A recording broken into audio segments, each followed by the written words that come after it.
Today, the premier meet in the country, Saratoga, gears up for a star-studded weekend with a stakes race to kick off our Friday action. Captain Bombastic will seek a third stakes victory in lighter waters than the Grade 1 Alan Jerkins in his last. It's a rematch with Dream Bigger from the Mike Lee. Already a multiple graded stakes winner, Sweet Melania is drawn perfectly to take advantage of her speed with an inside post. She could prove tough to catch in the Grade 3 Lake George.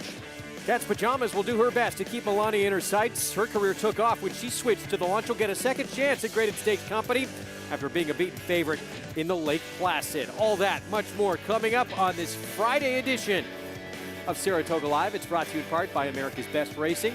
For the love of the race, visit americasbestracing.net today. Hello, everybody. Good to be with you. I'm Greg Wolf, and today's feature, the return of someone we learned about last summer here, 2-year-old filly back then, Sweet Melania. She broke her maiden here on the turf.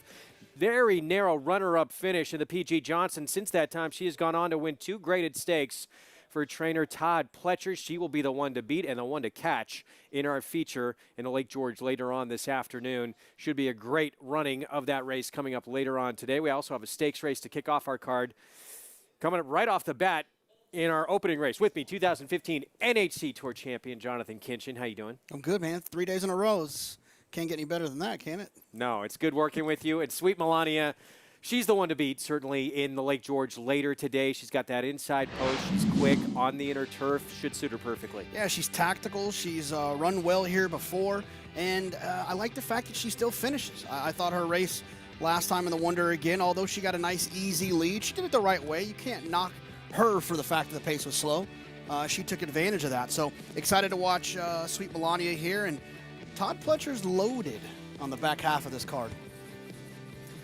Yes, he is. Could be a big day for the Pletcher barn. Let's take a look at the action we'll bring you today, presented by Claiborne Farm. 100 years of doing the usual, unusually well. We're bringing the entire afternoon. Fast main track, turf course good. And we're going to have that New York Stallion Series Times Square division to kick off the card. Captain Bombastic, Dream Bigger going head-to-head once again. You get signed up and started. Play along with Naira Bet. You'll get a free $25 play immediately after sign-up. Plus, take advantage of up to a $200 deposit match at sign-up and use the promo code Derby25. Bet any track, anywhere, anytime. Go to NairaBets.com or download the Naira Bets app. Get you all set for Kentucky Derby Day, the first Saturday in September. No reason not to play the showdown. It's free to enter. You're competing for real prizes. We're going to show the leaderboard at the end of the show for bragging rights for you as well if you happen to win it. Go to Naira.com/showdown to get involved. Good luck to everybody. All right, we got a stakes race in our opener on the card. 6.5 furlongs. New York Stallion Series Times Square division. Captain Bombastic beat Dream Bigger when they met back at the Mike Lee on June the 14th. Jeremiah Engelhardt with the 3-5 favorite. Dream Bigger, of course, the horse who's maybe best known for being favored over Tiz the Law when they both debuted here last summer. He's become a 3-time stakes winner since. Here's Chowda to start things off for Gary Siaka. Comes in off a 194-day layoff. This horse has won off a layoff before. 3-5. Captain Bombastic, he comes out of the Grade 1 Alan Jerkins. He ran well in that race. He was wide in there. Now, they ran in front of him a little bit, but this is obviously some class relief. And Irad Ortiz Jr. off mounts again today. Luis Saez on Captain Bombastic. Here's Aries-Berg, another Jeremiah Engelhardt runner. Yeah, this horse came in off a 218-day layoff, but prior to that, it was a 64-day layoff. I question the fitness. Slash Gordon, 7-1. Manny Franco for Michelle Nevin. Yeah, this is a half to my boy Tate, who's been banging heads on the New York circuit for a while. I think Slash Gordon's interesting. And Dream Bigger, Rudy Rodriguez, most recently the winner of the Damon Runyon. That was at Aqueduct back in March at 7/8. Yeah, the turf experiment didn't go so well, but I like the fact that this horse is drawn outside, has always shown some ability, and the price is just significantly better than what you're getting on Captain Bombastic. I like this one towards the outside. You know, when he met Captain Bombastic, veered in at the start a little bit, wasn't, as we're used to seeing him out in front on the lead, got nowhere near the lead that day.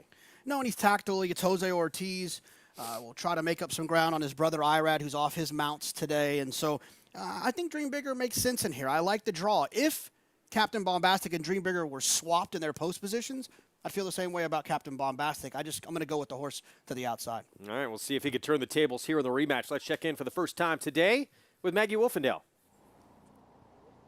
Hey guys, and taking a look at the horses back in the paddock and out on track here, I do think Captain Bombastic is a deserved favorite in here, but his main rival, yes, is the big gray son of Mission Impossible. That's Dream Bigger, and obviously this is the right kind of condition for him, sprinting on the dirt. That's what he's built for. I understand them taking advantage of the fact that he is a New York sired horse and these New York Stallion Series races come up, and you have to take advantage of them. But he's not a turf router, and this is where he belongs. He looks great. Like I said, I prefer Captain Bombastic from the physical sense and to the race that he comes out of, obviously the Grade 1 H. Allen Jerkins, and I kind of appreciate that effort against open graded stakes quality horses. So we'll see how these two match up once again, but all things looking good for your obvious second choice. Now, the two that are your third and fourth choices in here are coming in off layoffs, including number 1, Chowda. Now, he does look really fit, but I'm apt to say that while he did break his maiden going the 6.5 furlongs, which he gets here once again today, he is a horse that is just more well-suited, physically at least, to going those one-turn miles. He's very long, kind of leggy. He was a bit obstreperous back in the paddock. He kind of reared up at one point and kind of not totally sat down, but sat down a little bit there. And he does return wearing the front wraps. Also, watching his workout two back in which he went the 6 furlongs over the Oklahoma training track here in 1:14. You can watch it on XBTV. Never switched leads to his outside right lead down the lane there, and just never looked all that comfortable. So like I said, he looks fit, but I question his overall affinity for the distance and how well he's doing coming in off of that layoff. Moving on to number 4, Slash Gordon. I don't know whether to take this as a sign of confidence or just taking advantage of those Stallion Series races, but off the back of a maiden win back in March, this guy shows up against a stakes field.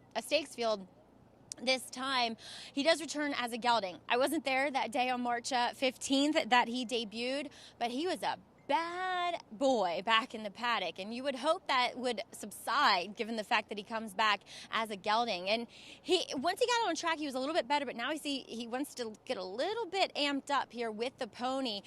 But overall, and Jonathan brought up this guy's family, probably the best looking horse of this family that this dam has thrown thus far. And my boy Tate is a New York bred stakes quality type of runner. So I like what I'm seeing from this horse physically, and he does come in here fit. It's just mentally, as he got it all together yet, and maybe he'll benefit from another start, as this is only his second career outing, Greg. All right, Maggie, thank you. Minute to post here. In this Times Square division of the New York Stallion Series, there is Captain Bombastic. So he beats Dream Bigger in that Mike Lee back on June the 14th. Then they put him in very, very tough waters in the Allen Jerkins. Let's look at the win back at Belmont. Yeah, he got a beautiful split right here. He was right in between horses in those baby blue silks. A lot of times that doesn't work out. It shows a lot of bravery for a horse to run through there. Dream Bigger on the outside, just kind of going up and down at this point, but I feel like Dream Bigger was a little bit further back than I expect he'll be in here. I think he'll keep Captain Bombastic right there in his sights the entire time. And like I said, I'm not going to be shocked if Captain Bombastic wins. In fact, I used them both in the pick 5, but I just feel like there's a better opportunity to make some money towards the outside with Dream Bigger as his price continues to drop. Still, that outside draw, being able to kind of keep his eyes on Captain Bombastic and kind of be able to dictate how this race is going to be run, seems like a big advantage for Jose Ortiz versus what Luis Saez is going to have to do from the inside. You could follow along by downloading free Equibase Past Performances. They are available for all the races on today's show. Go to NYRA.com/TV schedule. Download your free past performances on all of our action today from Saratoga. And this is a great card. We're really looking forward to it. Obviously, that Lake George is going to be a lot of fun. Stakes race to kick off the card, and some intriguing, emerging potential stars we're going to see later in the card as well.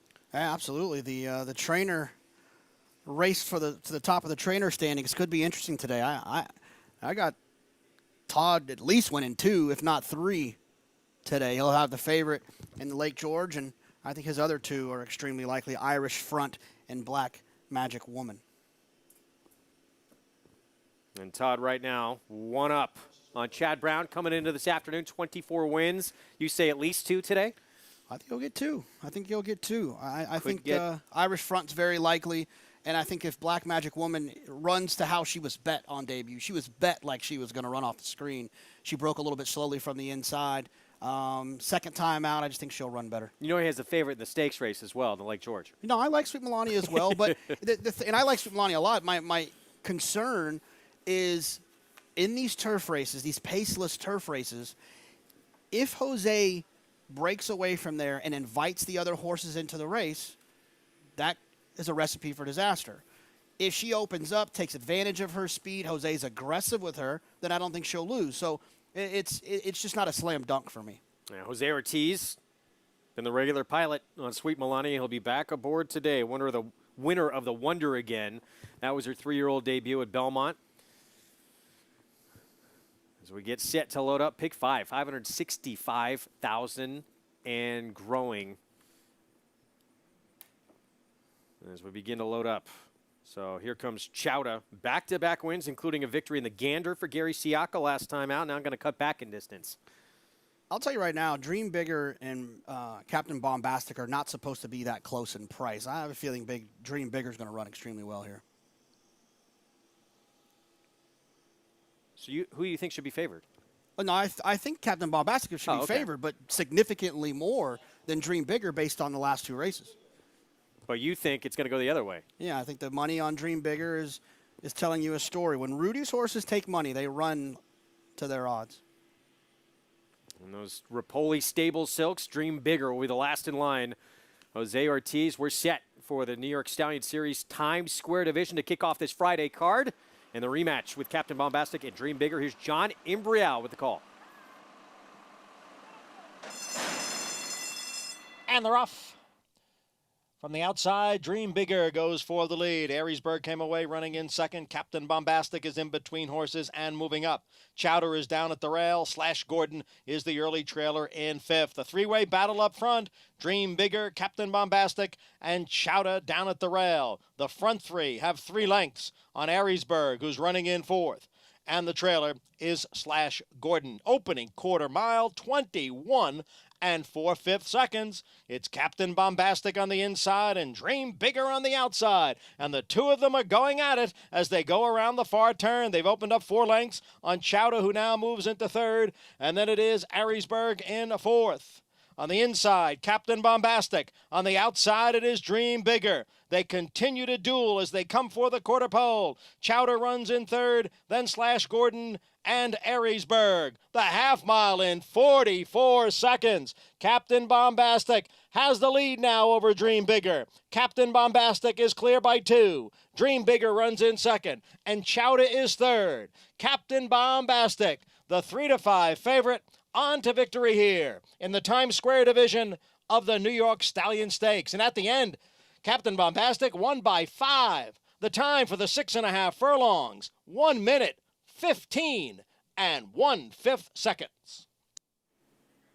They were moving early, and it was a fun rematch here. Captain Bombastic, Dream Bigger. Dream Bigger is about twice the size of this little guy, but Captain Bombastic pulls away late. Yeah, I mean, look, the bottom line is Captain Bombastic is just better. I like Jose's ride here on Dream Bigger. That's what you do. You try to stick it to him, take advantage of that outside post, leaned on him a little bit, kind of tightened him up on the rail, and was just trying to make it hard on Captain Bombastic. And Jose tried everything he could on Dream Bigger, but Captain Bombastic was going to have none of it.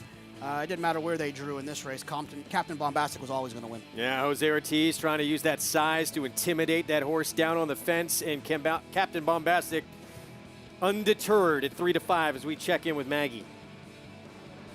You know, JK was right in bringing up the post position draw because at the end of the day, Captain Bombastic isn't I mean, he's fast, but he's not quite as naturally fast away from there as Dream Bigger. So if things were reversed, it would have been him just laying a length off of Dream Bigger, pushing him around there. But Luis Saez knew that he had the best horse, knew that he had to go to not let Dream Bigger take advantage of that and set could have been slower fractions and maybe ran away. And you knew that his horse was A, better, and B, maybe bigger hearted. Not in stature, but definitely a big heart on Captain Bombastic, and a talented one at that. So congratulations to Jeremiah Engelhardt, Luis Saez, and the crew of Team Hanley. That Captain Bombastic, he's a pretty cool horse, and considering that he's a New York Stallion sired is even better. It sweetens the deal, that's for sure, guys. Number 26 of the meet for Luis Saez. Filling in for Irad Ortiz Jr., there's Jeremiah Engelhardt. He's got a good one here in Captain Bombastic, owned by Team Hanley. Fourth win now from 8 career starts. 3-5 favorite. Kicks off this Friday afternoon card. And we got more stakes action ahead on the turf. 3-year-old fillies and Sweet Melania. Looking for the third graded stakes win of her career. That's still to come. We'll talk about it next.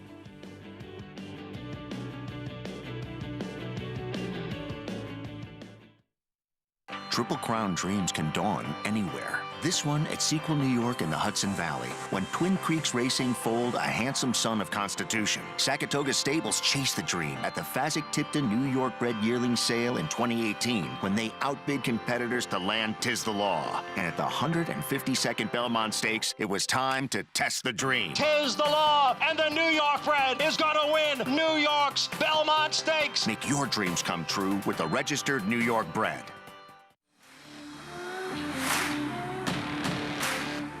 This particular colt has a lot of stretch and scope about him. Looks like he'll have a lot of two-turn ability. Look forward to seeing how he's perceived at the next sale. This is a beautiful filly by Run Happy. Gets over ground very well, very athletic, very smart, big eye. She's going to be one of the most athletic looking fillies at the sale. I don't think anybody's going to be disappointed when they look at her. Run Happy, standing at Claiborne Farm. No sport in the world brings the wins home like racing. It's one-of-a-kind, high-speed, high-stakes action, and Naira Bets takes you there. Place your bets and watch the races live from anywhere. With Naira Bets, make easy, secure deposits and promotions every day to earn reward points or cash. Download the Naira Bets app or visit nairabets.com. Sign up now for a $25 free play and up to a $200 deposit match with promo code Derby25.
Back on Saratoga Live on Fox Sports 2. Our program brought to you by the champion one-of-a-kind sprinter Run Happy, now standing at Claiborne Farm for $25,000. We're going to see a couple of Run Happies go head-to-head for that $100,000 bonus in a maiden race coming up on Saturday afternoon on the program. Captain Bombastic, second stakes win in his last 3 starts, and he gets the better of Dream Bigger once again. Let's go to Maggie. Here with winning trainer Jeremiah Engelhardt with Captain Bombastic. And Jeremiah, I asked you, or I interviewed you after the Mike Lee win, and you just said that this horse is just all heart, and he just lays it on the line each and every time. We saw that today. Those are pretty fast fractions. Yeah, I was a little nervous in the paddock when I gave Louis a leg up. I'm like, hey, Louis, what do you want to do? He's like, boss, I think I want to be aggressive. And I'm like, well, I'm not going to tell you what to do because he's been riding so well. And I'm like, in the pit, going on the backside, I was a little worried, but the horse he can do whatever he wants. You can rate, you can kind of, if there's not a lot of speed, he can go, and he's just got a lot of guts. And Louis right now. He's riding really well, and he made the right decision today. Yeah, I was nervous too for you. As we were going around the turn, you're 44, and that's a fast time. Obviously, there's some talent with this horse. Running fourth in the 8 Challenge Jerkins, not disgracing himself. Do you stick now more with New York breds, or do you go back to open company at some point? You know, I've been leaving it up to Jay kind of after every race, and he's kind of mapped out a plan that's worked and worked really well with this horse. So all he does is ask me how he's doing, and I kind of say good, great, or he's not ready yet, and he's really mapped out a really nice plan. So we'll probably just keep that going until it works or until it stops working, and then go from there. Maya, not to jump off of Captain Bombastic because I want to give him the accolades, but you do have 2 2-year-olds over the next 2 days. Party at Pages, she looks pretty tough coming up in today's 5th race. Also, Charleston Strong on tomorrow's card looks pretty interesting, expensive yearling purchase. Yeah, Party at Page was a filly that after she ran up here, we sent down to Belmont. Her first work was just okay. I was a little worried that maybe that first race took a lot out of her. Next work got a little better, and then I brought her back up here. In her third work, she's shown some of the things that she did before that first race. So I'm hoping giving her those 3 works and a little extra time is going to help her. And then Charleston Strong's a horse that we bought last year in the first book at Keeneland, and it's kind of been, out of that group of horses we bought, kind of been the one that's been most forward. And we're a little behind with our babies this year, but hopefully he's going to show kind of what I think he can do tomorrow as well.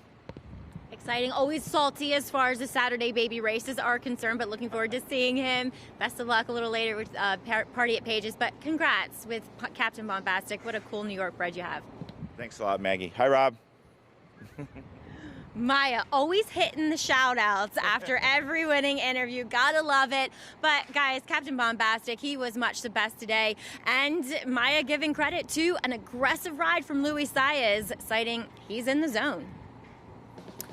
That's been the key to what Luis Saez has been doing all meet long, being aggressive, taking advantage, and here again, we see it pay dividends here again. It's 26th win of the meet. Being on the front end on the dirt is an advantage anywhere in North America, and it's even a bigger advantage if Luis Saez is the one that's taking you there. Really got to credit that horse, too, because a lot of horses would have got intimidated there. Without a doubt, but that's the thing is when you have a horse like Captain Bombastic who's so good and tries so hard, getting Louis to take advantage and to be aggressive and to ride with confidence, you allow Captain Bombastic to show his best. First in the books, odds-on favorite gets the win, and now we're going to lean on you. Best bet of the day. It's going to be when we're done. It's race 7, the turf sprint. I feel like they're going to fly in this race. Saez last time didn't go to the front. And I think that the switch to Jose Ortiz, Jose's going to have one thing on his mind going to the front. I think it's going to set up perfectly for Gould, the 6th horse who was closing into that loose leader last time, ready for prime time. And it's not just Saez who I think is going to be a part of the pace. New York's finest gets Kendrick Carmouche, we saw wire the last yesterday.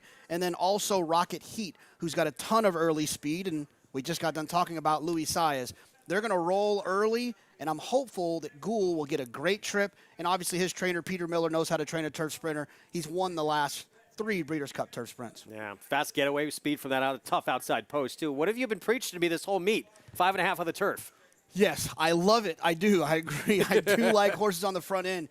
But this just feels like they're going to absolutely cook. And the thing is I kind of like all 3 of the speed horses. And when you like all 3 of the speed horses, it's more of an indication that they're going to hook each other and harm each other to set it up for a closer.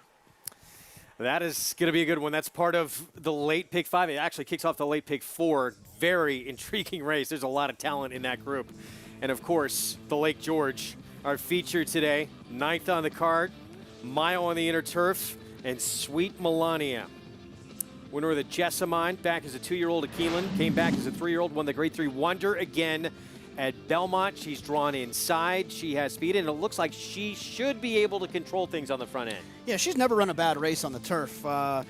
She broke her maiden on the turf. She ran well in the Breeders' Cup Juvenile Fillies where Sharing got the job done. And then this performance, she's tactical. She took advantage of getting to the front end, but then she finished like a good horse. Like I said, I think she has a big edge here. We'll see what happens with the 4 Velvet Crush for Rudolph Brissett. If that horse happens to hook Sweet Melania, that obviously could set it up for someone else, but she's the most likely winner, and I love the fact that she's tactical.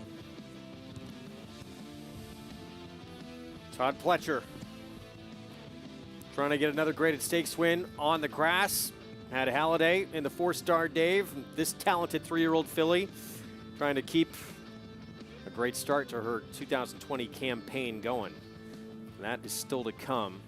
Meanwhile, Chad Brown, Klarovich Stables, will send out Selflessly, who faced Sweet Melania in the Wonder again. She was a winner of the Grade 2 Miss Grillo back as a 2-year-old. Yeah, this is a great example of what we always talk about, to chat or not to chat. I will not be chatting with this one. I'm just not crazy about Selflessly. I didn't think she ran well last time. I thought her race in the Juvenile Fillies wasn't that great. Her Miss Grillo was nice, we're looking at here, but I just feel like she's the type that with Chad and with those red and white silks, they're going to take money, especially when they're running on the grass. And I think if you can try to beat those horses, it's an opportunity to make some money. I'm not going to, get in my car and drive home and never come back if she wins, but I just don't think she has to win. I'm going to try to beat her. And when you feel like you have opportunities like that, especially with these connections, you got to try and take advantage. Meanwhile, Micheline for Mike Stidham. Joelle Rosario will be aboard. She comes out of the Grade 3 regret at Churchill. I do like this one. This would be my pick in here, as a matter of fact. I just think that she finishes well. I feel like she should get some pace to close into, with Sweet Melania being at least somewhat aggressive from the inside, possibly Velvet Crush getting out of the gate and hooking with her a little bit. I think Micheline is very interesting. I like her last 2 races. She ran into Harvey's Logoil last time, and she came back and ran well in the Alabama on the dirt and turned out to be a nice horse. And so she's going to get a nice ride from Joelle, closing into hopefully some honest fractions. She should be able to save ground to the inside. There's a lot to like about Micheline. Lake George, our feature later on this afternoon. Late pick 5. Is there someone you can feel like you can lean on in that sequence? Yeah, Gould. I think you can lean on Gould. That's a nerve-wracking one, obviously, especially in a turf sprint.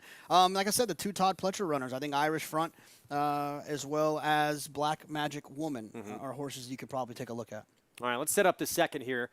Mile and a 16th on the turf. It's moved turf courses. Initially was going to be on the inner, now on the Mellon turf.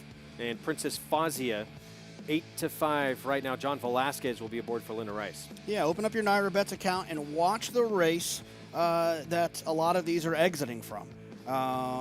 The July 31st race, the 10th race at Saratoga, comes storming, a hurricane breeze, and Princess Fazia were all exiting that one race. And that was the race that I watched over and over to try to decide what I was going to do here.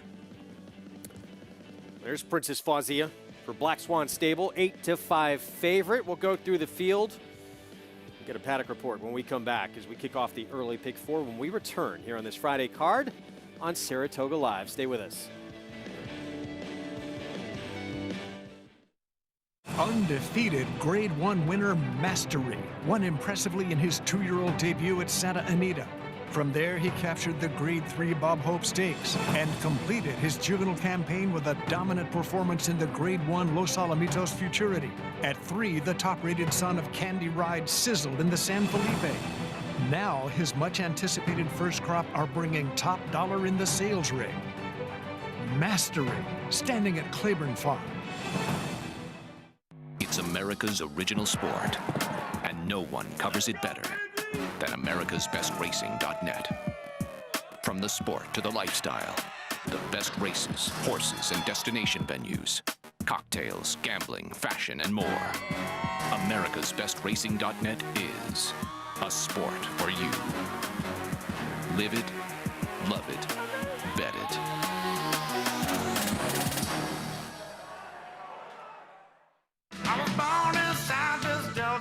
Win, you win. Has taken command close to home. Win, you win.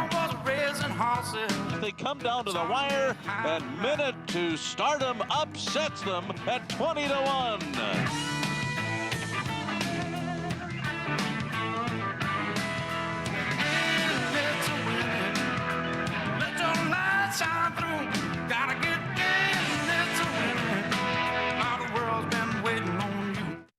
Adrenaline pumping, hearts racing, the thrill of winning.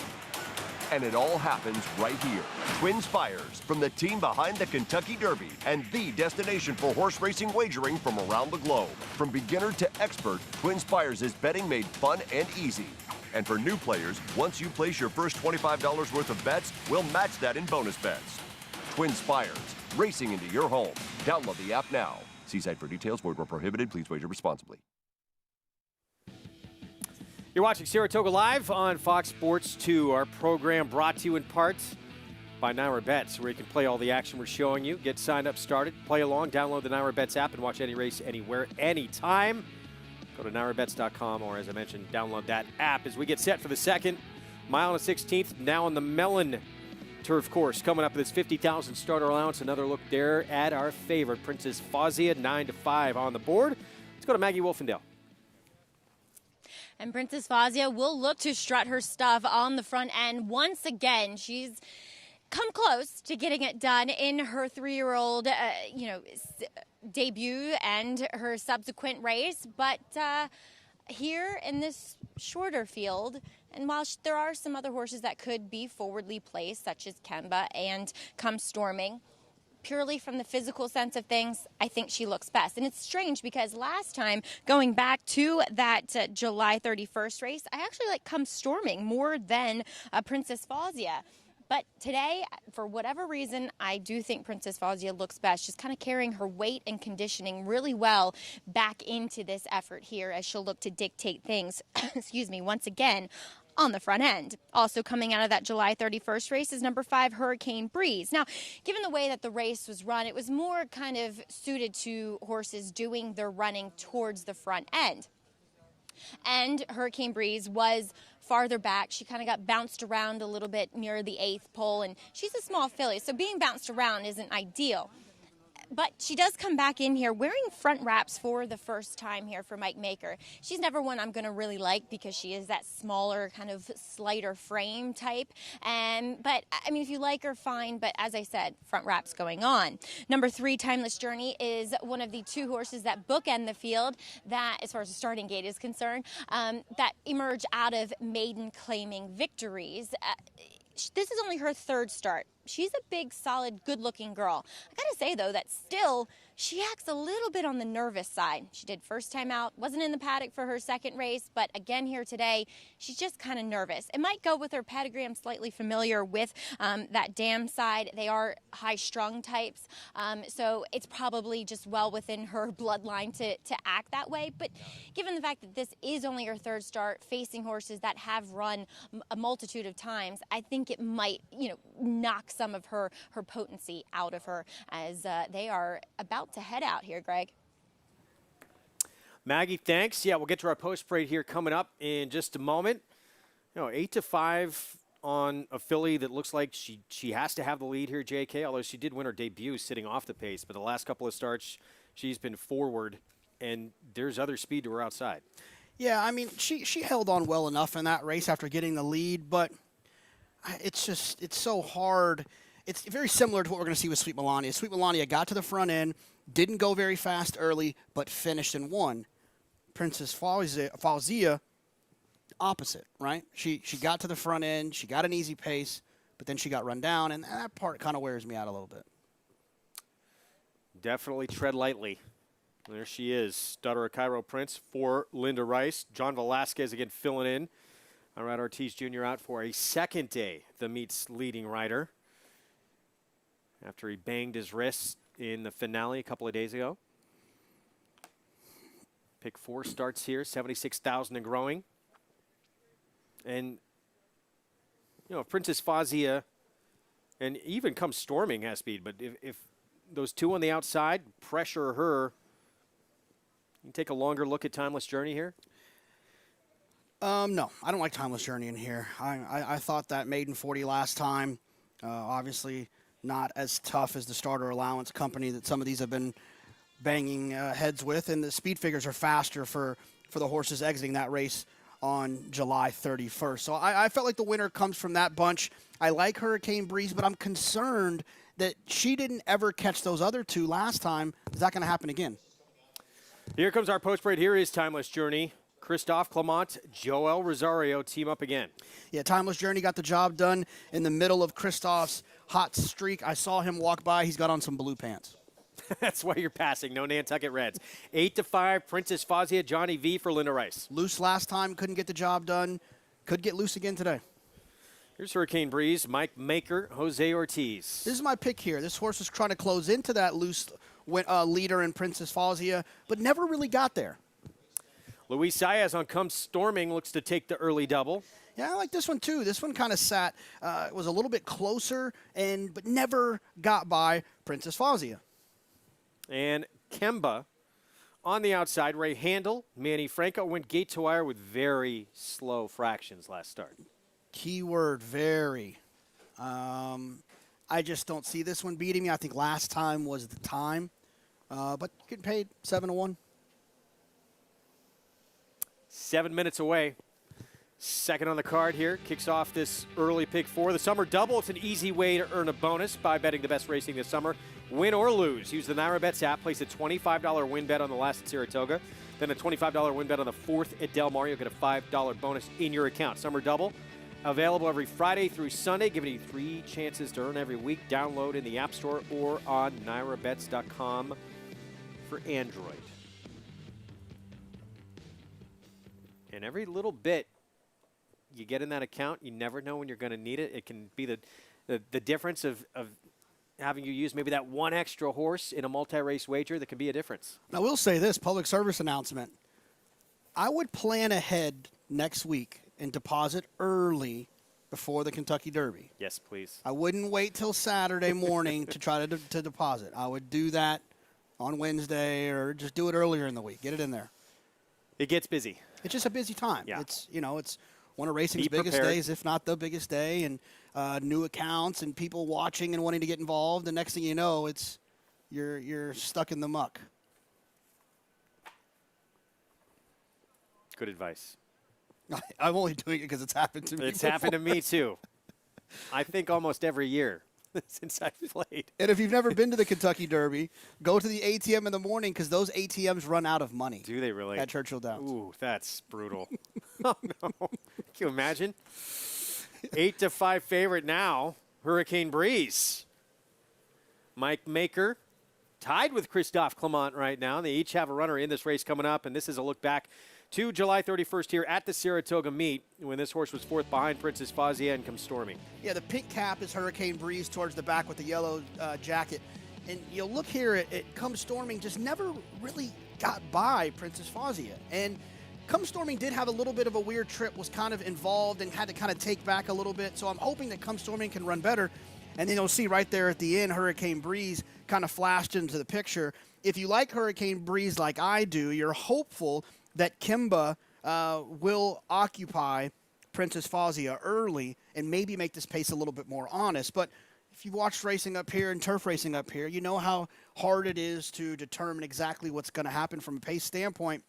I just felt like the biggest change for Hurricane Breeze this time is it's the second time Jose Ortiz is aboard. So in that race, Jose realized how much horse he had at the end of the race, and maybe now he'll move a little bit sooner, and regardless of the pace, will be able to run them down late. So closing into a slow pace, always one angle that I like on the turf, but the problem is it going to be slow again on the front end? And that's the biggest question. Who will be the aggressor and try and take it to this field? Meanwhile, Timeless Journey, Christophe Clement, Joel Rosario, all they've done at this meet is win at a 27% clip together. And this is a look back from the most recent effort back on July the 25th. And this was the win, dropping a class for New York bred maiden 40. Yeah, the horse was a short price that day. Got a great trip and ride by Joel Rosario. And like you mentioned, they were dropping from maiden special weight, but also they were facing a bunch of horses that have never won. Every horse in this race has won. It's just a little bit deeper waters. I think it's important as a horse player that you have to read the conditions and understand the conditions. Sometimes you can look at the speed figures and it doesn't matter what happens, but I think you need to take into account who they earn that number against. Now, why would you want these connections? 13 wins from 49 starts, 4 stakes wins together, especially the first half of the meet, just on a torrid pace together. 27% when they've teamed up at the meet. But see, I think that's important as we talk about conditions and a racetrack. No, of course, a racetrack term around here is that the horse blew his conditions, meaning that like this horse was eligible to run against a bunch of horses that had never won, but now that he won that race, he's no longer eligible to run in that race. Now she has to face winners, which obviously make the winner that a little bit more challenging.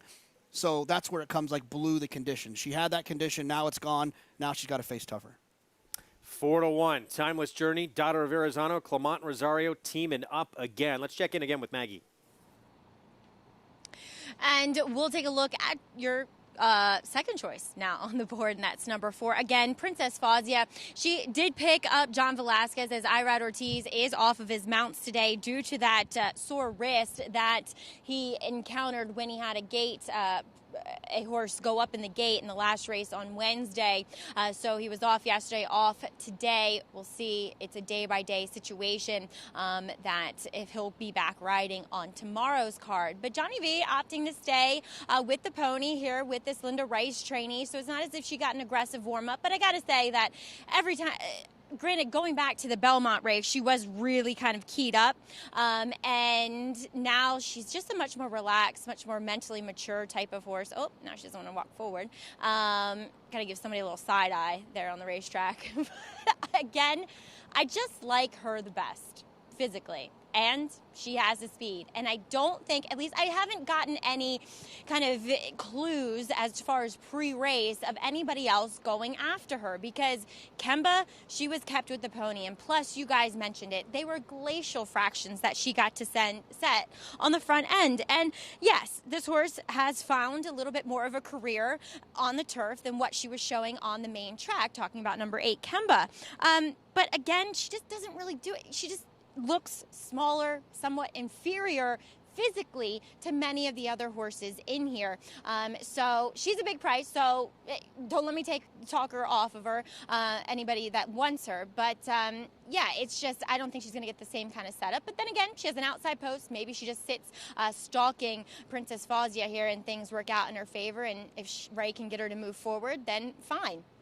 We'll see. But kind of ding-dongy here. The one thing I can say about number 5, Hurricane Breeze, is that last time it was a much bigger field, and I do think Ocean Fire was much the best, as she did encounter some traffic problems down the backside. And again, Hurricane Breeze was just too far out of it. Now, as JK mentioned, Jose's aboard again, and this horse has done her better running when she can be a little bit closer forwardly placed. And I think with a smaller field, she'll have the opportunity to do so. Greg? All right, Maggie, thank you. About to load up here as we get set for the start of this pick 4. 3-5 favorite kicked off our card. There's Princess Fazia, still favored 9-5 now. Yeah, I mean, look, when you look at these races and you see a horse that has a tactical advantage, it's horse players lean on that. Unfortunately, with turf racing, it took me a while to realize it. It's more about turn of foot. Dirt racing, that's the way to go. If you find a horse that's going to get loose on the front end, that's a great betting proposition. But in turf racing, it's not necessarily the case. You can get out to the front end, go 50 to the half, and still get mowed over by a bunch of closers because you invited them into the race. The dynamics of turf racing are a little bit more complex. That's why I like Hurricane Breeze. I think this horse has the best turn of foot, and I feel like Jose got to know her last time. We'll keep her closer, and when they turn for home, she'll take advantage of that turn of foot regardless of the pace. She doesn't have to be that far out of it either. She's shown the ability to be somewhat tactical, although that's not been the case in the last couple of starts. John Imbrial with the call, start of the pick 4. Here we go.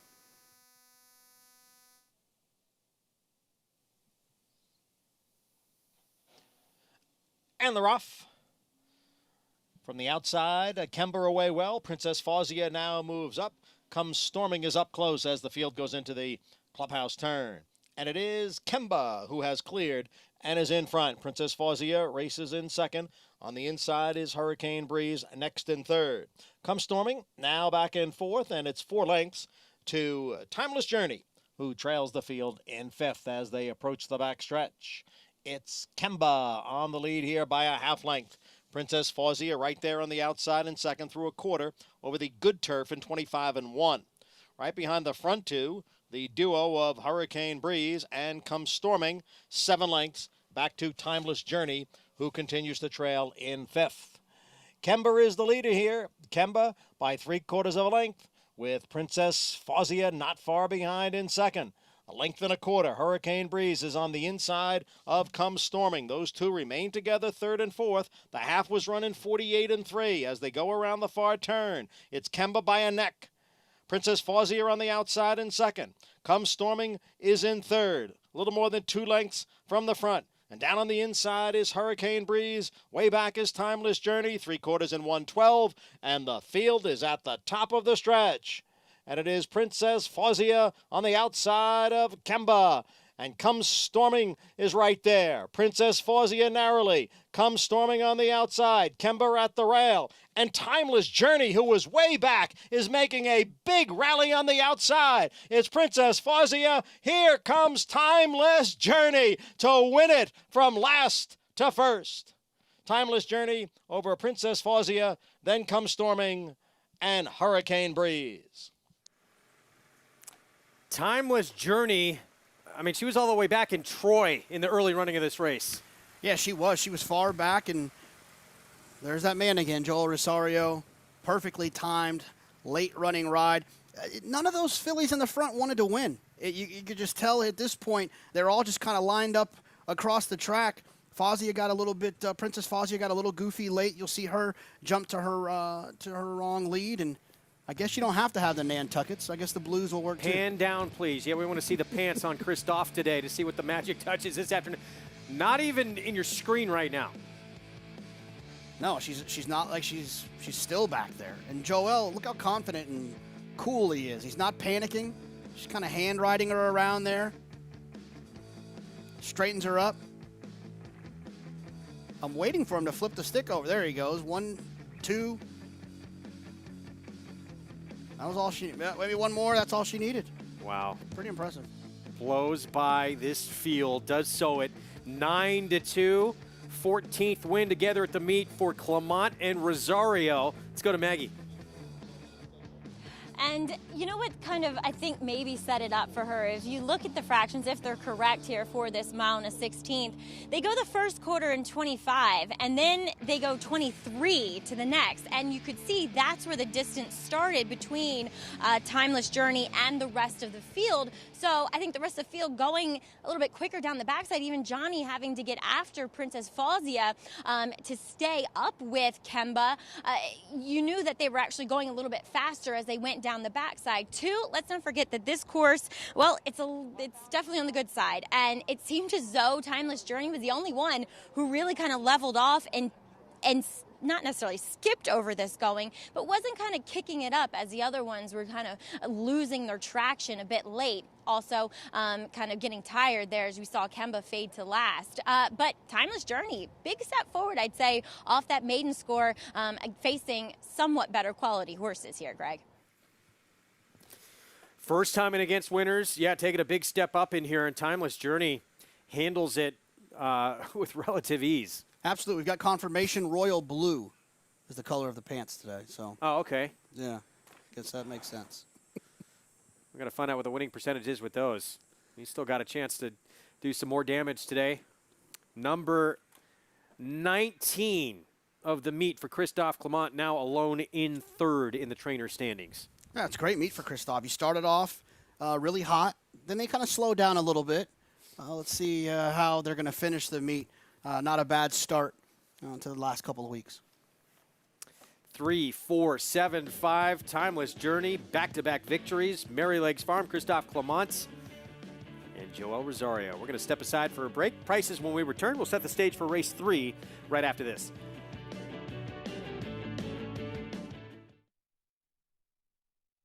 Whether you like it hearty, hot and spicy, smooth and creamy, or loaded with veggie flavor, the Petaluma Creamery offers the highest quality 100% organic, non-GMO cheese money can buy. Made with the utmost respect for our happy cows and the land they roam free. Visit SpringHillCheese.com and shop our extensive line of delicious cheeses and dairy products. Pick your favorites and we'll ship them right to your front door. Petaluma Creamery. The best dairy products come from the happiest cows.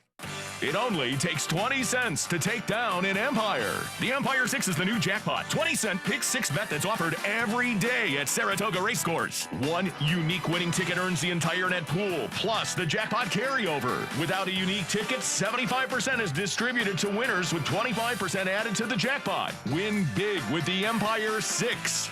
Next mandatory payout date, Monday, September 7th.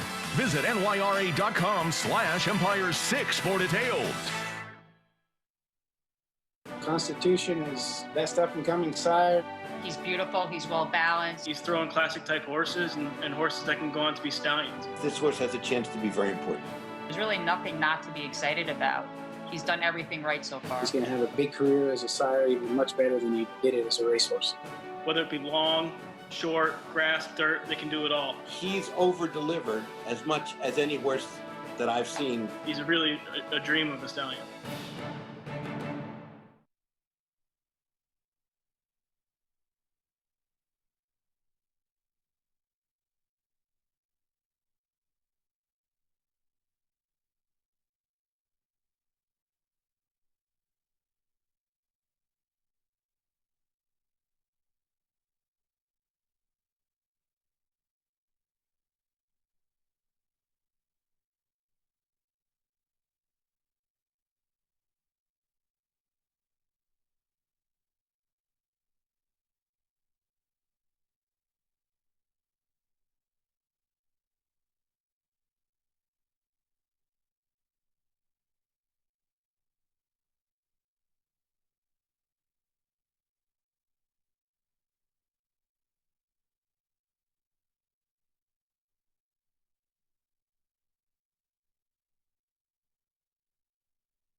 Back on Saratoga Live. Good to have you with us on this Friday afternoon card here at Saratoga. Program brought to you by Claiborne Farm. 100 years of doing the usual, unusually well. Race 2 in the books. Timeless Journey looked like she just wasn't moving a mile behind this field as they turned for home. And she gets to the wire convincingly at 9-2. Let's go to Maggie Wolfendale. And no, he did not need the Nantucket Reds. I'm going with Cobalt as far as the color of the pants is concerned today. But nonetheless, they work for Timeless Journey here, Christoph, for owner-breeder Mary Legs Farm. And kind of, I don't want to say an ambitious spot, but still a big step forward from a maiden 40 for New York Reds against Starter Allowance Company. No, absolutely, and we got to give Penny Hellman a lot of credit. Penny is at the head of Mary Legs Farm and a friend of the two of us. But she did not want to go back in a claiming race. She wanted to try the filly in a better race, and it worked out. So she was right. I mean, I thought she ran a very game race, and we got a great ride from Joel Rosario. That you typically do. Talk a little bit about that relationship between you and Joel. It's just worked so fabulously throughout this entire Saratoga meet and any other meet before that. He's a very good horseman. He's a very strong rider. He doesn't use his whip too much, which I like, because I think horses come back from the races in a better shape. And, we just get on well, and I just think he's a remarkable horseman. His agent has always been very straightforward with us, and I like that. Couldn't agree with you more. As also keeping in the line of New York breds, you're lining up to run some of your very good and talented New York breds next week in the Yaddo, the West Point, and the Albany. Who are you looking forward to most? I mean, you have Therapist, Gucci Factor. Who is it? It's hopefully it will be a good week. We've got a horse called City Man for the Albany. He's going to switch back on dirt and try a pair of blinkers on, and we'll see what happens. But he's worked twice on the main track and done very well here. Therapist has been very consistent. He's a fun horse.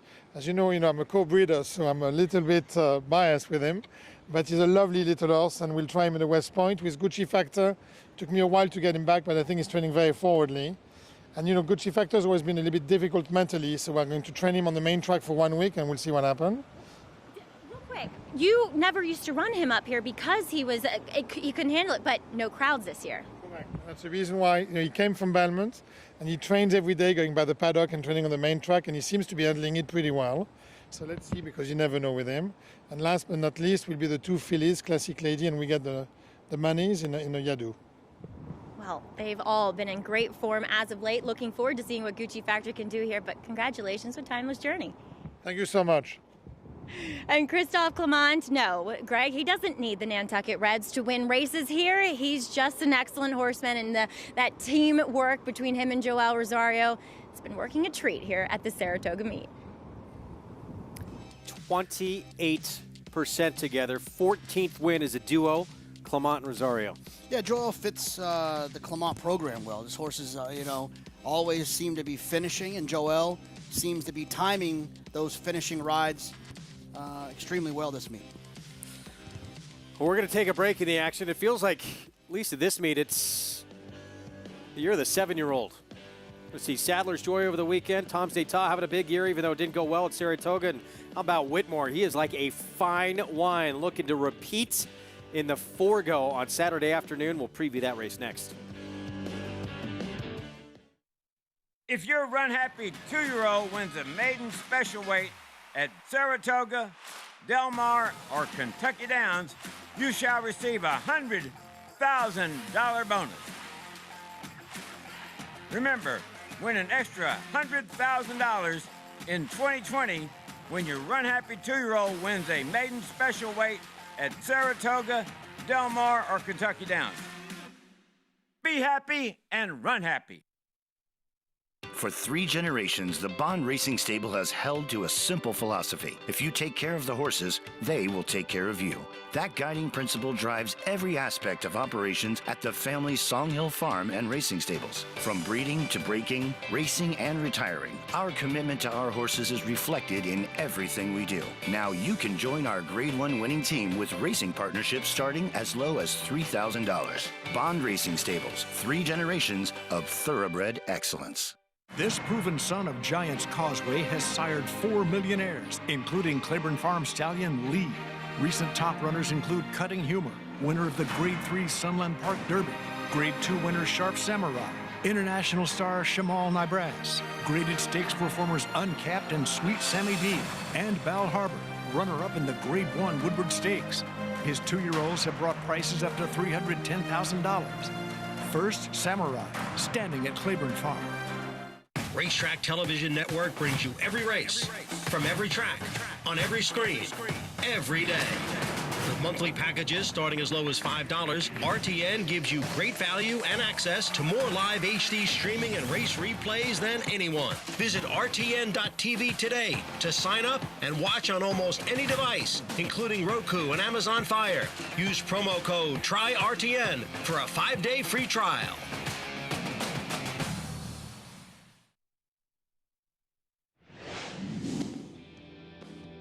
Whitmore has room at the rail and comes charging on through, and they're into the stretch. Whitmore has come through on the inside. City of Light is right alongside. The 2 of them coming to the final furlong together. Whitmore's in front. City of Light runs hard at him on the outside. They're 1-2 at the 16th pole. Whitmore digs in, drifts out. It's gonna be Whitmore and Ricardo Santana Jr. to do it. He's the horse who has refused to yield to Father Time. That was a look at the victory from Whitmore back in 2018. Can he repeat and do it again as a 7-year-old? We're going to find out on Saturday afternoon. 10-time stakes winner in his career. 2 of those wins coming this year in his 7-year-old campaign in 2020. Still with the talent to win at the highest level. He continues to produce just as long as you let him do things his way. It is Whitmore. Holy mackerel, what a horse. Well, COVID has made us be very flexible. There was no races on the horizon anywhere. So I decided, well, let's be efficient, and he just got through running the monster race. Let's give him a little breather, and that way we can have a fresh horse all the way through the year. Anytime you can win it at Saratoga, it's a huge feather in your cap as a horseman. He is everything. He's helped us, get on the map, and we appreciate him, and we love him for that. I had the trailer parked out front of the barn the night before, just so I could be quick to get out of there. It was already packed. And I think you might have watched it all night waiting to get on, because when I came to get him really early in the morning, he was like walking over me to get in that thing. Laura, she knows him, she gallops him, she's taken him all over the world, and he's as familiar with her or more than he is me. He's always picking on people and horses, like he does really funny things to entertain himself. He plays with towels, he stops in the middle of the shed row and, at the office doorway before he walks past, because he knows you have candy in there and he won't walk until you give him one. If you're out grazing him, if you start walking him towards the doorway to come back in the barn, he'll walk fast and cut you off so you're not able to take him back in the barn. Or if you get in front of him and get past him, then he'll just stop and refuse to come in. It's like he's the boss and we're all working for him. It's kind of funny. If you touch him behind his withers, he will fire. Whitmore. He's Conor McGregor with 4 feet. Reddish haired, bad attitude, and backs it up. He doesn't take anything but respect. If you disrespect him, you're going to lose. Whitmore now stepping up to the starting gate. Number 2, Whitmore, has broken through the starting gate. Will have a slight delay. Well, that was in the Vanderbilt, and they would reload Whitmore. He'd go on to run second behind Volatile in that Grade 1 earlier in the meet. Now he's going to try and win the Forego, where he's already done that back in 2018, back when he was a 5-year-old. Yeah, and he did it beating a really good horse in City of Light as well. That takes a lot of energy out of a horse when he breaks out of the gate like that, so I don't want to take too much away from this performance. I thought he ran extremely well here, but the problem is that the pace was extremely slow. Volatile set a very slow pace, and Whitmore got to sit in a very comfortable position and kind of get to be that kicker that was trying to kick home late when they didn't go very fast. So not only, he ran well, don't get me wrong, but I think that it could be a little misleading considering how close he was to one of the best sprinters in the country right now. Luis Saez will be aboard on Saturday afternoon as it looks for a second Grade 1 at Saratoga. And the job that Ron Moquette has done just to keep this horse around, sensational. His debut race, he actually ran so good, lights out, it was sprinting. They had to put this horse on the Triple Crown Trail, which they did. And when they finally got done with the Derby, gave the horse some time off, they put him back to sprinting. That's when he blossomed and he really became a star. Yeah, that's not unique to Whitmore either. That happens. We see that quite a bit in the Triple Crown Trail. Horses decide they want to try, and then they realize maybe shorter's better. Or their connections decide. I know the horses decide. Forego presented by America's Best Racing. It's our ABR Race of the Week. And Jack Sisterson, he's going to have 3 shots at it on Saturday afternoon, including Lexingtonian. Yeah, Lexingtonian's going to need to get his gate situation together. He's so far back here at Del Mar because he broke slowly. He obviously misbehaved in the gate here when he attempted to run in the Vanderbilt. And but he's got a nice closing kick here. He's barely in the picture at this point. Straightens up here. Like the turf race we just saw. What's that? It's like the turf race we just saw. It does. It does. The only difference is no Joel Rosario. It'll be Jose Lascano, but Jose can get the job done as well. This horse seems to be coming into his own. He's going to send out Jack Sisterson, True Timber.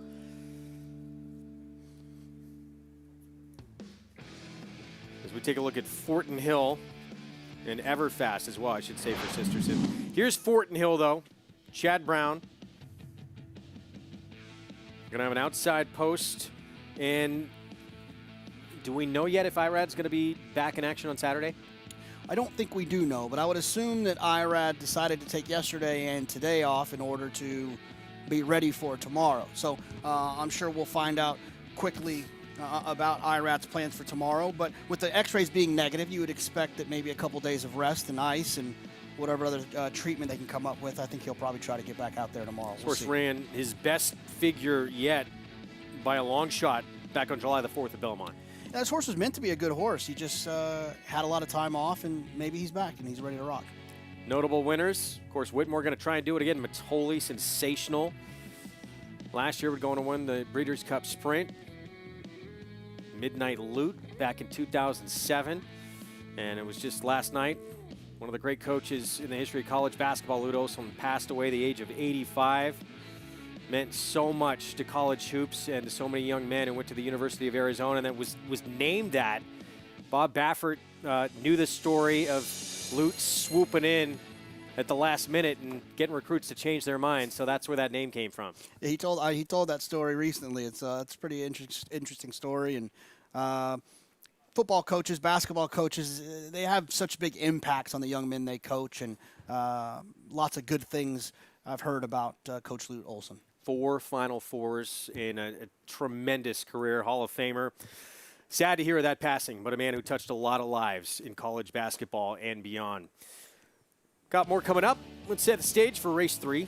6 furlongs on the main track, 16,000 claiming race horses who've not won 2 lifetime. And right now it's Principal Dancer, the Bond Barn, winning at 31%. We'll have Luis Saez aboard here, current 6-5 favorite.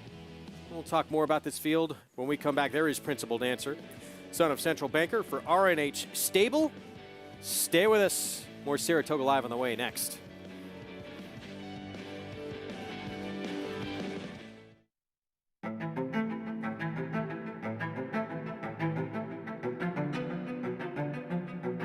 Good Magic's gonna win his first race, and he's gonna do it in the Breeders' Cup Juvenile. Flincher is running away. Flincher has opened up to a 4-length lead. They've left the others reeling behind. Oh, what a classy horse this is. Flincher in the Sword Dancer. Cloud Computing has defeated Classic Empire and the Preakness. World of Trouble and Manny Franco win the Jumper in 106.37 seconds. Army Mule, ultra impressive in the Carter. He flew home. Won it by 6. Midnight Bisou. Volatile, victorious in the Vanderbilt. Roaring on near side, the Lion Roll. Vino Rosso, like father, like son. The son of Carlin rocks in the Longines Breeders' Cup Classic. No sport in the world brings the wins home like racing. It's one-of-a-kind, high-speed, high-stakes action, and Naira Bets takes you there. Place your bets and watch the races live from anywhere. With Naira Bets, make easy, secure deposits and promotions every day to earn reward points or cash. Download the Naira Bets app or visit nairabets.com.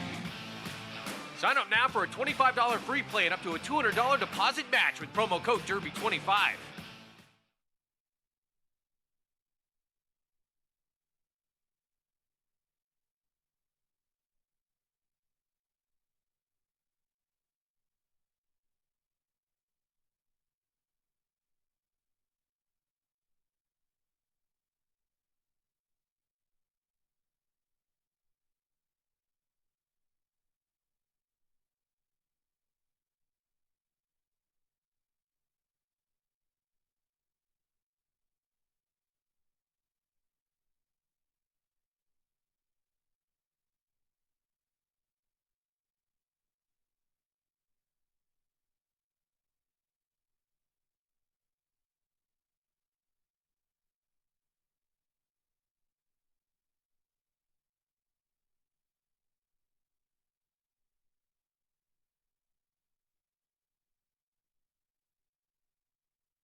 Welcome back. You're watching Saratoga Live. We have horses making their way to the track from the paddock here for race number 3, non-2 for 16 going the 6 furlongs. And we'll begin by talking about a horse who has been disappointing since coming back after a debut effort last year as a 2-year-old. That's number 3 in here, Continuum, for trainer Steve Asmussen. Now, it's from Steve Asmussen's barn, so they're going to look very good. And that's exactly what Continuum looks here. But he's also a bit of a bigger, thicker type of horse, so therefore sometimes they need to race into fitness. Granted, he was forced wide in the stretch in his last start and just stopped, gave up. So I don't know how he improves off of that, but at least physically it looks as though he could. So moving on to number 4, Rejected Again, who comes back off of a layoff and is taking money here for Gary Gullo. Good-looking horse. And if he didn't have that layoff staring at me, I'd be a little bit more positive.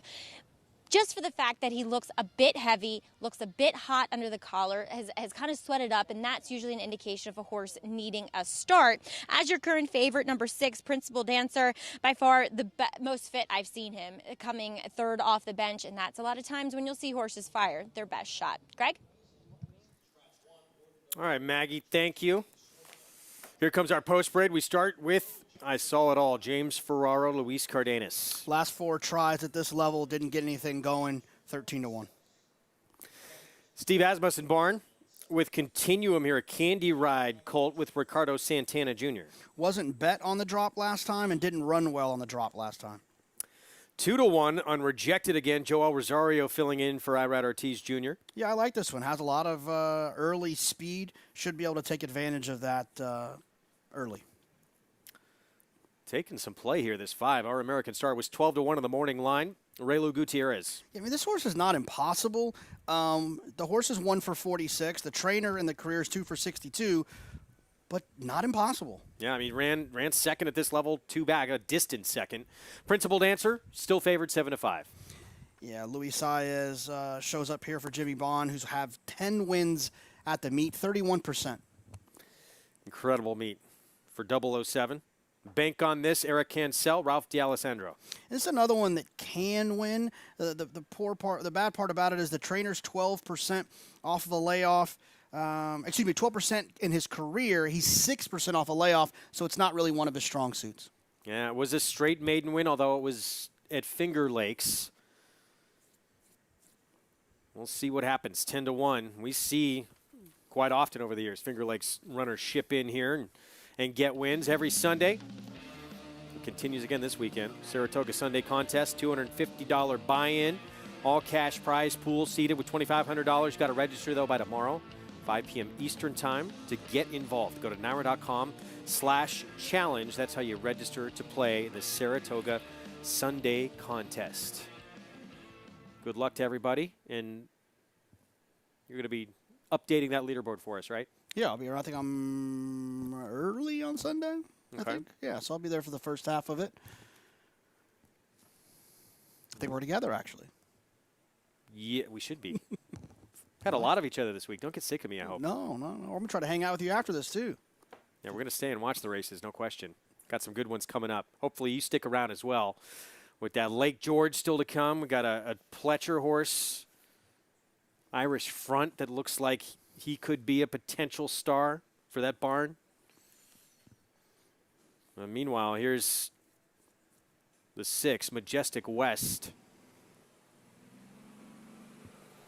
And a look at the trainer standings. Barn's going to send out Mr. Bobby in this spot.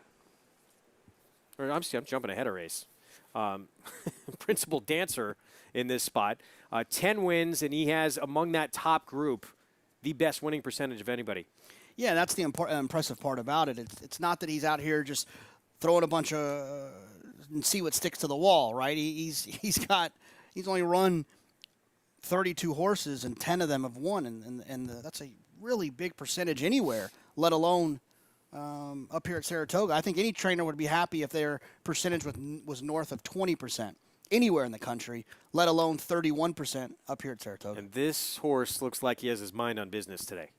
Yeah, I think this horse is live in here. He didn't take a lot of money last time, but he ran well. But that was also towards the beginning of the meet before Jimmy Bond served notice to everyone that he meant business up here. So I think maybe the horse probably slipped under the radar last time, and that's why the horse was such a big price. But gets Luis Saez, obviously, who's been riding lights out. Jimmy Bond training lights out. A warm connection, and the tote board suggests that's the case, 6-5.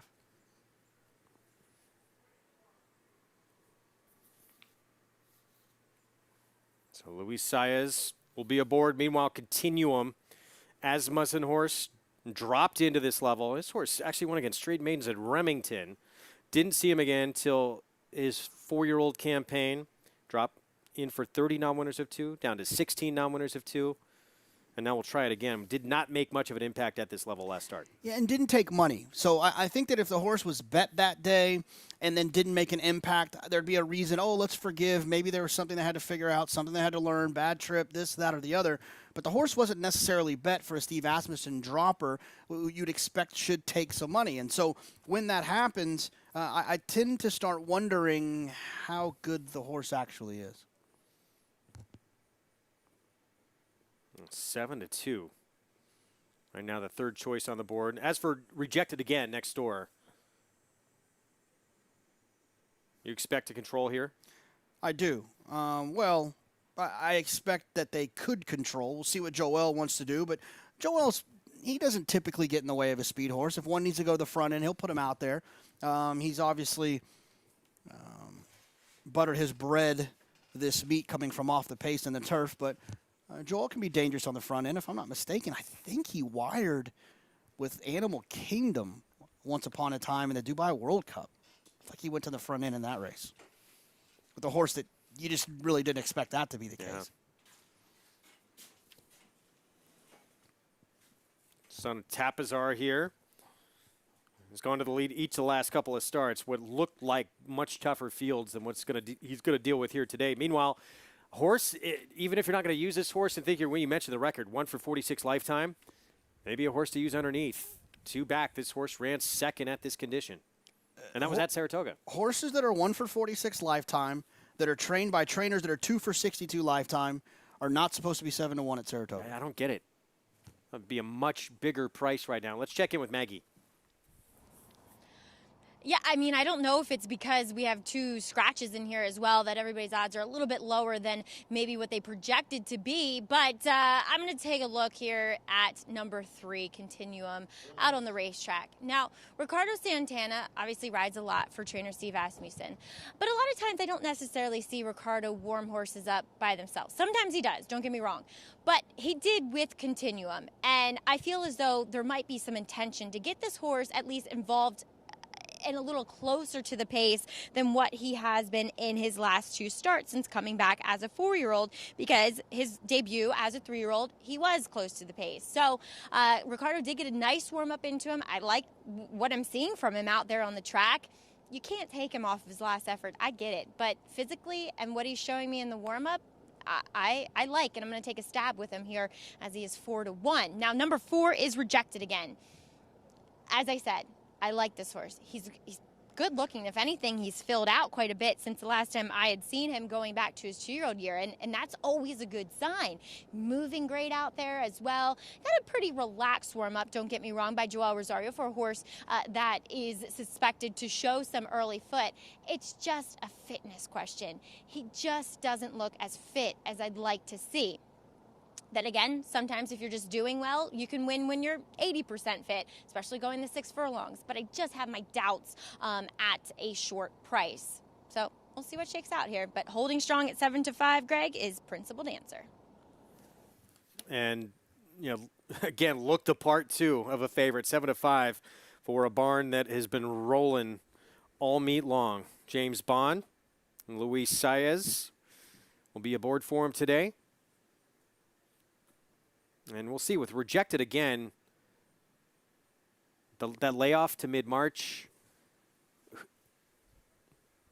when Rosario's in front on a horse, look out.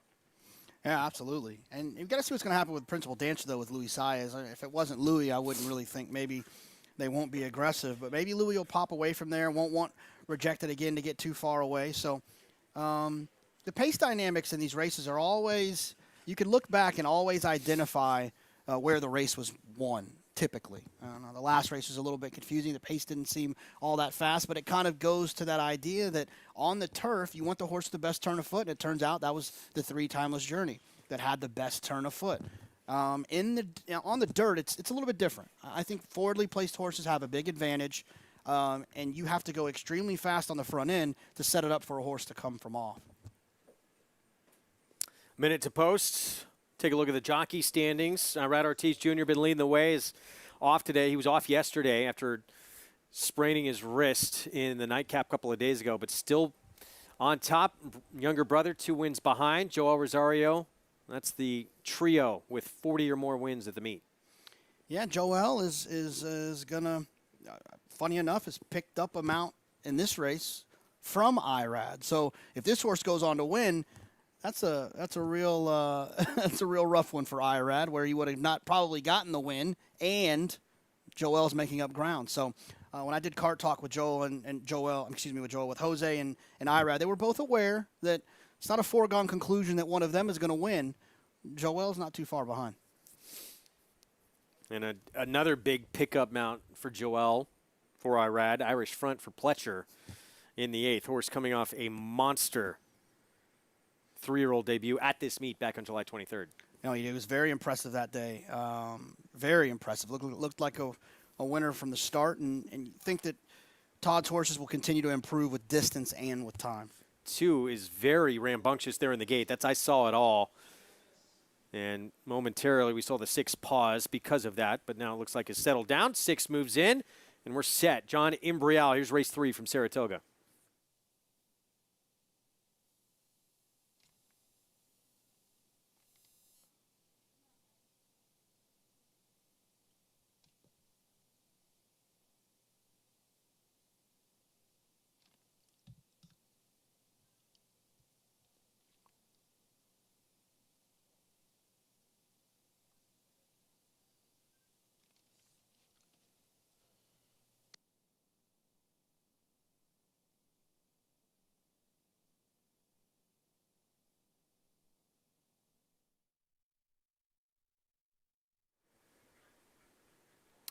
So they are backing. Well, I see the 2 has been backed out of the gate at this point, and the 7 is going to come out. We're going to have a late scratch. Bank on this. Who we were told got loose. Yeah, drop the rider. That can happen from time to time, but the good news is Outrider already caught up to him. the modern-day cowboys out there, those guys are impressive. And guys and gals, excuse me. So good at what they do, not letting this horse get away.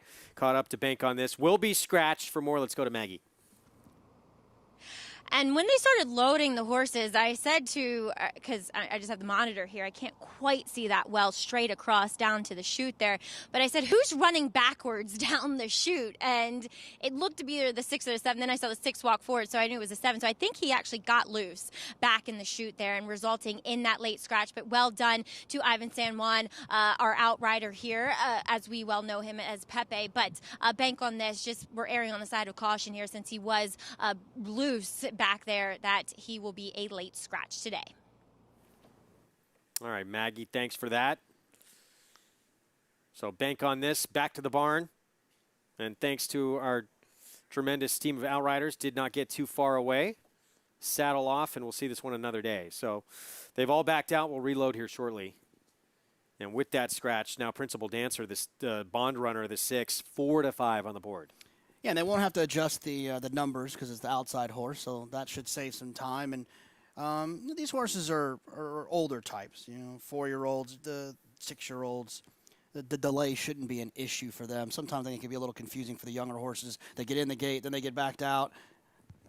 Sometimes they have to stand in there for a while. So this should be a quick adjustment.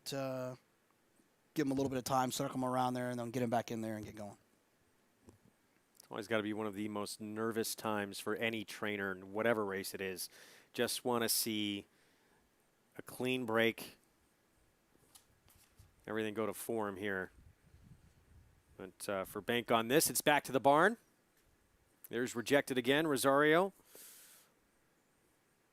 For Gary Gullo. And how aggressive is he going to be early? Does appear to be the quickest of this group with just 5 horses remaining here in race number 3.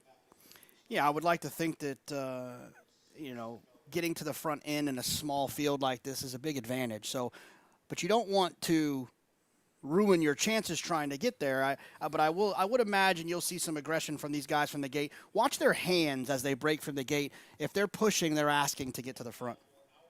Favorite principal dancer, the 6, with Luis Saez for the James Bond barn. We are set. One left to move in. John and Brielle, take it away.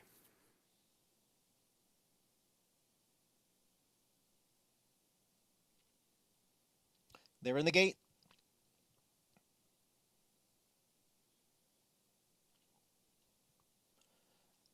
And they're off. Principal dancer away well, as Rejected Again now moves up to take the lead. It's Rejected Again in front. Principal dancer, Our American Star, heads apart second and third. Continuum is next in fourth, 3 lengths to I Saw It All, who trails the field in fifth. Rejected Again, 3/4 of a length over the favorite Principal Dancer. And then a gap of 3 lengths to Our American Star. The opening quarter, 22 seconds as they go around the far turn. Rejected Again with the lead. Principal Dancer in pursuit in second. 3.5 lengths to Our American Star. Then 3 more to I Saw It All. As the field comes for the top of the stretch, and Rejected Again has gotten clear from Principal Dancer, who is under the whip. Down on the inside is Continuum, then Our American Star, and I Saw It All. Rejected Again has opened up on the field. Rejected Again in front by 4. Principal Dancer gives chase in second, then Continuum, Our American Star, and I Saw It All on the outside. Rejected Again. 2 in a row for Jockey Joel. Rejected Again defeats Principal Dancer, and it's a photo for third. Speed Dangerous here in the third at Saratoga. Joel Rosario goes to the front, does not look back. 2 today, as you heard from John and Brielle. 42 wins, 1 back of Jose, 3 back of Irad. I really love the last 2 races. It tells you so much about Joel Rosario, right? The race last time, he came from last on the turf going long. This time, he wired a field sprinting on the dirt. He's a versatile rider. And when he got to the front end, he was going to be hard to get past, and it's exactly what he was here. Gets the win here at 2-1, even money favorite. Principal Dancer, no response here in the stretch. Let's go to Maggie. And just to, Christophe Clement said it best when he was talking about Joel Rosario after their win together in today's second, that he's such a good horseman that he knows what horse he has underneath of him and what he needs to do to give that horse the best possible chance to win. He never beats up on a horse. It's always hands and heels for the most part by him. And he's always thinking about a horse kind of what they might have left in the tank. Now, we saw it with Rejected Again, complete opposite way of winning a race towards the front end, but he was ready to go, and Principal Dancer just could never get close to him. As a good comeback race off the layoff for Rejected Again and Gary Gullo. Yeah, nice win for the Gullo barn, owned by Bob Peterson Stables. And again, 2 today for Joel Rosario. Again, filling in here for what would have been Irad Ortiz Jr. 4-6, 3-2 finish, and you beat an even money favorite in your exotics or multi-race wagers. Yeah, nothing wrong with that at all. Prices from this one when we come back, 42 at the meet for Joel Rosario.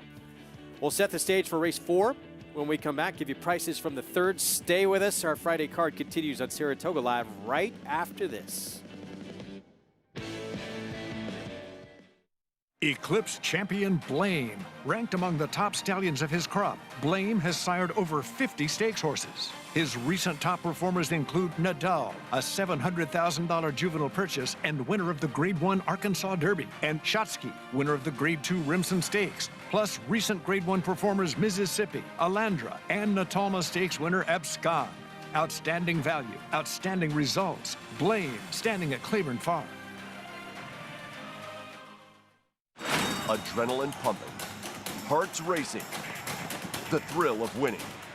And it all happens right here.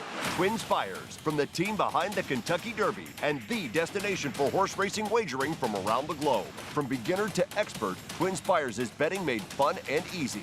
And for new players, once you place your first $25 worth of bets, we'll match that in bonus bets. Twin Spires, racing into your home. Download the app now. See site for details. Void where prohibited. Please wager responsibly. He's a very nice colt, very good mover. He's done everything we've asked as far as exercising, hand walking, and just handles everything in stride. He's got a great pedigree, he's got a great physical, but the thing I like the best about him is his walk. He's just a well-balanced horse. And he's one of those horses you get really excited to sell.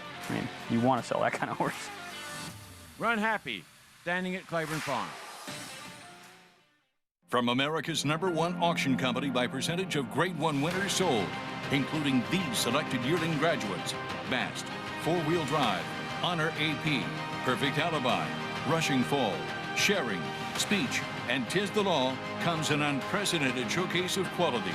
662 selected yearlings in one extraordinary catalog. The Fasig-Tipton Selected Yearling Showcase, September 9th and 10th, after the Derby in Lexington, Kentucky.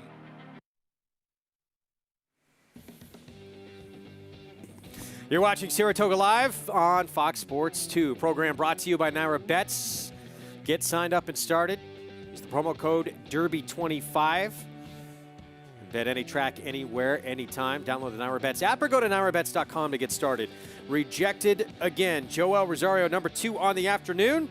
Got to the front and had enough in the tank to go gate to wire. Let's go to Maggie.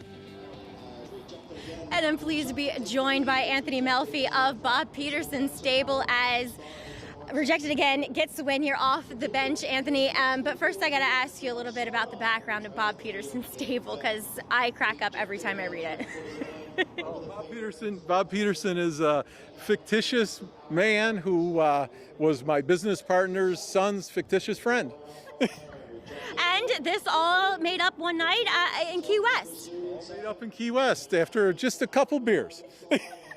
Just a few, you know. But Rejected again, Anthony, he had the speed to control this race from the onslaught and getting a little relief in class as well. Yes, for sure. But ran a great race, and we're extremely happy that we got the win. You are the one who purchased the Union Gables, correct? Yes, Union Gables we purchased in Ocala this year, and she'll be running in the Spinway. But I'm talking about the hotel as well. But I'm excited to see her. But you love it up here in Saratoga, and how nice is it to have a place on Union Avenue? Absolutely, it's been a lot of fun. Owned it for about a month now, and we're having a great time over there, sitting on the porch and just watching the races and having fun. Well, wishing you the best of luck with Union Gables. She was an exciting winner here earlier on in the meet, but congratulations with Rejected again. Thank you very much. Appreciate it. All right, Anthony Melfi of Bob Peterson's stable. I love those kind of funny names behind stables. So good story behind this one as well. And he and Gary Gullo teaming up with lots of success here in New York throughout the years, but especially here in Saratoga, guys. Thanks, Maggie. Hey, cheers to Bob Peterson. Great guy. Yeah, nice. He's a great guy. He called me yesterday, actually, Bob. If you meet him, got to stop and say hello. $6.60 for the win. Rejected again. And, you know, as you pointed out, just all the tools on display from Rosario the last couple of races. Yeah, it's kind of like, seeing that quarterback that rushes for a touchdown and then throws a 70-yard bomb on the next play. It's just the versatility that Joel has. It's pretty impressive. It's a little Lamar Jackson-like. Yeah, a little bit like Lamar Jackson, though he's a better runner. But some might say Joel's better coming from off the pace, so maybe it's a good comparison. Fourth at Saratoga, 6.5 furlongs, 50,000 starter allowance. Stage left, Wesley Ward, Jose Ortiz. You got Cobble Hills. Win streak came to an end here at Saratoga last time out, but he's been running some good numbers. Oh, Sadler's Joy's had some rough going here ever since he won the Sword Dancer back in 2017. Try and do it again this weekend. Need help in finalizing your picks for the next race? Check out the Track Master selections provided by Equibase on every U.S. thoroughbred and harness track on Naira Bets. Use these selections to get quick expert advice from professionals in the business. Check out the thumbs up graphic next to the pick and the wager pad and scroll down for more details on the horse. Trackmaster selections available on Naira Bets and the Naira Bets app. Practical Joke was all business. He won the home. Practical Joke always showed a lot of ability. He showed a lot of heart, a lot of determination. Right from the first breeze, he identified himself as one of the best in his crop. Practical Joke down to the wire, the Champagne.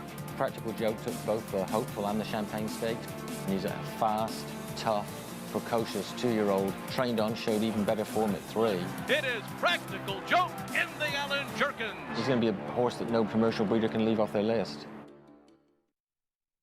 Racetrack Television Network brings you every race, from every track, on every screen, every day.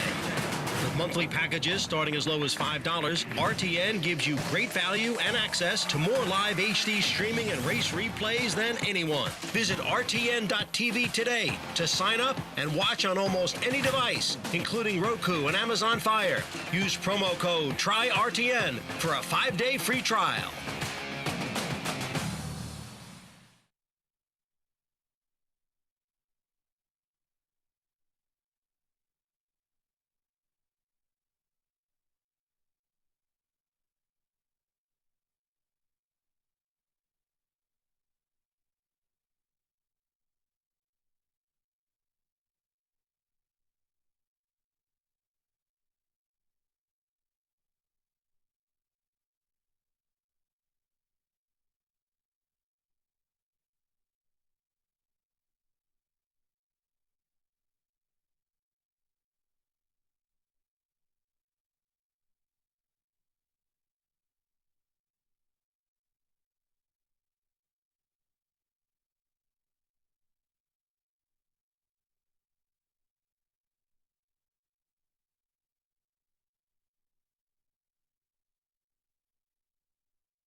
Farther out, Sadler's Joy and Annals of Time are coming and diving through his noble thought on the inside. Here comes Annals of Time and Sadler's Joy. These two go by as they come down to the wire. It's going to be Annals of Time in the Sword Dancer. Ran huge in defeat. Sadler's Joy there. Annals of Time with a win. Sadler's Joy just missing. Of course, he'd get DQ'd in the Bowling Green, 6th in the Bowling Green back in 2019, 3rd in the Bowling Green, lost by a half length 2018. When will it be his time again? But what a win from Annals of Time in last year's edition of this race in very familiar silks of Klarovich Stables. While runner-up in the Derby and the Preakness, Sword Dancer was untouchable in the Major Stakes run in New York during his Horse of the Year campaign later that year, capturing the Belmont Travers Woodward Jockey Club Gold Cup of the Met Mile. While his career was limited on the turf, as Richard Migliore explains, the history of the race named in his honor on turf runs very deep. When talking about the all-time greats that have run in the Sword Dancer, you have to start with the great gelding, John Henry. He placed twice in the Sword Dancer before being crowned the 1980 champion turf horse. Then in 1981, John Henry proved the 3rd time's a charm. It's John Henry. He's going to win this race by 3 lengths. John Henry in front. John Henry went on to earn a 2nd champion turf horse, champion older horse, and the first of his Horse of the Year honors that year. He eventually won 3 additional champion honors and another Horse of the Year crown in 1984. John Henry was inducted into the National Racing Hall of Fame in 1990. 1992 was the first running of the Sword Dancer at Saratoga, which had previously been run at Belmont Park. Fraze, French for strawberry, won his first Grade 1 event in the Sword Dancer. Fraze and Jerry Bailey really working on him, and Fraze is going to do it. He wins the Sword Dancer by 4. Fraze would go on to run last to first in the Breeders' Cup Turf that year. In 2004, Better Talk Now had a breakthrough performance with his first of 3 starts in the Sword Dancer. But here comes Better Talk Now, who surges past to take the lead. Better Talk Now won the Breeders' Cup Turf that year on his way to earn over $4.3 million in his career. In 2014, the Sword Dancer became the second American win in a string of 4 Grade 1 wins in a row for Main Sequence.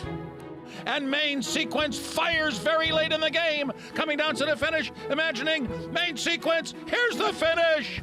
Main Sequence got there. He eventually won the Breeders' Cup Turf and earned Champion Turf Horse and Champion Older Horse honors.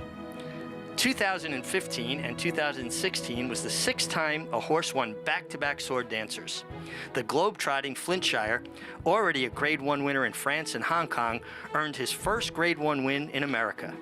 That next year, Flintshire would win again before earning the Champion Turf Horse honors. Flintshire just strides away. Oh, what a racehorse. Flintshire earned just over $9.5 million in his career. Mig, nice job with that. Here's a look at the notable Sword Dancer winners. Back-to-back for Flintshire. Big Blue Kitten, Point of Entry. Better Talk Now. Grand Motion. With Anticipation went back-to-back. And not looking to go back-to-back, but Sadler's Joy looking to add a second Sword Dancer to the resume.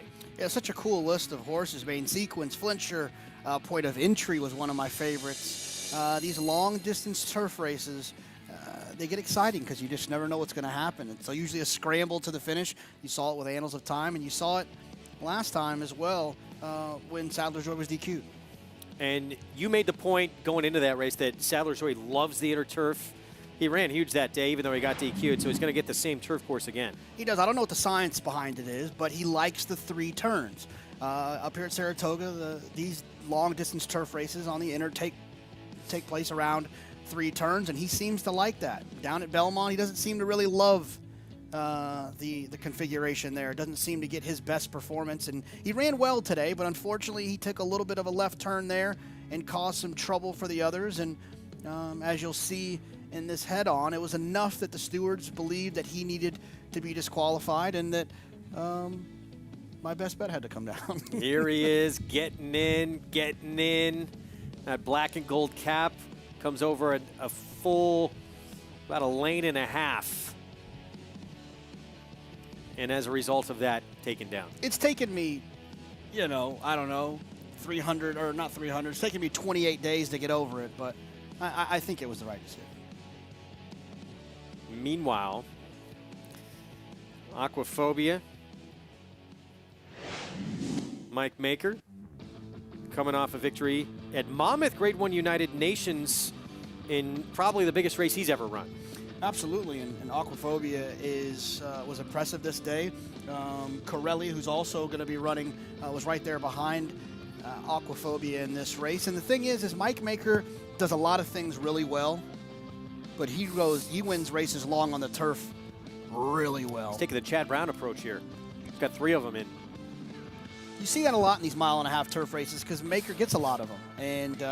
And the funny part about it is he's got 3 in here, and the best one might not even be here in Zulu Alpha.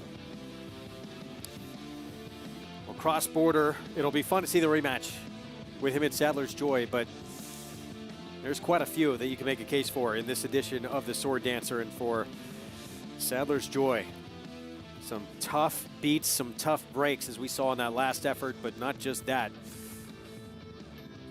Lost by a neck last year, 3rd in the Bowling Green, 2018. So looking forward to that. It's going to be a tremendous weekend of Graded Stakes action on our program. We hope you join us. Right now, 4th at Saratoga is coming up next. 8-5 favorite. Stage left, Wesley Ward. Jose Ortiz will be aboard, and there is the son of Congrats. Let's go to Maggie. We'll check in with him, Greg. As stage left, he'll come back after facing a pretty tough field in which Everfast won that allowance race. Now he's back in with Starter Allowance Company. That kind of feels like the next best option. That's the next step as far as protecting this horse as he has graduated from those condition claimers. He looks good here. A horse that sometimes I question how fit he is, but he looks extremely fit here. Now pairing 3 races back to back. He's sharp as he typically is. Great coat on him. All things looking good for your favorite as he will go the 6.5 furlongs in which he won at 2 back at Belmont. Number 3, Southern Bridge. He took a bit of a drop in class to the non-2 for 40 and Joe Sharp picked him up after turning back and switching to the dirt for this guy. Maybe this is what he wants to do. It's a big question of whether this is what he really wants to do, or was it just a class relief that eventually got the job done in that last race. But what I can tell you is he looks phenomenal here. He probably looks the best of any of the horses in here overall, looking at him. And if he gets the right kind of setup, maybe he could come calling here as he'll go the 6.5. Moving on to one who returns to New York. That the last time he ran here was trained by Joe Sharp, but that's number 6, Majestic West. Very much of the quality road. He's very high strung. I actually don't have any notes on him going back to that first debut effort as a 3-year-old, but he looks like quality road, and he's tough to handle like he could be at times. He was really difficult to get the tack on. They eventually saddled him outside the stall on the walk, got it on here. He is very, very high strung coming in here to Saratoga once again for Phil Bauer, coming in out of a race at Churchill in which he didn't have the cleanest of trips coming off of that long layoff, though he looks very fit here. He's a big, good-looking horse, so we'll see. He was able to dictate things when he was going longer. Now they've opted to keep him short in these sprint races. But as far as I can tell, Greg, he's very sharp for this second back-to-back sprint race here in 2020. All right, Maggie, thank you for that. 8 minutes away from a start here in the 4th. And our post-parade coming up, we're going to see a horse who got really good at Belmont to kick things off, who's 7-2 on the board right now, came here to Saratoga, tried to make it 3 straight wins. That is Cobble Hill. And even in defeat, ran pretty good for 35,000 non-winners of 3. It'll be a rider change. Ira Ortiz Jr. was supposed to be here. It's Manny Franco. Yeah, needed non-winners of 2 for 16,000 to get the win. This is a tougher spot. But did win that race by 7 lengths. As we take a look at stage left, and this horse coming out of an entry-level allowance for WW. Yeah, this horse does not have to win this spot. 3-2 on the board. Does get a little class relief. Doesn't have to face a horse like Everfast, who we'll see tomorrow. Yeah, and the 4 go. Southern Bridge. Joe Sharp off the claimed off a Mott. Yeah, this horse broke his maiden going 9 furlongs. Shows up here going 6.5, but ran well last time, first time for Joe Sharp. Kendrick Carmouche on Queens Mason here, 9-1.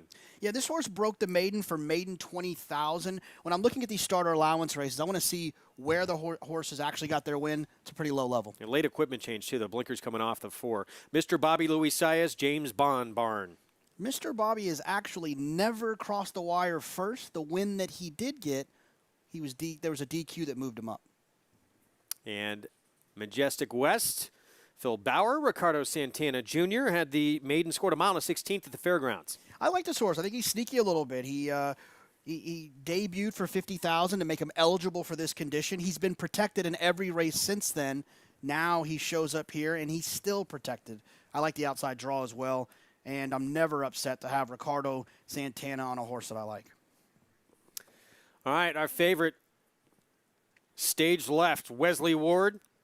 Son, congrats, already a winner at Saratoga in the past and coming out of a tough heat. Everfast would win that race, runner-up in last year's Preakness, and we're going to see him in the 4 go, as J.K. mentioned, on Saturday.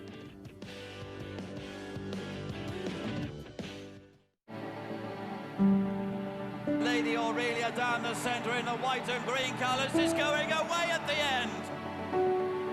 Rachel's Valentina Ratner and takes the lead.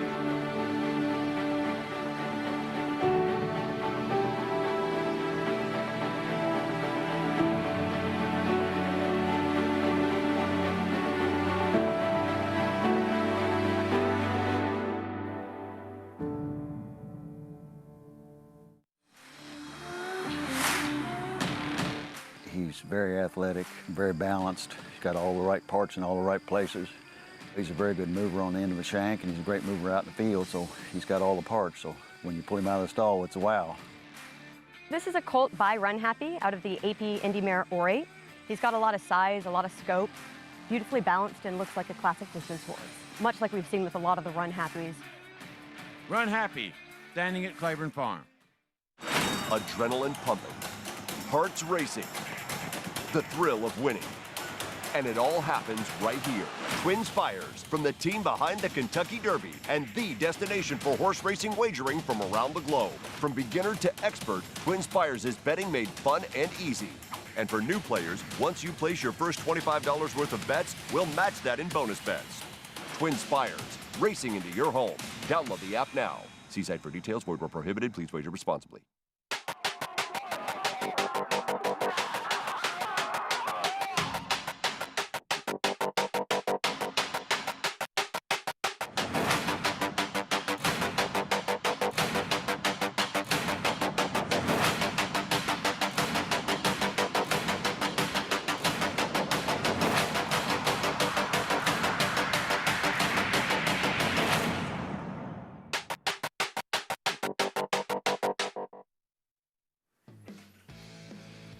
Back on Saratoga Live, our program brought to you in part by America's Best Racing.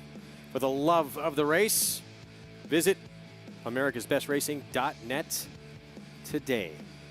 Statue of Native Dancer. Just reminds me how much I just love walking around this city. Taking Union Avenue, turning left there at that statue and coming down to the track, great way to just soak it all in. Really get a feel for this city. As we take a look at stage left, Jose Ortiz teaming up with Wesley Ward here as we look back to the victory at Belmont. Yeah, did that non-winners of 3 for $50,000, which is one of the races that made this horse eligible for the condition. I thought Ray and Will got a nice trip in there and just pulled away. But like I said, I wonder how good this horse really is. The class relief should help quite a bit, but at even money on the board, I just think there's some more creative ways to go in here. I won't be shocked at all if stage left wins, but I prefer the 3 and the 6, the 3 Southern Bridge and the 6 Majestic West. Well, Southern Bridge, it would be 3 for Rosario through the first 4 races if that were to happen. Coming off a win for $40,000 non-winners of 2 at the meet. That was back on August the 16th. So fairly quick return for the 3. And there is the son of Lemon Drop Kid. Should be coming from fairly far back in this spot. Let's check in with Maggie. Yeah, I think the pace situation is quite interesting here, and maybe a discussion, Greg, that you and Jonathan can get into, because what I'm seeing here are some horses that are pretty sharp, and some of which they've been on the front end before. Sometimes they are, sometimes they aren't. And we'll start, though, by talking about Mr. Bobby, who can lay pretty close. And he was sharp back in the paddock, but boy, did he get a wonderful warm-up here beneath Luis Saez. Really framed himself up well. I mean, literally had his head bowed to his chest. And just really well within Louis' hands, but that controlled energy like you like to see. So I like Mr. Bobby and what he's showing me out on the racetrack. We'll see if Jimmy Bond and his team can bounce back after a defeat with the prohibitive favorite in the last race. But Mr. Bobby Sharp here as Majestic West, as I was talking about him in the paddock and how difficult he was being for his handlers, he took that energy and put it to use out on the racetrack in the warm-up. He channeled it. Ricardo took him away from the pony, and while he wanted to do a little much when he first broke away from him, he actually dropped his head and settled beautifully into Ricardo's hands. And Ricardo's good with horses like that, he said he kind of lets them use themselves to pull against. So he never gets in one's face. He just kind of puts his hands down and lets them decide, okay, I'll just go along with, you and pull against myself a bit more, and really moving well out there. I think Majestic West, he's going to sit a nice trip. We'll see towards the outside, but I would foresee him being fairly close to the pace as well, despite him being on the front end going longer. I think now they've kind of are possibly making this horse into that kind of stalking sprinter here. Greg? All right, interesting. Thanks, Maggie. 5-1 on Majestic West. It's on a quality road here, and Ricardo Santana Jr. gets the call. Yeah, I think Ricardo, I like the point that Maggie made about how he's good with these types of horses. I think Ricardo's got a nice horseman aspect to him with the relationship that he has with Steve Asmussen and Scott Blasi, working horses in the morning, kind of being their go-to guy. He's allowed to figure out what's going to go on with a horse without the fear of being taken off. That relationship, I think, has really helped him kind of grow as a rider and become a better horseman because, tell me a better guy to learn from than Steve Asmussen when it comes to being a horseman. So I think that's a great advantage that Ricardo has, and I think that this horse, Majestic West has a great opportunity to get the job done here. A very attractive price at 9-2.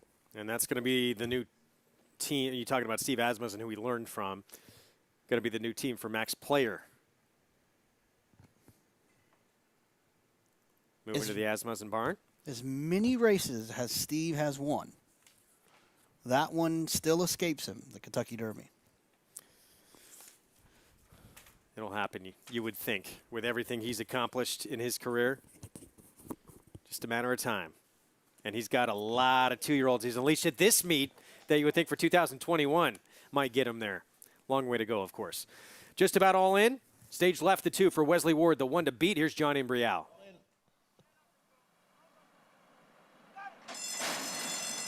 And they're off. Stumbling start for number 6, Majestic West, who broke from that outside post position.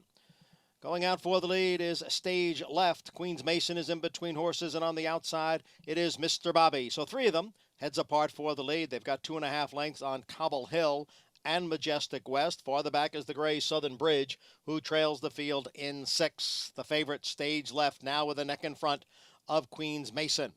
Mr. Bobby on the outside runs in 3rd. Just in behind the front 3 is Cobble Hill, who's running in 4th. Then Majestic West, and farther back is Southern Bridge. As they race midway around the far turn, the quarter went in 21-3. Stage Left by a half length. On the outside is Mr. Bobby. Alongside is Queens Mason, the half in 44-1. Majestic West will be brought wide into the stretch. And down on the inside is Cobble Hill. It is Stage Left with the lead here. Mr. Bobby is all out in 2nd. Cobble Hill is all out in 3rd with less than 1/8 of a mile to the finish. And Stage Left has a 3-length lead, but is tiring some. Cobble Hill now moves into 2nd. Stage Left still there. Cobble Hill second best. Stage Left the winner. Cobble Hill was 2nd, and Majestic West finished 3rd. Stage Left, too good, coming out of a very tough heat that Everfast won for Jack Sisterson. Drops down, gets the win here. Cobble Hill made a run at him, but not enough. Yeah, the class relief is what got the job done for Stage Left in here, and a nice winner at a short price. Jose Ortiz said, "Not so fast, my friend. Joel, slow down there. Let me get a win real quick and try to get back going in the right direction." Back 2 up on Joel. 44 wins for Jose Ortiz. And Stage Left is too good for this group. Wins at 4-5 here in the end. His 4th win. Now 2 for 3 at Saratoga. 2-1-6-5 finish. Let's go to Maggie. And one back now on his brother is Jose Ortiz behind Irad Ortiz, not riding today with that sore wrist, and we'll hopefully see him back riding tomorrow. But Stage Left, a unencumbered trip, took them gate to wire, set some decent fractions as well. But talking about the start, if we could go back and watch that, the outside horse, number 6, kind of bobbled. He stumbled and then kind of popped up in Ricardo's face as well. So not the cleanest of beginnings for Majestic West. Swung wide in the stretch, just never could reel in Stage Left. And Cobble Hill made it a little interesting late, sneaking up the inside, but we'll take a look at that start here. Wish I could have gotten the head on, as just not that bad of a stumble, but just kind of stutter stepped and caught himself a little behind and popped up in front.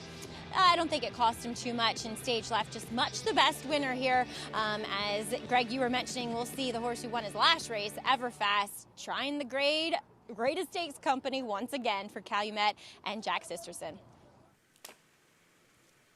4-5 favorite with the win. And yes, Maggie mentioned one within his older brother, but 2 wins today that Irad likely could have been getting his picture taken with. Have already won that he got replaced on. Yeah, it was going to be interesting prior to Irad missing the last 2 days, and now it's a foregone conclusion that it's going to be interesting to the wire here at Saratoga. Stage Left, impressive here. Son of Congrats.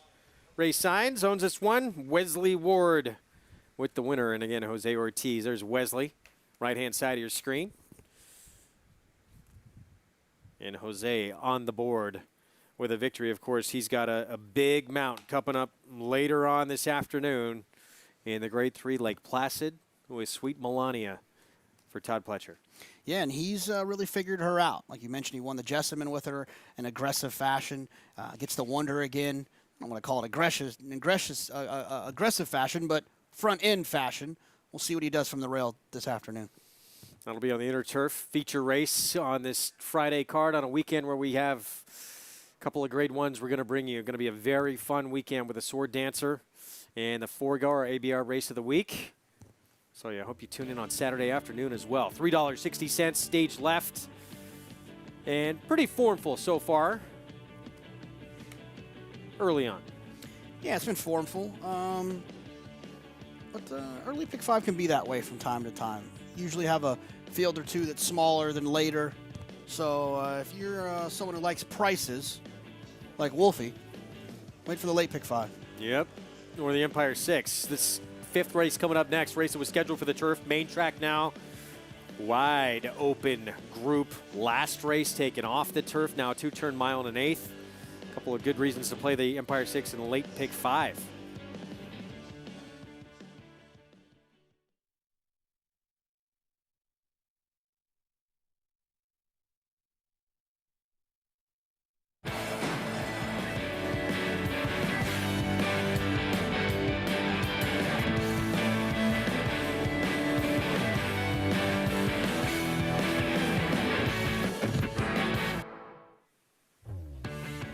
Welcome to Saratoga Live here on Fox Sports 2. Of those just joining us on Prime Ticket and Fox Sports San Diego. It's brought to you in part by America's Best Racing. For the love of the race, visit americasbestracing.net today. Greg Wolf alongside Jonathan Kinch, 2015 NHC Tour champion. Our feature race later today.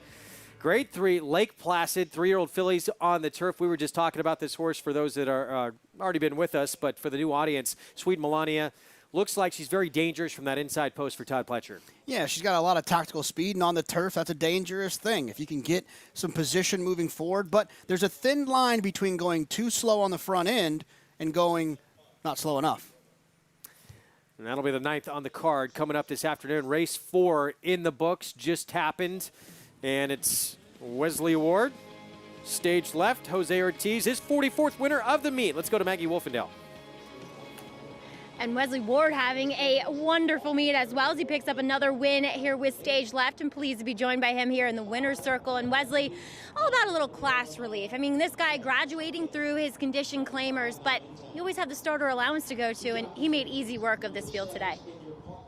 Yeah, he's a beautiful horse, and you know, he's been really, really good to us from the start. He was an inexpensive purchase. Ray Sines bought him for $15,000. He's been a client of mine for over 20 years. He's a great guy, so he's loyal too. And, you know, have the patience for this horse and have him come through, you know, has been great. Now, Wesley, you've unveiled some good-looking 2-year-olds, but I think none more so than Golden Pal, who we saw going back to the Skidmore Stakes. And, I mean, he was the most exciting 2-year-old I witnessed up here, if not one of the most exciting horses, period. What can you tell us about him? Give us an update, and what are your thoughts on his performance? You know, I've been singing his praises since, you know, early on in January and February when I got him, and almost at the sale when I seen him. Just love that colt. He's done everything right, and he's just a really, really cool horse to be around too. And you know, we lost the first couple, and I was kind of, you know, waiting for him to have a performance like he did, and he did. And I just really excited about his future. Will that future entail the Breeders' Cup Juvenile Turf Sprint? Yeah, and I spoke with the owner, Randy Lowe, and I said he's so special. We flew him back actually to Keeneland, so he's there right now, and he won't leave the stall until he heads over to the Breeders' Cup, the sprint race on the grass. First, I guess it's opening day there of the Breeders' Cup. Well, certainly looking forward to his next start in that Breeders' Cup, Wesley, but congratulations with stage left, and a very good season here at Saratoga for you as well. Yeah, it's always a great place. You know, it's great to be here, and, you know, it's always tough to win, and to have it come out of here with a good meet like this, it just makes it so special. Well, that it is, Wesley. Congrats again. As guys, Wesley Ward, he certainly knows how to get those babies ready, but he can win at the older horses as well. And he's had a good mix of success up here at Saratoga this year. And always fun to see him when he ships in himself to get his picture taken. Golden Pal, highest buyer speed figure by a 2-year-old all year long. And he is going to be a short price on Breeders' Cup Day. He is definitely in the trifecta for my most impressive moments that we've seen at this meet. Tis the Law, the Travers, Gamine in the Test, Golden Pal. Today's race is brought to you by Claiborne Farm. 100 years of doing the usual, unusually well. You corrected me, thank you. Yeah, Lake George, our feature today. I got my lakes mixed up. Sweet Melania, going to be the one to beat in the Lake George later today. And you get signed up, started playing along with Naira Bets. $25 free play upon sign up and up to a $200 deposit match. Use that promo code Derby25 at sign up to take advantage. Bet any track, anywhere, anytime. And get signed up just in time for that first Saturday in September and Kentucky Derby Day with your Run Happy Travers winner. Tis the Law. Trying to keep that Triple Crown dream alive. The way he's working in the morning, it looks like it is all systems go as he keep on moving along. Yeah, absolutely. And he's lost one of his rivals. It sounds like Caracaro's not going to go, which is great news for Tis the Law. It's one less horse he has to worry about. We're going to take a break. We'll be back, and we'll recap what happened earlier on in the card, including our opener, a stakes race and a rematch that kicks things off. We'll tell you how Captain Bombastic did when we return.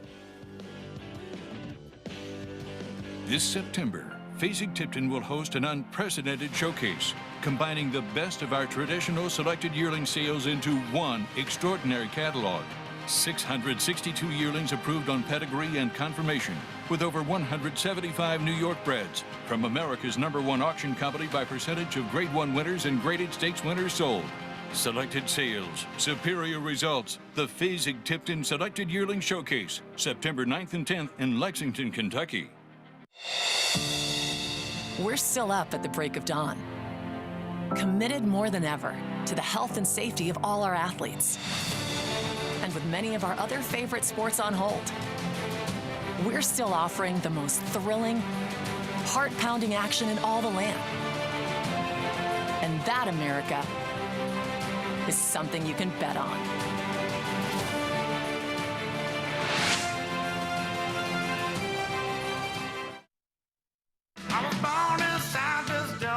Win, you win. Has taken command close to home. Win, you win. They come down to the wire, and Minute to Stardom upsets them at 20-1.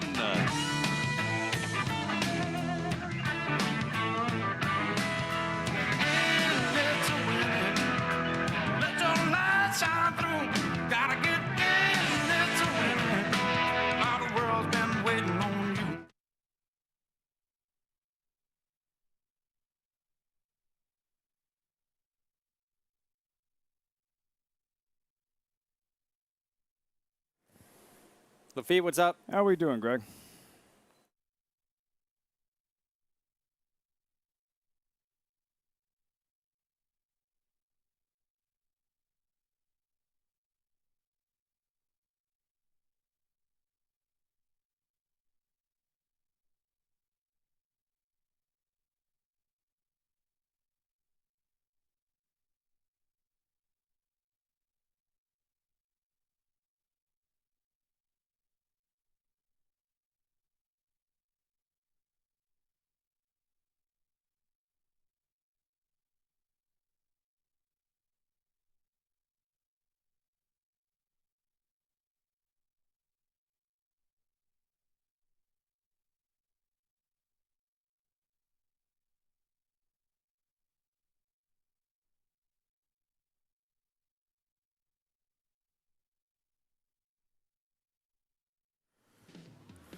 Back on Saratoga Live, Fox Sports 2, the Fox family of networks. Thanks for being with us on just a beautiful Friday afternoon here in upstate New York. Program brought to you by Naira Bets. Bet any track, anywhere, anytime. Download the Naira Bets app. You can also go to nairabets.com to get signed up and started Derby 25, that promo code to use for new members at sign up. Greg Wolf, Jonathan Kinchin with you. We got the first 4 on the card on this Friday afternoon in the books, and we started off this afternoon with a stakes race right off the bat. Time for our mid-show update. New York Stallion Series, Times Square Division, the rematch between Captain Bombastic and Dream Bigger from the Mike Lee back in Belmont. Yeah, Captain Bombastic and Dream Bigger hooked up, and then it's right about this time that Captain Bombastic said, what's that line from that movie, I'm the captain now? Ah, yes. That's what he told him at the top of the stretch. Yes, he did. Even though Jose Ortiz on Dream Bigger, that 5, really tried to intimidate him down on the fence, but Captain Bombastic not having any of it. Meanwhile, race 2, Timeless Journey to 3 for Christophe Clement with Joel Rosario and another zip code entering the stretch, somehow gets up to win this race, and he does it easily. Yeah, as the first half of a Joel Rosario double comes from way out of it, going long on the turf. Like you said, he was out of the picture when they turned for home. And then he came back and with a little encore and wired a field in a dirt race. Joel Rosario with 2 wins so far. Yeah, Joel having a big afternoon. This filly, Timeless Journey, coming off a maiden 40 New York bred win, stepping up in class and was impressive here. 2 wins for Rosario. Couple of wins that could have gone to Irad Ortiz Jr. had he not been out with injury, but as a result now, his younger brother inching ever closer, and so is Rosario. Jose just won back, and Rosario himself with 42 and counting. Still a lot to come here on the afternoon, including our feature in the Lake George. We check in now with Lafitte Pinkai. Jose Ortiz about to become the captain now, closing in on his brother Irad Ortiz, guys, missing his second afternoon here at Saratoga Race Course. Late pick 5 coming up very shortly, and just glad the weather cleared up. Yesterday, the main event had to be moved to the main track. The Smart and Fancy, no such concerns today for the Grade 3 Lake George. As we take a look at the morning line favorite, 8-5 on Sweet Melania, the front-running American Pharoah filly. Looked great in her 3-year-old debut, winning the Wonder again. Trained by Todd Pletcher, his assault on a potential 14th Saratoga training title continues. Don't be surprised if he wins 2 or 3 over the next couple of hours. Plus, we'll look ahead to the first of 2 Grade 1 events tomorrow, the 41st running of the Grade 1 Forgo. Whitmore, he's nasty, he's talented, the Conor McGregor of thoroughbred racing. And JK could probably get Conor to participate in one of these. 5th installment of Cart Talk, JK and the brothers Ortiz. You don't want to miss this, Greg, and you can only imagine how difficult this is right now for Irad Ortiz, as competitive as they are, missing a couple of afternoons. If anybody wants to get back more than Irad Ortiz, it's his brother. Because if he wins this thing, he doesn't want to do it with his brother's sideline. He wants to do it outright. No question. That's part of the game, though. You got to stay healthy, and in any sport, that's how it works. But I imagine we're going to see him back tomorrow. He's got some pretty big mounts. Yeah, I don't think Irad's going to be gone too long. And that car talk he was talking to me about, a nagging injury he's had for the entire meet. And so I think he'll be back sooner than everybody might think. Yeah, I mean, we say it all the time. It's amazing. The hockey players, and they are probably the toughest in the business, but these riders are riding constantly with little nicks and cuts and hurt bones and broken bones, and they're tough customers too. And there's some a sense of mental toughness as well that goes along with it. Every time they get a leg up, their lives are on the line. Yeah. Hockey players can skate onto the ice, and obviously without some freak accidents, bad things can happen, but every time they get a leg up, it's they're risking their lives. Empire 6, it starts here. It was scheduled to be a turf sprint. It's now on the main track. Stays at 5.5 furlongs. New York breds. Maiden special weight Party at Pages. Jeremiah Engelhart looking for number 2 today. Yeah, I loved Party at Pages when I looked at the form, and then Jeremiah won the first race and did an interview with Maggie, and I was trying to read him like we were at a poker table, and I'm still trying to figure out where he's at there. You're usually very good at the subtext of interviews. 4-5 on this filly by Gemologist, the one to beat. We'll be back.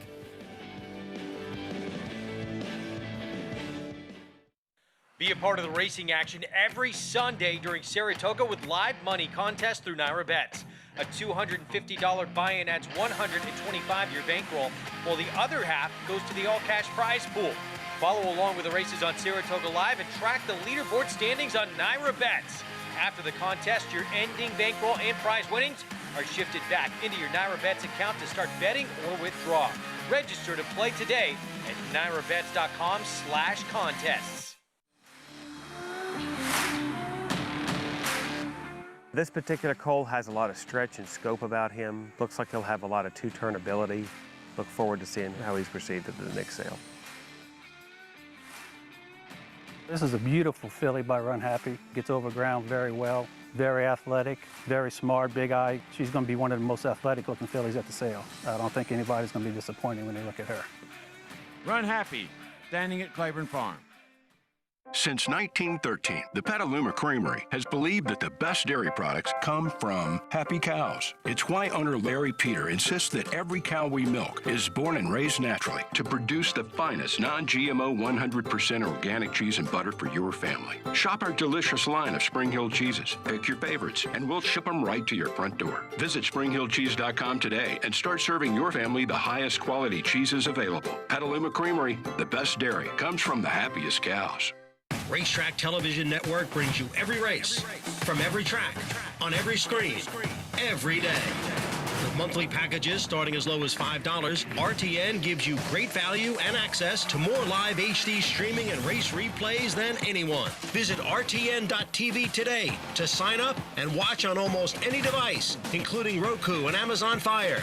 Use promo code TRYRTN for a 5-day free trial.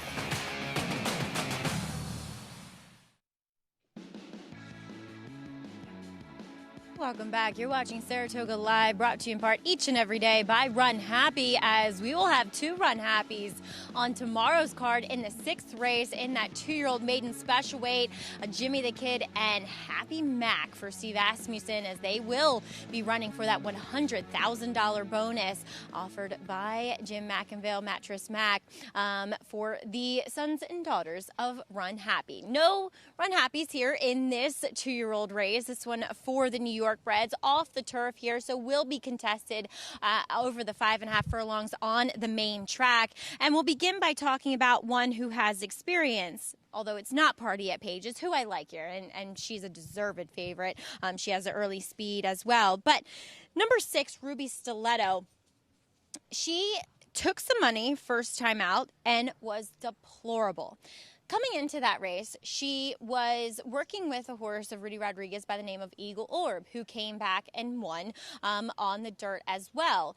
Now, they keep her in here. She is coming in off of somewhat short rest, and she's very sharp as she gets those blinkers on. So I'm wondering if they're going to try to get her out of the gate, given the fact she has some racing experience. I don't know if she's any good. Granted, I liked her first time, and I think it's fine that she is reined off and this is on a fast track. But I do think they're going to try to get a little bit more speed from her. At least that's the signs I'm getting here in the paddock. On to ones who have not started, including number 4, Violet Tiem, for Kelsey Danner, daughter of Violence. All the siblings on the bottom side have been better on the turf. So this is probably just to get a race into her. I would have really liked her if this race was on its scheduled surface on the turf, because she's big, she's solid. She was a little bit green to get the tack on, but she's calm, so she's kind of giving me the feeling that she's probably going to need a race for experience / fitness, and why not just keep her in on the dirt to get that here, and maybe we'll look for her down the line switching to the turf. Number 7, She's Majestic. I'm okay with her being on this surface for Steve Asmussen. She's one that I actually know from being down at Belmont, and she has kind of filled out. She's gotten bigger and stronger. I mean, granted, I saw her when she was in Steve's assistant Toby Sheets' barn going back to June, and I like what I'm seeing here. She's moved forward quite a bit in the last 2.5 months, and she was a little green at first, but like I said, I think the dirt's going to be fine for her. She's actually pretty upright in her pasterns. We'll see if she needs one experience-wise, but fitness-wise, it looks as though she's right where she needs to be, and a good-looking filly she's turned into. Number 8 is Tangerine Dream. I thought a lot of money to pay for a big brown out of a dam who was good herself but has yet to throw anything, and she was good on the turf, so you'd have to think this one much more meant for the turf here for Carl Grusmark. And 2, $115,000 after working 10 and 2. And worked at 3:30 in the afternoon. The co-signers, and this one co-signed by Nick Demerick, they put the ones that they think are good early on in the morning, from between 8 and 10. So I'm kind of scratching my head here in regards to her. She also looks as though she wants to run long on the turf. So I feel like this is purely just a starting point for her to get a race into her. But Greg, I feel as though the ones who have experience are probably in an advantageous spot here today. Nothing like having that experience in the afternoon. It means so much, and that's why we have a 4-5 favorite in Party of Pages, who debuted on the main track and missed by a nose. Had the lead in the stretch and was 8+ lengths clear of the third-place finisher. Yeah, it was fast that day. Irish Constitution got the job done, and you just feel like you mentioned they're going to improve second time out, and being forward on the dirt is just it's a big advantage. So there's lots to like about the two Party at Pages. This was the debut.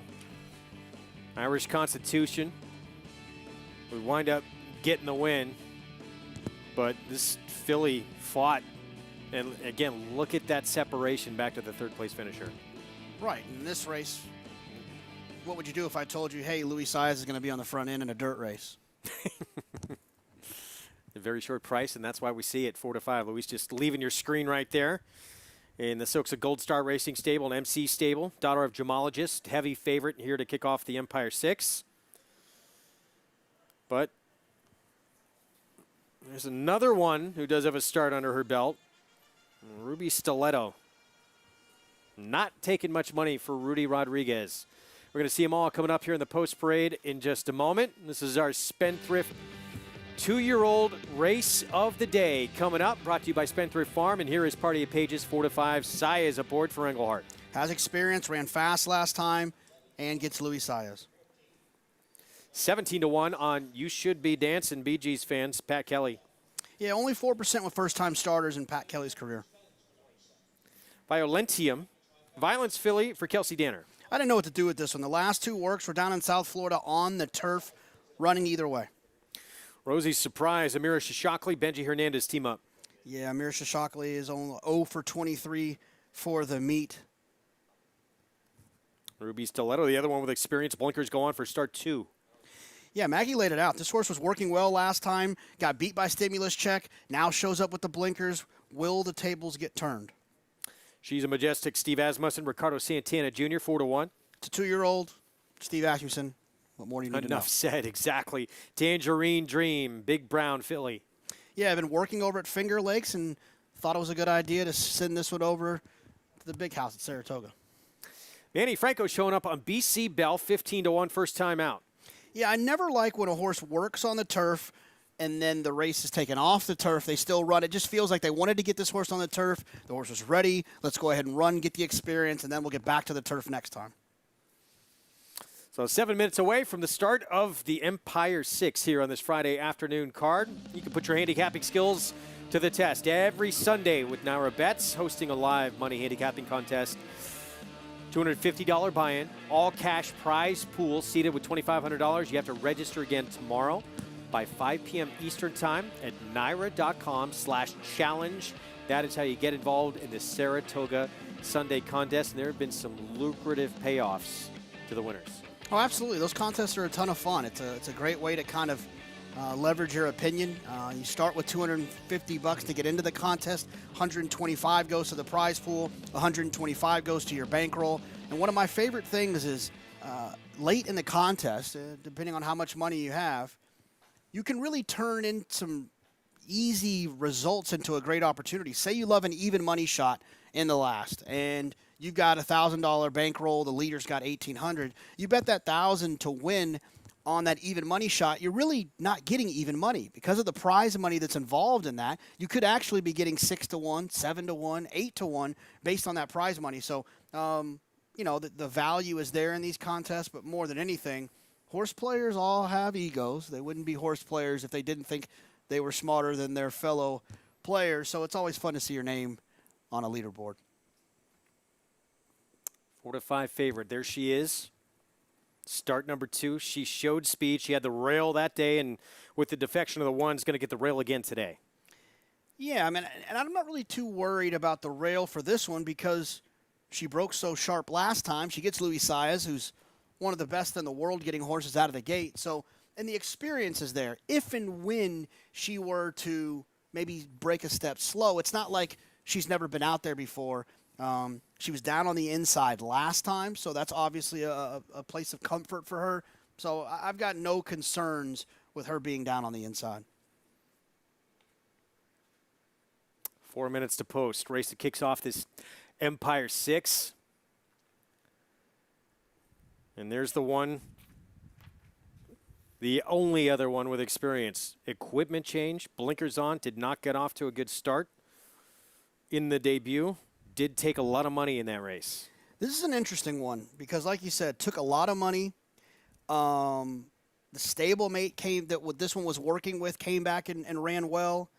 And Maggie kind of hinted at it. I was right there with Maggie that this one worked with customer experience. And so when this one ran poorly, I tossed customer experience. Then customer experience came back and won. And now you get Ruby Stiletto putting the blinkers on, trying for a second time.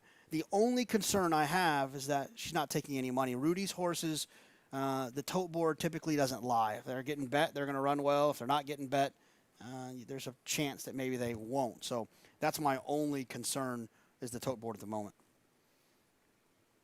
See that Empire 6 pool, 128K put into the carryover, 63,000 plus. And then we'll get into late pick 5 after this race, but this one will kick things off. And the race going through this filly right here. Saya's back aboard.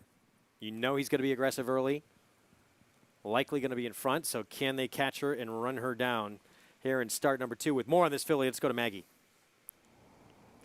I think that is going to be the case, and that they probably can't catch her. I mean, I'm kind of flip-flopping. I'm not sure if I want to take her, if I just want to be a contrarian and take number 7, the first-time starter. But Party at Pages, she got a beautiful warm-up, a solo warm-up with Louis Saez aboard. He took her, got a good gallop into her, away from the pony to the backsides, linked back up with the pony now, and she's just taking everything in stride. You know, she's not nervous in her second start. Sometimes that's a red flag if they come back after their debut and are getting too edgy. Not the case. She looks as though she's ready to go here, and she's the one that has shown that she, you know, is a dirt horse, whereas all these first-time starters, they have pedigrees for the turf. Now, number 7, she's Majestic. She is by Majestic City. They are more dirt sprinters, but on the bottom side, an exchange rate mare, she was better on the synthetic, and she was actually a multiple graded stakes winner on the synthetic. So it's actually pretty much a synthetic family on the bottom. So we'll see, in a Woodbine synthetic family. So we'll see if that translates to the main track here. But she's shown me positive signs out on the racetrack as well. Ricardo did stay with the pony, but she just really framed herself up well. Has been professional now since getting back out on the racetrack.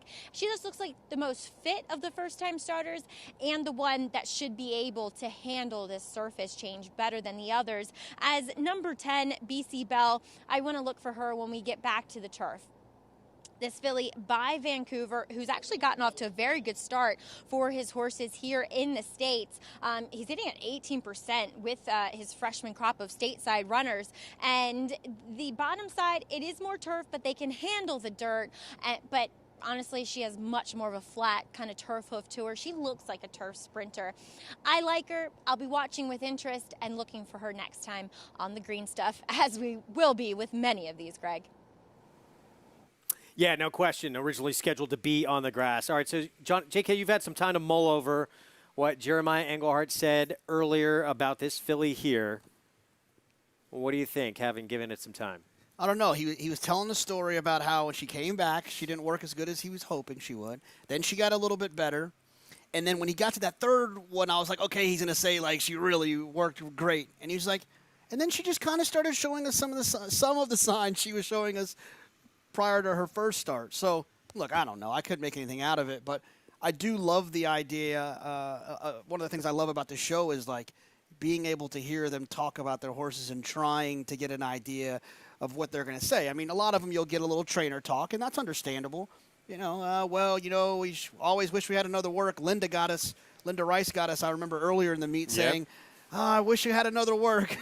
And then the horse won anyway. So, if you're going to play that game... Well, they can fool the trainers, too. Absolutely, absolutely. If you're going to play that game, I encourage you to play that game on your toes. But we've got a lot of information on this show.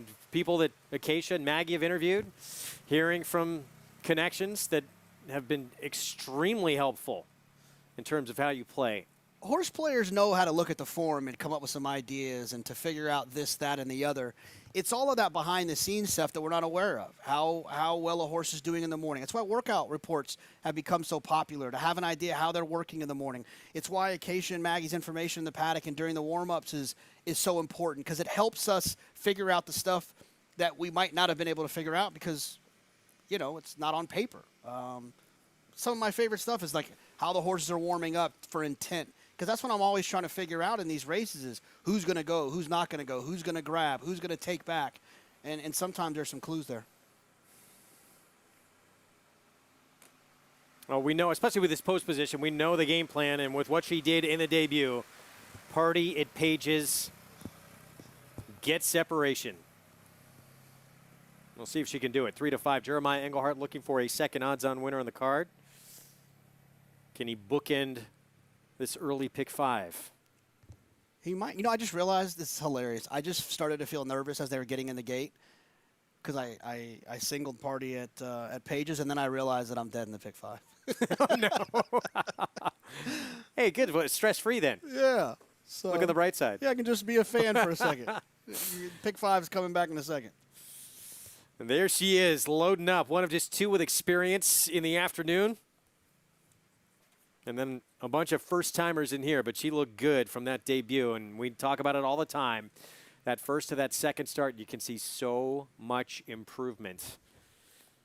And she already had to deal with the rail in the debut. Now she gets it again. But will we get a much better effort from that filly right there? Second half for Rudy Rodriguez. Daughter of McLean's Music. Raylo Gutierrez filling in for Irad Ortiz Jr. 1-2 on the big favorite. The 2 filly. Live mount for Raylu to pick up from Irad. No question. You got to think anything that Irad was on was live, and Raylu looking for his second win of the meet. 4-1 on the Asmussen first timer. Next door to Ruby Stiletto in post 7. Or the 7 filly, I should say. She's a Majestic for Bloom Racing Stable. Empire 6 begins right here. Party at Pages. The 2 with Luis Saez. Going to try and take him gate to wire to kick off this Empire 6. John Imbrial with the call. They're in the gate.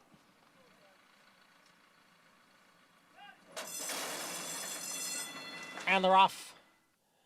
Party at Pages from the inside post goes out for the lead with Ruby Stiletto. Ruby Stiletto and Party at Pages, and the 2 of them are heads apart for the lead. Then it is She's a Majestic and Violent I Am. Those 2 right together, 3rd and 4th. Tangerine Dream runs in 5th. And then farther back, it is You Should Be Dancing, who's running in 6th. Rosie Surprise is next in 7th, and BC Bell on the outside. Opening quarter mile, 21 and 4. Party at Pages shakes clear now from Ruby Stiletto. It's Party at Pages in front by a length. She's a Majestic now moving into 2nd as Ruby Stiletto drops back. Violent I Am is down towards the rail, and on the outside is Tangerine Dream. The field comes into the stretch. Party at Pages has the lead here by 2. Violent I Am looking to advance down towards the rail, and on the outside it is Tangerine Dream as they move for the 16th pole. Party at Pages holding on to the lead. Violent I Am in 2nd. Graduation day for Party at Pages. Violent I Am was 2nd, then Tangerine Dream, and You Should Be Dancing was 4th. 2 to date. Luis Saez did his job. Got to the front, had to work a little bit for it from that inside post, but once she got to the front, you knew she was going to be very dangerous. Yeah, I'm obviously not speaking for all horse players, but I'm going to speak for a handful of them. We absolutely love Luis Saez. Just so aggressive. So many riders in that situation would have taken back when they started getting hooked with another horse. And Louis just persevered with it, went on with the best horse. And even here, he started to look like he was a little bit in trouble, but Louis a great finisher. It makes the game easier to play when you know what a rider's going to do, and he does it. And Luis Saez does that, and he's been doing it with a ton of success. I'd love to see a montage of his last 10, 11 wins, I guarantee every single one of them, he's not letting people get by him. Yeah, even in defeat with Mean Mary in the Diana. Dueled right there, being aggressive early. 27 wins of the meet for Luis Saez, Maggie.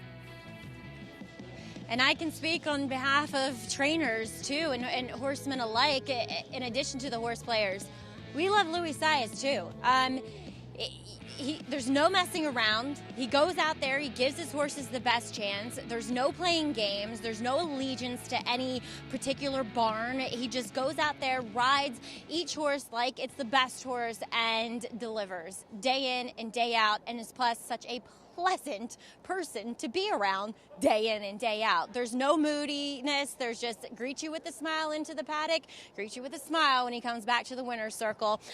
So I just want to talk about, too, Party at Pages did her thing. That's what we expected from her. But the runner-up, Violent Diane, ran very well in defeat, considering this probably isn't going to be her preferred surface, and that she tracked behind Party at Pages, took dirt the entire way, was behind her, and still kind of inching up and getting to her at the end. Not a bad effort either by the third place finisher in number 8, Tangerine Dream. Both of these fillies probably better on the turf, but ran well enough here on the dirt upon debut to hint at some ability, Greg. Yeah, definitely hitting in both of her starts, but certainly here with the graduation at 1-2. 2, 4, 8, 10. Tangerine Dream started to loom for a little bit, but in the end, Violentium winds up second in here. But Jeremiah Engelhardt takes the first, takes the fifth. Yeah, I don't think it would have made the biggest difference in the world. I don't think we'd have like a four-way battle, but man, Louis would have made it a lot closer if he didn't miss that first week. And he's been riding just outstanding. And I'd imagine he's got a lot. I'd be upgrading every horse that he's riding just because of how well he's riding right now. Yeah, and I mean, it's been the whole meet, but especially since last week, just taking it up another notch. 8-win week last week, including that win on Halliday in the 4-star Dave. Well, we got a big one still to come. The Lake George, our feature. Sweet Melania will be favored from that inside post. Lafitte, the rest of the crew will take you the rest of the way right after this on Saratoga Live. Enjoy.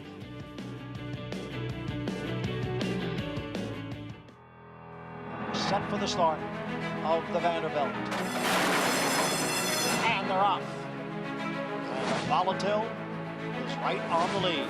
Volatile with the lead as they come down for the 8th fold. Volatile in front by 2. Whitmore is down at the rail. Forense Fire and Mind Control. It's Volatile in front as they pass the 16th hole. Volatile victorious in the Vanderbilt. Won by 2 lengths. Adrenaline pumping, hearts racing, the thrill of winning. And it all happens right here. Twin Spires, from the team behind the Kentucky Derby and the destination for horse racing wagering from around the globe. From beginner to expert, Twin Spires is betting made fun and easy. And for new players, once you place your first $25 worth of bets, we'll match that in bonus bets. Twin Spires, racing into your home. Download the app now. See site for details. Void where prohibited. Please wager responsibly. Undefeated Grade 1 winner Mastery won impressively in his 2-year-old debut at Santa Anita. From there, he captured the Grade 3 Bob Hope Stakes and completed his juvenile campaign with a dominant performance in the Grade 1 Los Alamitos Futurity. At 3, the top-rated son of Candy Ride sizzled in the San Felipe. Now, his much-anticipated first crop are bringing top dollar in the sales ring. Mastery, standing at Claiborne Farm.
Saratoga Live continues, brought to you in part by America's Best Racing for the love of the race.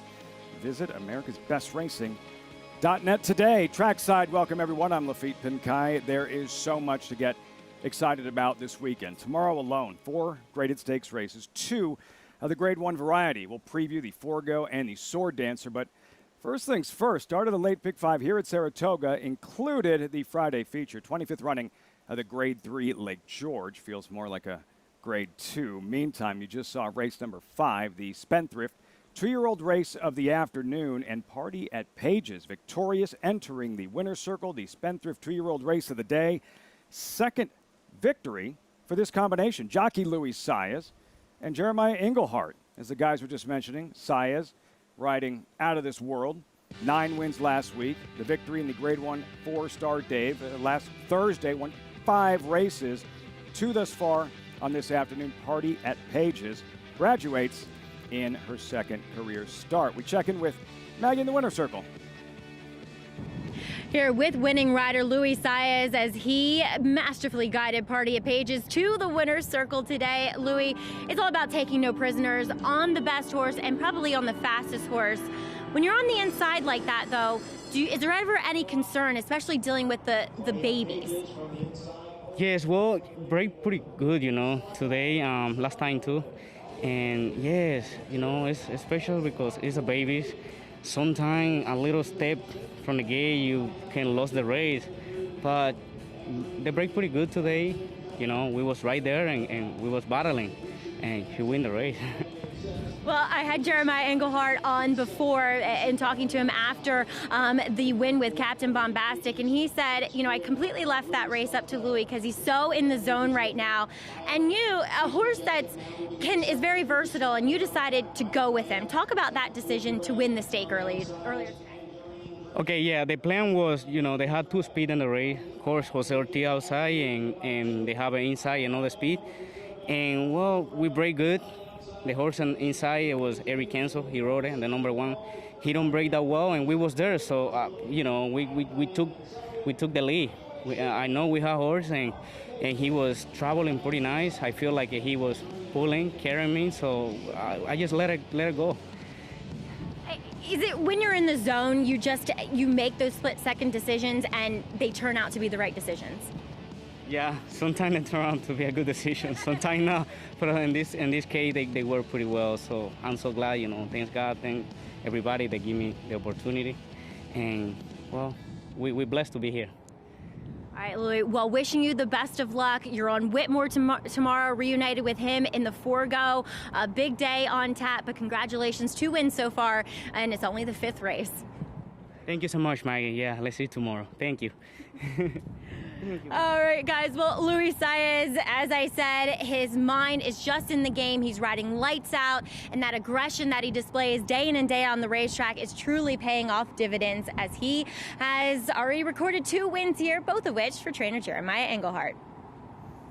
Lights out, locked in a zone, whatever you want to call it. Louis Saez is in it, seeking a 3rd win on Lady Rocket, who my co-host likes this afternoon, who I'll introduce you to in a moment. Race number 6 started late.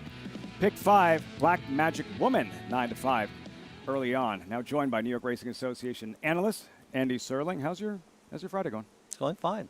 It's easy to be locked in when you're riding 3 to 5 shots in every race. As Louis Saez out of a couple. He is riding very next well. level. No, he is riding very well. But he has been at a couple of very short prices. But even with Captain Bombastic, he was aggressive, and it helped because it turns out, from what we've seen in the dirt race so far, and we have seen very, very short price logical results so far, but it does appear, even with some also-rans and the way some others ran, that the inside speed is very, very dangerous, but being on the inside helps, and that will probably help the number 3 Black Magic Woman, who I imagine will be favored here. Horse I wanted to play against, but I'm afraid that she may be very much with the racetrack here. Expecting a big afternoon, a big performance from Black Magic Woman. The feature later on, Grade 3 Lake George, Andy, Sweet Melania, 8-5 morning line favorite. Why does she feel like a standout going in? She doesn't to me, but she doesn't to you. Well, she's obviously very talented, and she's run well. I mean, her Breeders' Cup Juvenile Filly Turf, where she ran 3rd, was a good effort. This effort here, I'm not trying to knock a horse that won a race by a length and a half, but she was absolutely crawling on the front end. I mean, 24 for the first quarter on a very firm turf course at Belmont. So she just had the field at their mercy, and it was actually reasonably close considering. Now, the horse she beat's very good, but she did not have a good trip. And I wonder if with the presence of the Velvet Crush, with the aforementioned Luis Saez, and one of the reasons that Luis Saez is such a good rider is when he rides a speed horse, he sends them, and a lot of people don't. So I think the Velvet Crush may present some problems for Sweet Melania and not make it so easy for her to wire the field. I'm about to really irritate you, Andy. Go ahead. That was Sweet Melania's first race in 232 days. I know you hate this. Man, did she pass the eye test. Well, I just feel sorry for you when you say Man, that. did Sweet Melania look good How in many her days, by the 3-year-old way? debut. She was off 232 days. Yeah, she wasn't, but I don't think. I think she was off. It's a tough math. It's 60 to the end of the year, and it's about 100. It's about 200 and. Oh, you're right, 232. I'm wrong. I'm going to leave. Can I go home now? Now you can, since you're killing my show here. Our show. Michelin, No, it's your show. Please, this is interesting. Godolphin filly, winner of the Honey Rider at Gulfstream in May at 17-1, Andy. Yeah, and she got a good trip and a good ride this day. And Highland Glory, the horse you saw Sweet Melania beat, did not get a particularly good trip, but she did beat her, and she ran very well. And in her next race down in Churchill in the Regret, she got a ride. I think if a rider makes a premature 5-wide move in the turn, especially in the turf, they have to pay Joe Bravo $100. So I think he's patented that move. And she got that move last time out, and it really didn't help her chances, to say the least, in a very strong field that was dominated towards the front.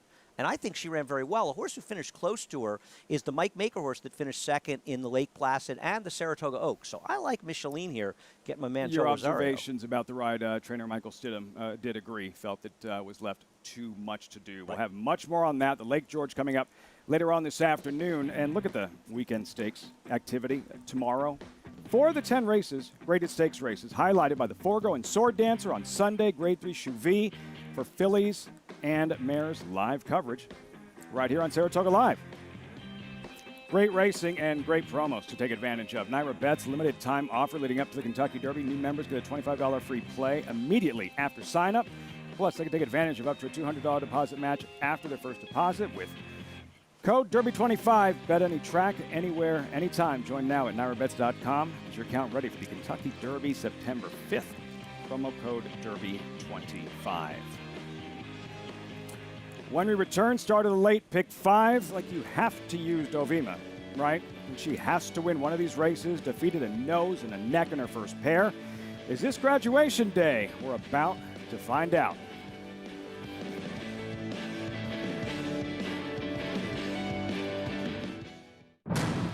Three-year-old sprinters do battle in the Amsterdam. Steve Asmussen saddles the talented Yaupon. He's undefeated in 2 starts and makes his graded stakes debut. Yaupon drawing away in the stretch.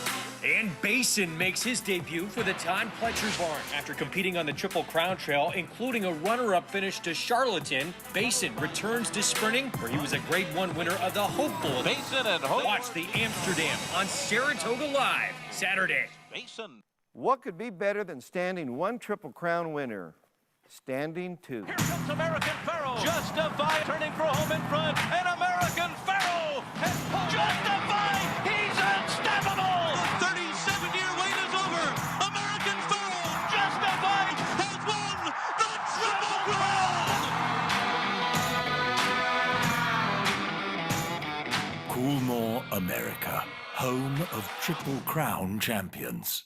Tom Durkin letting you know New York Reds start with an advantage. At the sales, buyers pay up to 7 figures. And there's over $2 million in stakes money limited to New York sired horses in the New York Stallion Stakes Series, like the Park Avenue for 3-year-old fillies. Newly minted wins it for fun. For fun and money. The winner's share generates an additional $55,000 from the New York Breeding Fund. Funny Guy's gonna do it. Funny Guys winning the Times Square division generates the same money. So get with the program at nybreds.com. He's very athletic, very balanced. He's got all the right parts in all the right places.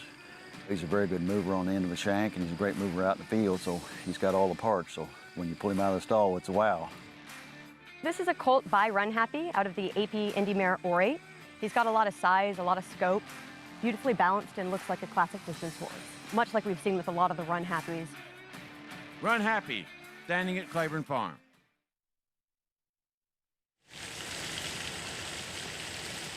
Welcome back to Saratoga Live, as always brought to you in part by Naira Bets. Bet any track, anywhere, anytime with Naira Bets. Get started with the Naira Bets app or at nairabets.com.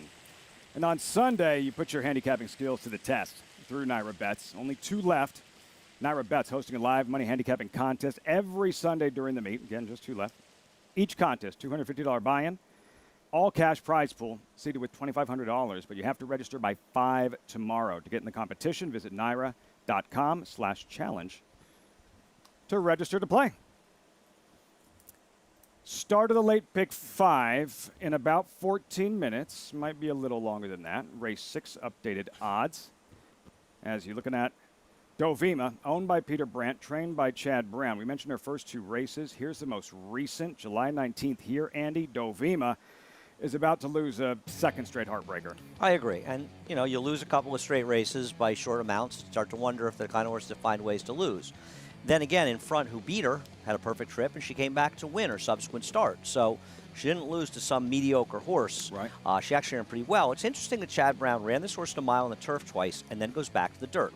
Union Rags, the sire, is not really known as a particularly proficient turf sire. Now, Chad Brown is excellent with getting dirt-bred horses to win the turf. And figuring out what his horse do best. But this was a half the Secret Gypsy, who broke her maiden up here, I believe, in a record-setting performance, and she also won the Honorable Miss, which will be running next weekend here. So she's a very talented sprinter. So that's what Chad Brown's doing now. And it's interesting, though, she does have inside position, so she can save ground. But with the 3 Black Magic Women, likely the speed here, and the one Lady Rocket, who is going to probably end up as possibly the favorite based on the daily doubles and take a lot of money. Selection. Yeah, I wonder if she'll get some pace in front of her, because if the 1 is live, wouldn't you think she's a speed horse? And so maybe Dovima and Jose Ortiz can sit in the rail behind them, and if the pace heats up, maybe the trip works out for her. Dovima, Chad Brown to be represented by Selflessly, last year's Miss Grillo winner in the Lake George, as we welcome Acacia Courtney to the show, standing by with this Race 6 paddock report. Hey, Acacia. Hey, Lafitte, and we will pick up where you guys left off talking about the number 2 Dovima, as I like her switching to the dirt. As Andy mentioned, the pedigree, in fact, all 6 of her siblings were winners on the dirt, of course, highlighted by Secret Gypsy, an 8-time dirt sprint winner. And she has the build to say she can go a little bit longer, but she's well-rounded behind the saddle. She just has the build of a horse who could potentially handle either surface, but leaning a little bit more towards the dirt. All in all, in her first 2 races, she never overly struck me as a turf horse, I guess is what I'm saying. She's also a bit sharper today, which I like, as she showed a lot of improved speed last time, as we were talking about the potential pace scenario. I'm encouraged by that to see if she can get some position, as next to her, Black Magic Woman is a very laid-back type, which is not what you would overall expect from a horse who does tend to have some natural speed. However, she has had some problems, I think, getting out of the gate, watching some of her workouts leading up to that debut, and then in that debut race itself, she wasn't off the fastest from that inside post. She looks like she's strengthened up a little bit having that race under her belt too. My notes from that first race was that I'd like to see her fill into herself a little bit more. She is half to Magnum Moon, a Grade 1 winner for Todd Pletcher, and I so vividly remember the way he was striding out in his first race, and she's really kind of filled into that a little bit more, hopefully resembling some of the talent of her big brother. We'll go to the outside with the 7 Barista Vixen off of the layoff for Belmont. This is a big filly by algorithms. There's a lot of size to her, but she does look very fit off of the bench. She wouldn't initially strike me as a sprinter, but this does look like a good comeback spot for her. And in her debut race, where that was back in October, so we haven't seen her for a while, they were kind of all strung out, and she was the only one running to close and grab second. There was no catching the winner that day, but she did show a little hint of ability. I like what I see from her. Again, she doesn't out and out strike me as a sprinter, but she's really well muscled off of the bench, and she could be intriguing coming back for Belmont, Lafitte. The big filly, Barista Vixen. See, with that kind of insight from Occasion the paddock, all you need is a set of past performances and you're good to go. Free past performances are available on all the races on our show today. Visit naira.com/TV schedule. to download your free past performances on all the races on today's show. Gearing up for a post-parade, start of the late pick 5, the pool just over $360,000. Dovima, favorite at 5-2. Black Magic Woman, not as heavily backed as she was in her debut. Solid support, 5-2. And Andy Serling, the first-time starter, you like Lady Rocket, 7-2, live on the toe board. This horse has been training at Churchill Downs. Yep. They're going to be racing there next week, and they're going to be racing there a few weeks after that. Why would Brad Cox ship this horse all the way to Saratoga? Presumably there will be a maiden race for the next couple weeks, if not next week, if she didn't think she could run. He could leave her if she was slow at Churchill and lose there. Well, and not have to ship. Look. No, I mean, but why would he ship her if he didn't like her? There she is, Lady Rocket. Andy's top selection, Dovima. Let's see how she sprints on dirt today. Yeah, I think it's an interesting move. And if the one is super live and has speed, she might get a very good trip. Black Magic Woman. Manny Franco takes over for Irad Ortiz. I don't like horses that are as heavily touted and go off 3-5 in their debuts and give it up for no apparent reason. She does go half a furlong less, and the track is very much heavily in speed, and if she's able to clear the lead, the track may carry her home. Rapido Gata means fast cat, Andy, in case you're wondering. I thought it means loses at short prices. Venus Oizo at 42-1, and on the that was Jose Lascano back channel.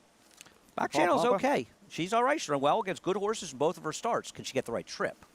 The big filly, Barista Vixen, Hall of Famers teaming up. John Velasquez, Belmont. I don't like this horse. I think she came out of a weak field in her debut, and she's got to come against a tough field off a long layoff. And the track may not be playing in a particularly good way for a running style, but we'll see. Good maiden race, fillies and mares, 6.5 furlong sprint. Dovima, 5-2 favorite. Here's Black Magic Woman.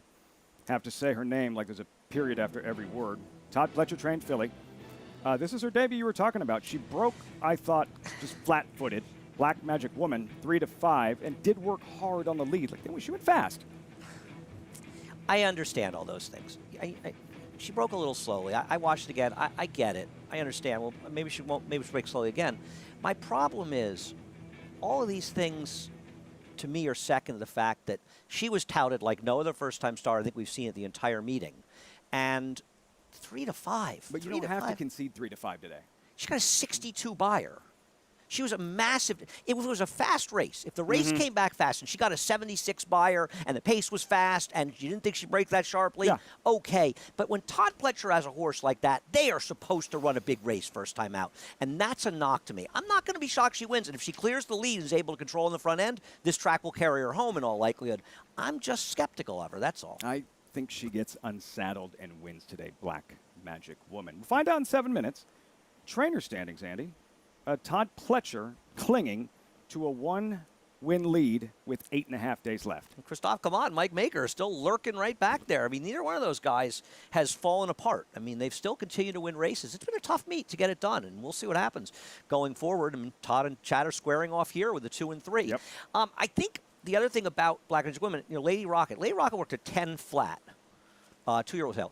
I don't think you name a horse Lady Rocket unless they got speed, right? So, and I was saying before, there's another horse in here today like that, Rocket Heat. Right, and he might be the fastest horse going a quarter mile in this entire country. He is as fast as a horse can be. Smoke. And that's the reason I picked this horse. I don't know anything about her. I saw the 2-year-old sales workout, and it was good. And obviously, to pay $420,000 for a horse with a very modest pedigree, to say the least, Talcat's a good sire, but you know what I'm saying. It's obviously the workout was impressive, and it's taken a long time to get the racetrack. That workout was 2019, so it was well over a year ago. I just don't see why you ship this horse here if they can't run. Doesn't mean she'll win. She's staring right at you. Lady Rocket, Andy's top selection. Look at that, 5-2. 5-2 Lady Rocket, 5-2 Dovima, 5-2 Black Magic Woman. Acacia, you're going to have to help us out here because we're split on Black Magic Woman. What do you think? I landed on her in here, Lafitte. I'm taking another shot as I just felt that she had improved physically since her debut. But I wanted to go back to something that Andy was talking about with her being touted, and she could absolutely be a trap today, 100%. But she reminds me a little bit of a horse by the name of Candy Tycoon, who was a big buzz horse for Todd Pletcher as a 2-year-old, and then seemed to take forever to break his maiden. And when he finally did, he's been okay. But he was kind of what we call sometimes a morning glory, in that they just work so well in the morning that they garner a lot of attention. And sometimes that translates completely to the afternoons. Sometimes it's just a hint at what they can do. And sometimes they're just horses that are flashy workhorses, and it doesn't often pan out. Now, a big reason Black Magic Woman had taken so much money is that she was outworking a horse by the name of Irish Front, who we'll see later, who did win impressively off of the layoff. So curious of what we're going to get from her today. It looks like she's been working steadily, good gallop outs, and that's one thing we talk about with Todd Pletcher, is that he tends to find that stamina, that strength. So we'll see. Again, she looks like she's put on a bit of muscle second time out. The first time starter, Lady Rocket, yeah, she looks like she's well named, as she was quick away from the pony in a typical Louis Saez type of warm-up, giving her a good solo warm-up this afternoon. She's a true, looks like out-and-out sprinter. She's really kind of rounder build. I would overall maybe like to see her tucked up after a race, but she's got that muscle, that strength there that you like to see, and she's been on her toes. I would be very surprised to not see her break running from the inside, and then we'll see what she does after that. But Louis Saez looks like he's got her pretty revved up to go, and that was also the case with Dovima as well. She had probably the strongest warm-up of all. I just wanted to mention the number 6 Back Channel. I like her turning back a little bit to the 6.5 furlongs in here out of that 7 furlong race where there were just 4 across the track turning from home. She did tire a little bit late in that 7 furlong race, but she's coming in here. She's been sharp out there on track, and we talk about trainers having a good meet. I think you can add Linda Rice to that list as well, as her horses have definitely been running here at Saratoga. Terrific meet. Acacia, Linda Rice, we're looking at Back Channel. And to borrow a phrase you'll use from time to time, Andy, wasn't last time supposed to be the time for Linda Rice, and statistically how good she is with second-time starters? 100%. It's a good point. And she didn't really run that well either. She wasn't going to beat the winner. Last time could have been the time, and she still wasn't going to beat Papa John, who ran a huge race. Yeah. But I think that's a very valid point. She didn't really take that step forward from her first start to her second start. I think that's a good point. And the horse that beat her easily in her first start is a very mediocre Chad Brown runner who came back and ran poorly behind Papa Chalk, actually, the next time. And she was sort of second by default in the 5-horse field. So I don't disagree with that. And also, it's tough to project a particularly good trip for her, because I still maintain, I mean, every horse that's been relatively successful, first or second on the dirt races, has been staying towards the inside. So it's not just winning, it's also second place. And that's why I feel confident the inside is good. Now, once again, I think the best hope for any of Dovima, Back Channel, Barista Vixen, is that in Lady Rocket, who Marshall Graham pointed out to me, the owner often names his horses with Rocket in the name. Frank's Rocket, different names, so that may have something to do with the name. And thank you, Marshall, for that. Is if the 1 and 3 hook up, because if the 1 is live, Lady Rocket, you would think she probably has we'll speed. know 3 from jumps the out rail, of the gate. Louis Saez. So if in fact they hook up, maybe that opens it up for somebody else. Another look at Lady Rocket, first-time starter for Brad Cox. Your top selection at 3-1. Acacia going with Black Magic Woman.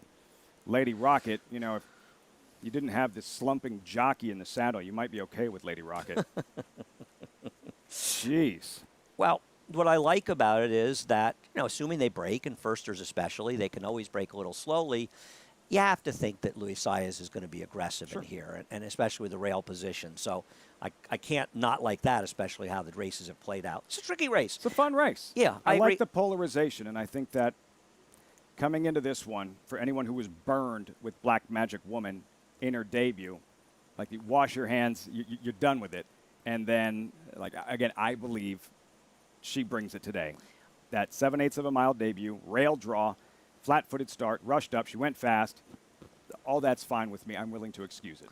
That's fine, and if she clears the lead, she's probably going to win, especially being with the track's playing. But My problem is I like horses that are bet strongly in their first race, especially from less high-profile connections that run poorly, and then they come back. Because usually they're bet for a reason, maybe something went wrong the first time.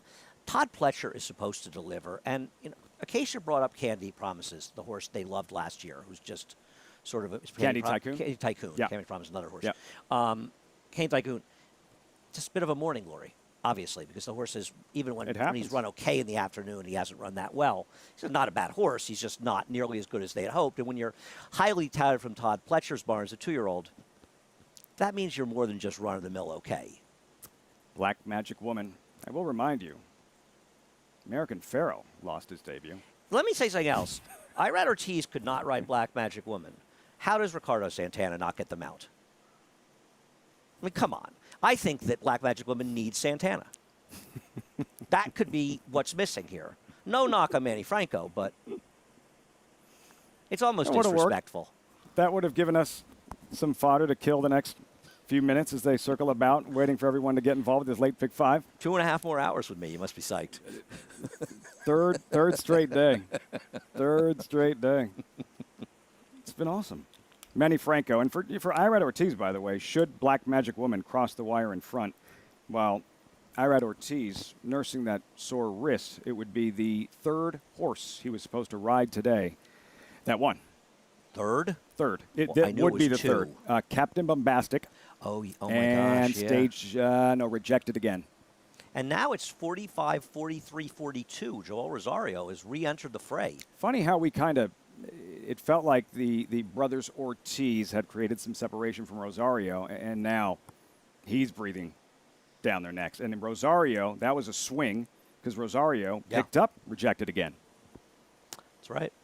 That's right. Hoping to see Ortiz back tomorrow. Yeah, and jockeys race aside, and I know you agree, we just want Irad to be healthy. We want him to be healthy and back riding. No, I don't care if he finishes 3rd, and I know you agree, and we all agree. We want him to be if there's anyone that wants Irad Ortiz to get back as soon as possible, more than Irad Ortiz, it's Jose Ortiz, it's Joel Rosario. Sure. These guys want to win this thing outright, not as a result because someone is sidelined and not able to compete. Right, and you never want to see anybody get hurt. Of course you never not. want to see them not riding. It's one thing if situation you get, but hopefully Irad will be back soon, and hopefully he's just taking a couple days to get ready for the weekend, and we hope that's the case and wish him well. Card Talk later with Jonathan Kinchin and the Ortiz brothers, the debut 5th installment of Cart Talk. Best of luck in this late pick 5. The pool around $677,000. Andy going with the first-time starter, Lady Rocket. Topeboard says she's live at 7-2. Acacia and I with Black Magic Woman. Manny Franco picking up the call for Irad Ortiz as they file into the gate. Rapido Gata. You remember what it means? Burns a lot of money. Burns a lot of money. Fast cat, Andy. Fast cat. You bet on a horse the other day named after your cat. All right? She wasn't that fast. Just pointing it out. John Embriel standing by with the call. Post time, race 6, Saratoga, start of the late pick 5. There in the gate.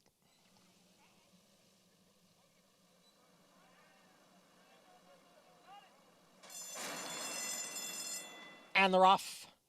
Back channel away well, going out for the lead. Barista Vixen on the extreme outside. Now Black Magic Woman ranges up. And it is the favorite, Black Magic Woman, to take the lead. Back channel runs in second. Venus Oizo is right there in third. Rapido Gato is in between horses. Lady Rocket at the rail. And on the outside is Barista Vixen. Trailing the field is Dovima. The quarter went in 21-2. Black Magic Woman by 3/4 of a length. Back channel runs in second with long shot Venus Oizo next in third.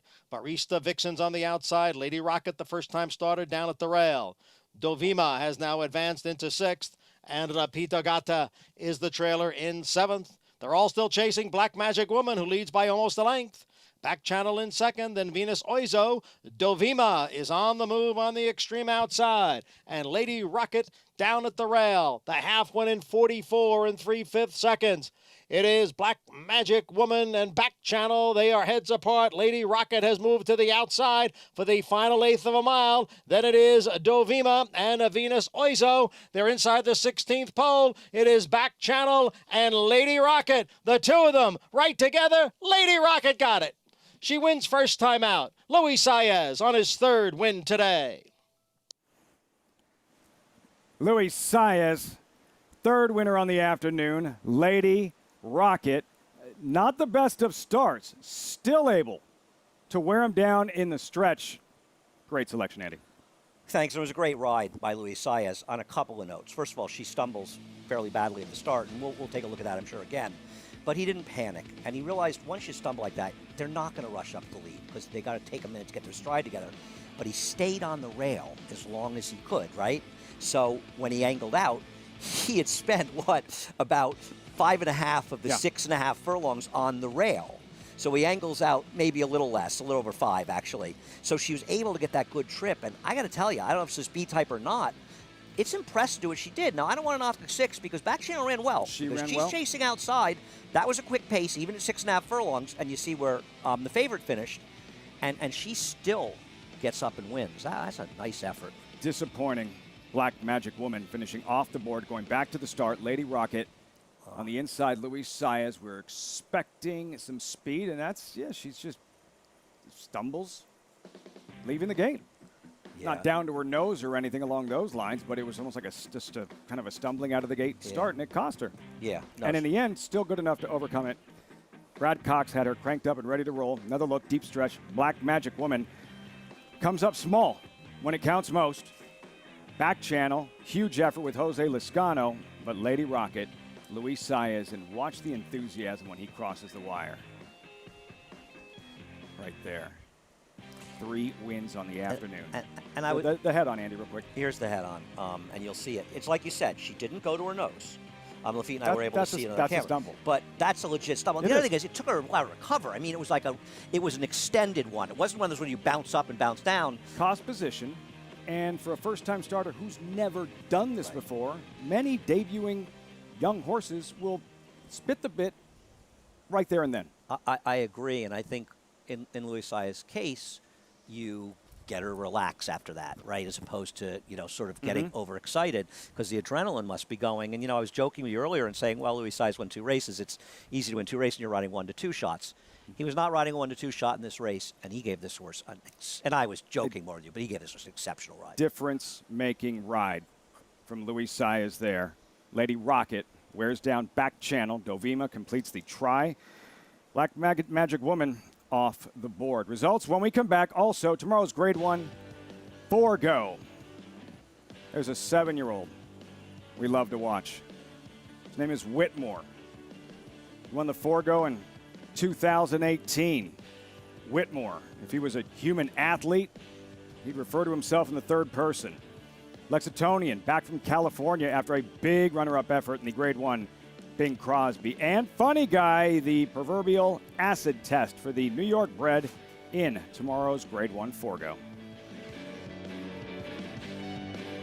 Deep in the heart of horse country, from these Kentucky hills has sprung a legacy rivaled by few. From the all-time greats of yesterday to the breed-shaping bloodlines of today, our roots hold strong with the promise of tomorrow. For over a century, our passion has guided us to where we stand and everything we stand for. Claiborne Farm, the tradition continues. At age 7, Whitmore continues to compete against the game's top sprinters. Holy mackerel, what a horse. He won a pair of stakes at Oaklawn this winter before dueling with Volatile to Vanderbilt. Whitmore is hoping to turn back the clock and take the 4-go again, like he did back in 2018. Whitmore digs in, trips out, it's gonna be Whitmore. Don't miss the 4-go, presented by America's Best Racing on Saratoga Live, Saturday. Adrenaline pumping, hearts racing, the thrill of winning, And it all happens right here. Twin Spires, from the team behind the Kentucky Derby and the destination for horse racing wagering from around the globe. From beginner to expert, Twin Spires is betting made fun and easy. And for new players, once you place your first $25 worth of bets, we'll match that in bonus bets. Twin Spires, racing into your home. Download the app now. See site for details. Void where prohibited. Please wager responsibly.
Welcome back to Saratoga Springs. Watching Saratoga Live. As always, brought to you in part by America's Best Racing. For the love of the race, visit americasbestracing.net today. Lady Rocket, and I don't know who keeps count of these things, but a note's been passed to me that Andy Serling has tabbed 5 of 6 winners this afternoon. Is that correct, Andy? That is correct. A lot of them were 3 to 5, but thank you. What? This one wasn't. 5 of 6, correct? Yes, correct. Pretty good. In his zone, as is Luis Saez, third winner on the afternoon. Lady Rocket, overback channel, Dovima. Disappointing. Black Magic Woman. Looked like she was in control again. Came up small when it counted most in this 6th race in her second career start. I was wrong. We move forward. Race 7. Back to the grass. Solid allowance turf sprint. $62,500 optional claimer. 5.5 furlongs on a good Mellon turf course. And look at that. Ghoul. 5-2 early on. Let's take a deep dive inside the numbers of the Grade 1 Forgo, named after an absolute legend. So who was fastest?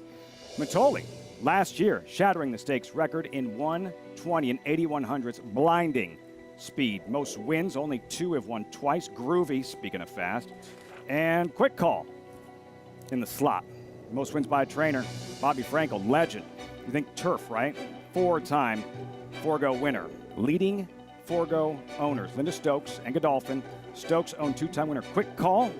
That's why there's a race named after him. Most wins by a jockey, Angel Cordero, the king of Saratoga, 4-time Forgo winner. This is elite. Forgo Breeders' Cup Sprint winners, only 3. Orientate, Midnight Loot, Matoli. Biggest blowout.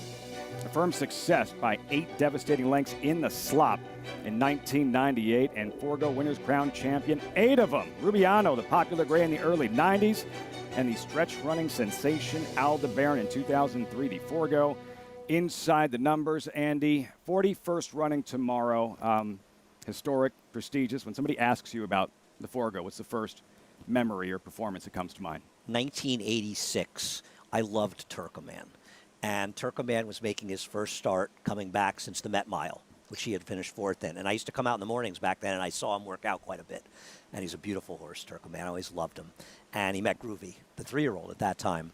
And I was so excited to see Turkoman run. He was a heavy favorite. It wasn't a betting situation. And Groovy opened up, I want to say, as much as 7 lengths when they were turning for home. And, of course, Turkoman had this strongest kick on a dirt horse you've ever seen. He just couldn't quite get him, and he lost by 3/4 a length to Groovy. But I'll never forget that race, and I love Turkoman and Groovy as well. This is what makes a race like this so special. The Forgo, the history, the tradition, or, of course, if you've ridden a Grade 1 Forgo winner.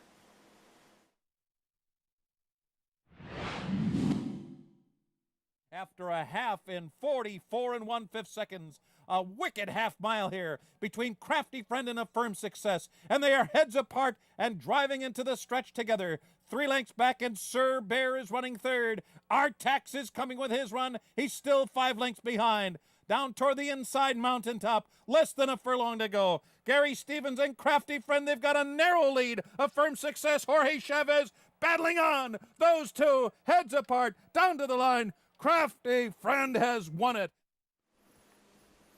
Thrilling finish. Crafty Friend in the 99 Forgo. Gary Stevens in the irons. A Firm Success. Again, as you saw, the biggest blowout in the history of the Forgo. This one, nip and tuck to the wire. Gary Stevens, the victory with Crafty Friend in the Grade 1 Forgo. Gary Stevens now joining us from Southern California. Gary, for the 11 jockeys that are riding in tomorrow's Forgo, what will the winning jockey feel? What's that like, crossing the wire, a Forgo winning jockey? Well, winning a group Grade 1 at Saratoga is special no matter what race it is, but that one was especially special for me. I just come back from England, signed a contract with Prince Ahmed Salman Thoroughbred Corporation. That was my first ride back in America after riding in England all summer long, and it was a Grade 1, and it was the Forgo, and it was Crafty Friend, and it was a battle. And I look a little bit like my English style still going there with the elbows out a little bit, but it was a big thrill, and it's going to be a great thrill for whoever's lucky enough to win it tomorrow if they haven't already won it before. How excited do you get, Gary, to still, like watching that replay? How excited do you still get? It brings back so many memories, and I'll be honest with you. When the production sheet came out this morning and it said 1999 Forgo, Crafty Friend, and I'm getting up there, man. I'm 57, and it had the register with me, and I said, Crafty Friend. That's right when I'd come back from England. I made a stopover on my way to Del Mar to go ride a Knees, who I wound up winning the Breeders' Cup Juvenile on later on that year. But it's pretty cool to see these old films and what I used to look like compared to how it all ended. And I looked all right for part of it at the end, but those good horses that I was fortunate enough to ride made me look even better, guys. Hard to keep track of. That's what happens when you win 9 million Grade 1 races. Gary Stevens, Forgo winning jockey, and it is the America's Best Racing Race of the Week, the Grade 1 Forgo, presented by the America's Best Racing this week. 11 deep. The big field, in part, Vacoma, Volatile, not running. No matter, this thing is loaded. Whitmore, post 2, 7-2 morning line favorite. Let's meet the field in post position order. Andy, starting with Everfast, runner-up in last year's Preakness. Ricardo Santana seeking a 3rd straight Forgo win. And it's not fast enough to win this, but does have a race 3 back at Churchill Downs that gives a chance to at least get a piece.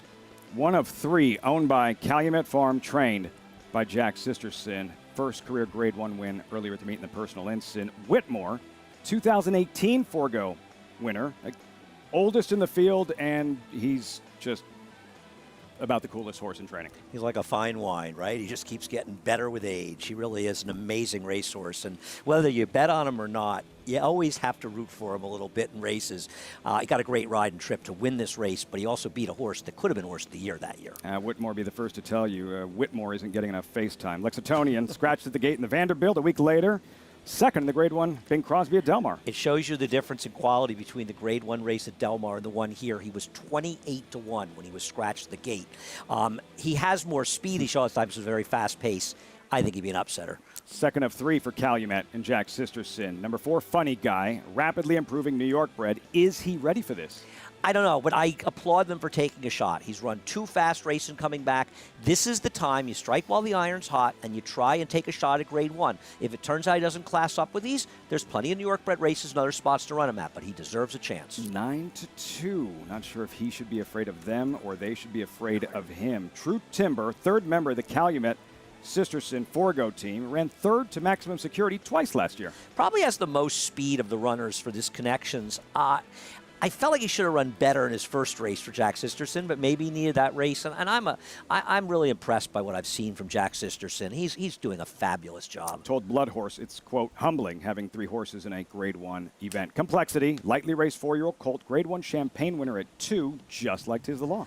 Complexity is a Jekyll and Hyde. When he runs well, he's exceptional, and a good effort will make him very tough to beat here, and he can be the controlling speed. But when he doesn't run well, he runs terribly. Would be a first four-go for Seth Klarman, Chad Brown, Jose Ortiz. Win-win-win. Finished 10th in last year's Kentucky Derby. Talented, yes, but at his best, doing what exactly? This is what he should have been doing all along. All right. Sprinting on the dirt. He's a good horse. He's run on turf. He's done well going longer, but this is where he belongs, and I think he has a chance at a price. To be ridden by Javier Castellano, won the 05 Forgo with Mass Media. Firenze Fire, runner-up to Matoli last year, defeated 2 lengths by Volatile in the Vanderbilt. Listen, what can you say about this horse? He's a cool horse, and I'm very happy for Kelly Breen that because he was trained by Jason Service that he was able to get him to run a good race for him. We'll see if he's good enough in here. He's certainly at least a fringe player. 27 starts, only Whitmore has raced more. Majestic Dunhill, owned by Randy Hill. Hill also co-owns Funny Guy. Funny Guy looks better on paper. Yeah, he's not a bad substitute for Vekoma, and he's probably a little better on turf. But he's a cool horse because he can run well on turf and dirt also. And I don't know if he's quite good enough, but he ran pretty well in the General George, I believe, at this distance. Randy Hill, JK level shirt game, long sleeve division. Number 10, Mind Control. Third to Volatile in the Vanderbilt, seeking the Saratoga Grade 1 Sprint Sweep. That's right. Three years in a row, he's looking to win Grade 1s at Saratoga. I don't know if anyone's ever really done that, and he's a cool, overachieving horse, and we'll see. He gets the right post. He can get a good stalking trip. He's not impossible. Never count him out. When you think he's done, that's when Mind Control is most dangerous. Fortin Hill, least experienced, 4 starts, the Indiana bred for $575,000. Striking while the iron's hot. This horse ran a very fast race, got a big figure, a triple-digit buyer last time out. Beat a horse Amundsen, did not come back and run well. This is a class test. Chad Brown with a strong Forgo 1-2 punch complexity, and Fortin Hill. Have you had a chance to look at the race closely in terms of race shape, figure out who's fastest? Oh, Complexity's fastest. If they want the lead with Complexity, he's going to be in front with a clean break. He's a very, very quick horse, and I would think that's probably what they'll do here with him. But there are other horses who potentially have speed inside of him. Kendrick Carmouche could go with True Timber. We'll see how it plays out, but I think the Complexity, if they want, is the fastest horse early.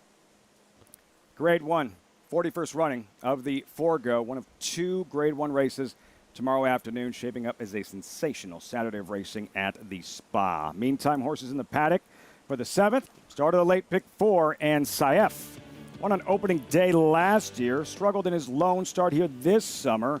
Will the Shadwell runner bounce back today? Stay tuned.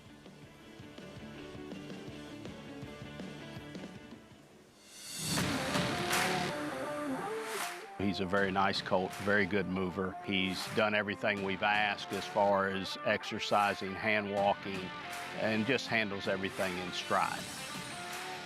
He's got a great pedigree, he's got a great physical, but the thing I like the best about him is his walk. He's just a well-balanced horse.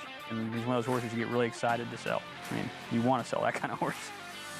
Run Happy, standing at Claiborne Farm.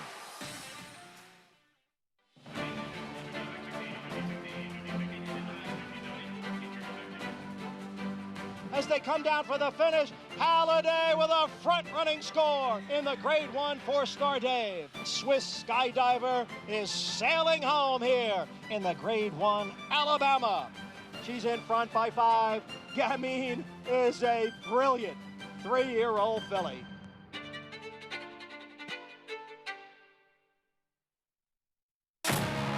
Golden Sense was Intimicious' best son at the racetrack. I think Golden Sense has a real chance to produce a classic distance horse. They've got a ton of heart. They're very competitive. They've got athleticism. They've got speed. The Golden Sense just have that it factor. They look like the good Intimicious. Everybody else chasing Mr. Money. By my standards, has won the New Orleans Classic. I think he's got a big future. Racetrack Television Network brings you every race, from every track, on every screen, every day. With monthly packages starting as low as $5, RTN gives you great value and access to more live HD streaming and race replays than anyone. Visit RTN.tv today to sign up and watch on almost any device, including Roku and Amazon Fire. Use promo code TRYRTN for a 5-day free trial.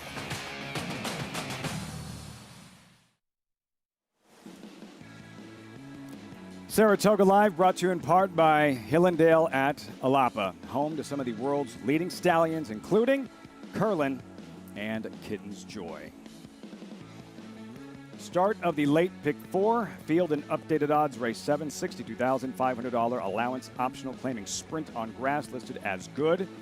Wide open. Jonathan's best bet of the afternoon is the tepid favorite, Ghoul, the Brazilian, at 3-1. We check in with Acacia in the paddock. And we'll get to Ghoul in a little bit, but starting to the inside with the number 2, Sayaf, for trainer Chad Brown, who we'll see if he gets back to his front-running ways, as I do think that probably did inhibit him last time out, as he did not really show his typical speed. And watching the head-on of that race again, he was off a touch slow. He took a little bit of a right turn at the break, and he just didn't look completely keen to go forward and in between horses. He's a high energy type. He can get himself a little bit in a tizzy, so to speak, in the paddock, as he tends to throw his head up a little bit. You see him there with 2 handlers on him, and he's just a solid sprint type of horse. And I think that the 5.5 here at Saratoga suits him best, just looking at him physically. I think he's better, though, when he can be up and on the pace, but he might have some company up front in here today if he breaks sharply this afternoon. As we look at the number 3, Mata, coming in from Laurel, and I wouldn't discredit the race that he comes out of, because Faya, he got a 98 Beyer speed figure for that race, and he's 2 for 2 on the turf right now. And I actually thought that this horse, who was behind Faya and a 40-1 shot, this one in Mata actually ran pretty solidly that day in that long stretch at Laurel Park. He's got a lot of leg to him. He's a very striking individual here. And overall, the horses that Mike Trombetta have sent here to Saratoga, he's made a good showing for them. I'm a little bit intrigued by him coming in from out of town as a bit of a fresh face. Looking at a horse who's coming off of a win, the 5, New York's Finest, made his first start for Rudy Rodriguez a winning one, as he's very fit, very defined, and when I saw him down in Florida, he wasn't the most focused of individuals, and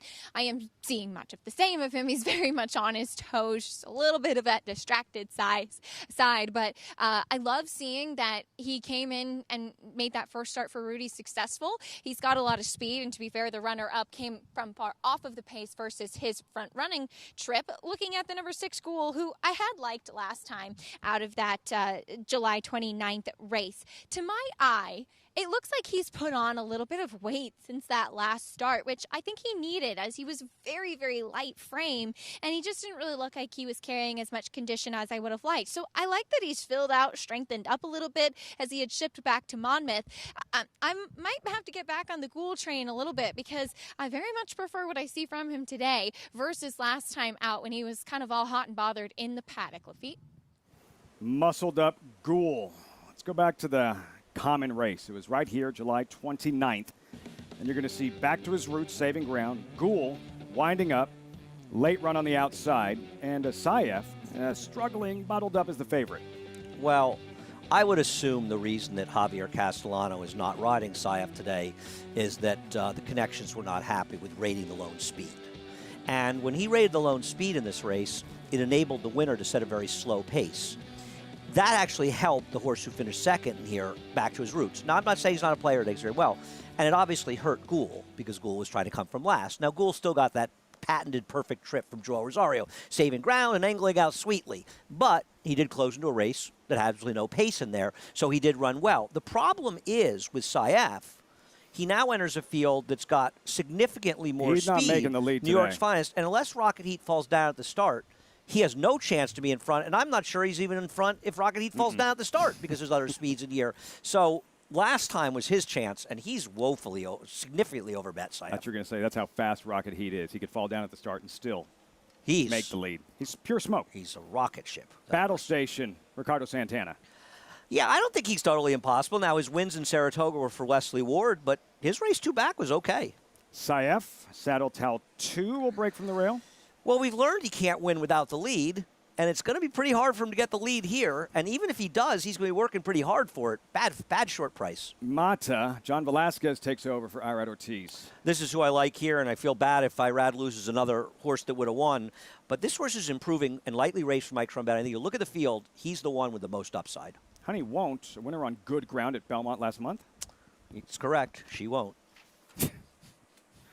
New York's Finest, Acacia said, still kind of distracted, but very, very fit.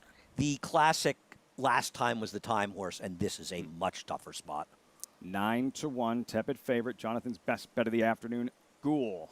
Nothing wrong with Ghoul. He makes perfect sense. He was compromised by a slow pace last time. He's not going to get one today in all likelihood. He's just a little too obvious for me, but he makes a lot of sense. 3-1. Back to his roost. Again, second at the level with a perfect trip, as you just saw. It wasn't very good, but I would also say maybe he's even better if there's more pace, and maybe he adapted the circumstances well.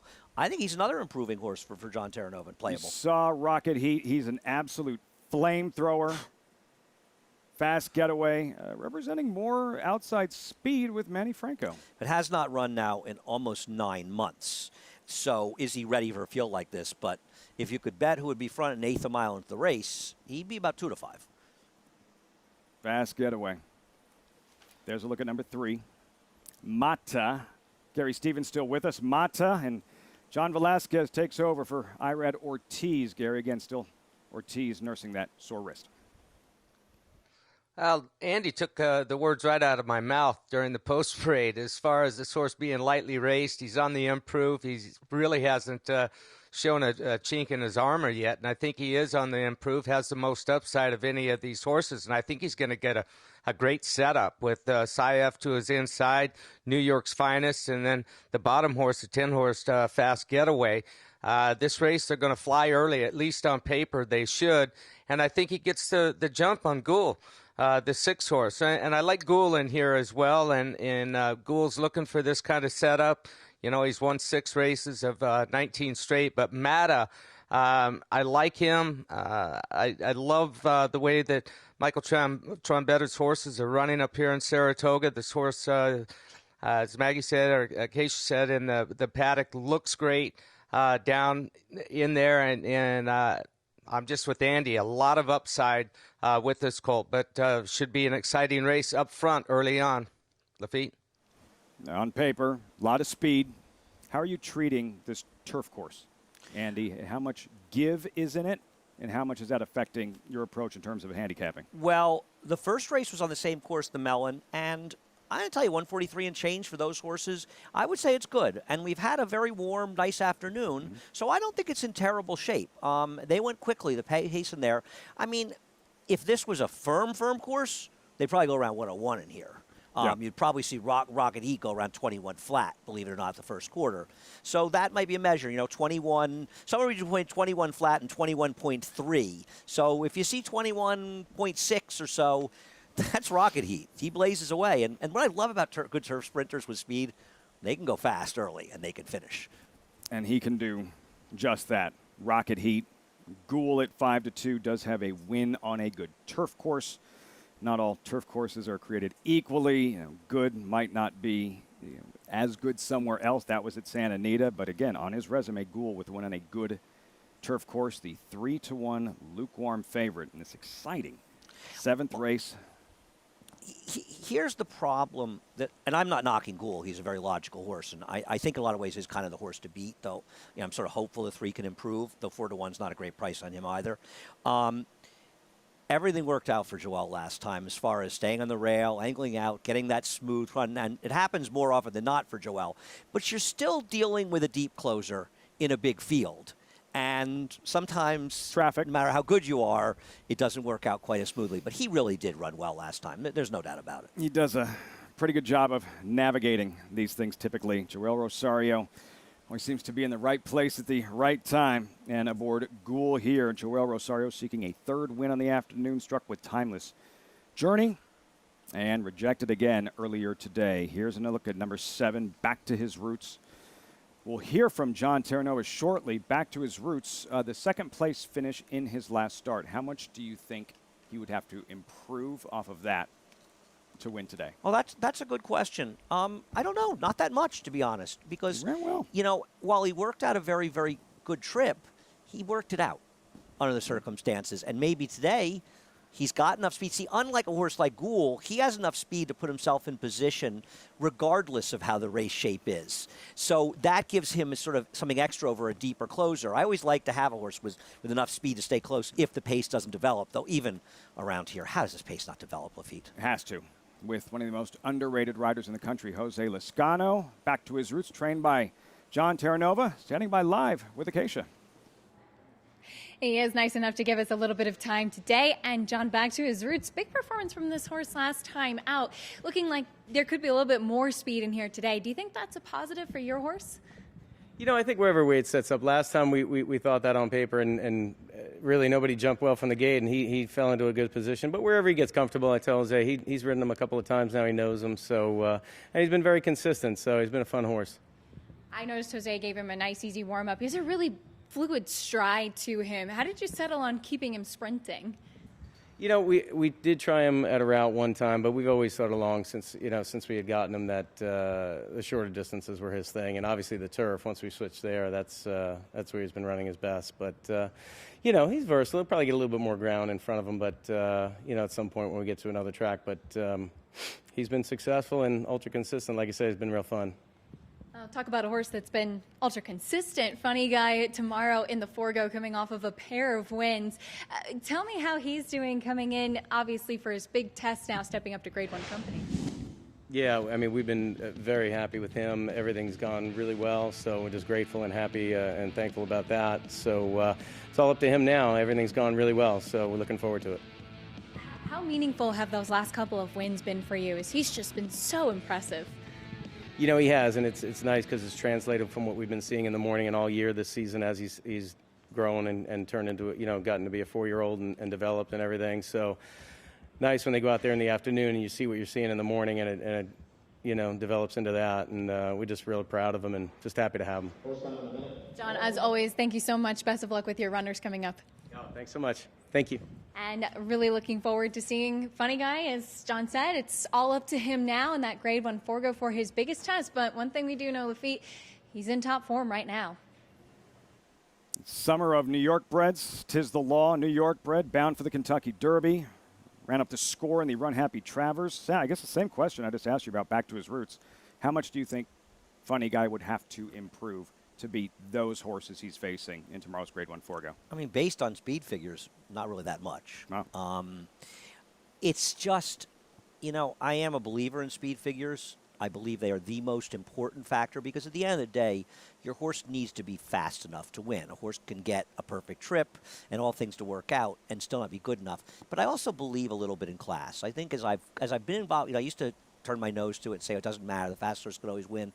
And as I've been around the game a long time, that's not always the case. Yeah, horses sometimes just don't class up.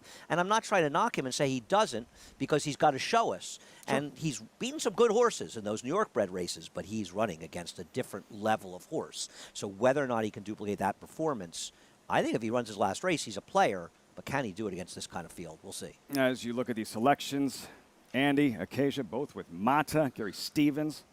Likes Mata. He has no chance.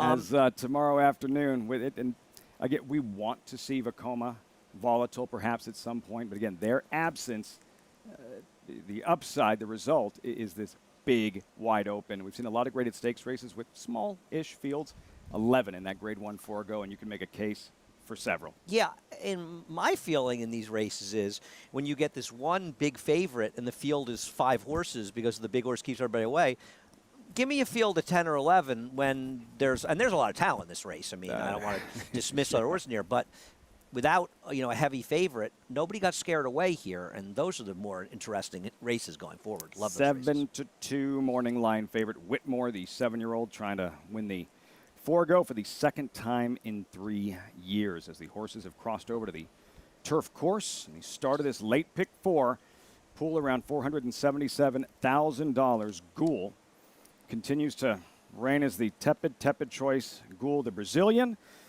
2 races at Saratoga, bookended by races in Canada, California, Kentucky. Well traveled. Yeah, Peter Miller does not run too many horses in New York. He's won, and this turf sprints. Peter Miller, 3 straight Breeders' Cup turf sprints, I believe. That's right. Yeah, knows what he's doing with these types. I miss the hill course. I like this Breeders' Cup sprint down the hill course. You and I both. love the hill course. You and I both. I think it's one of the coolest things in American racing. It very unique, and love these turf sprints. This one in particular, wide open. Start of the late pick 4. Best of luck. Gould, 3-1. Jonathan's best bet of the afternoon. The rest of the team Gary Stevens, Kezia Courtney, Andy Serling on Mata. And watch that gelding out of the gate, if you can. Blinding speed. The flamethrower, Rocket Heat, steps forward. John Embrial with the call. Post time on this gorgeous Friday from Saratoga. Post time for the 7th. They're all in.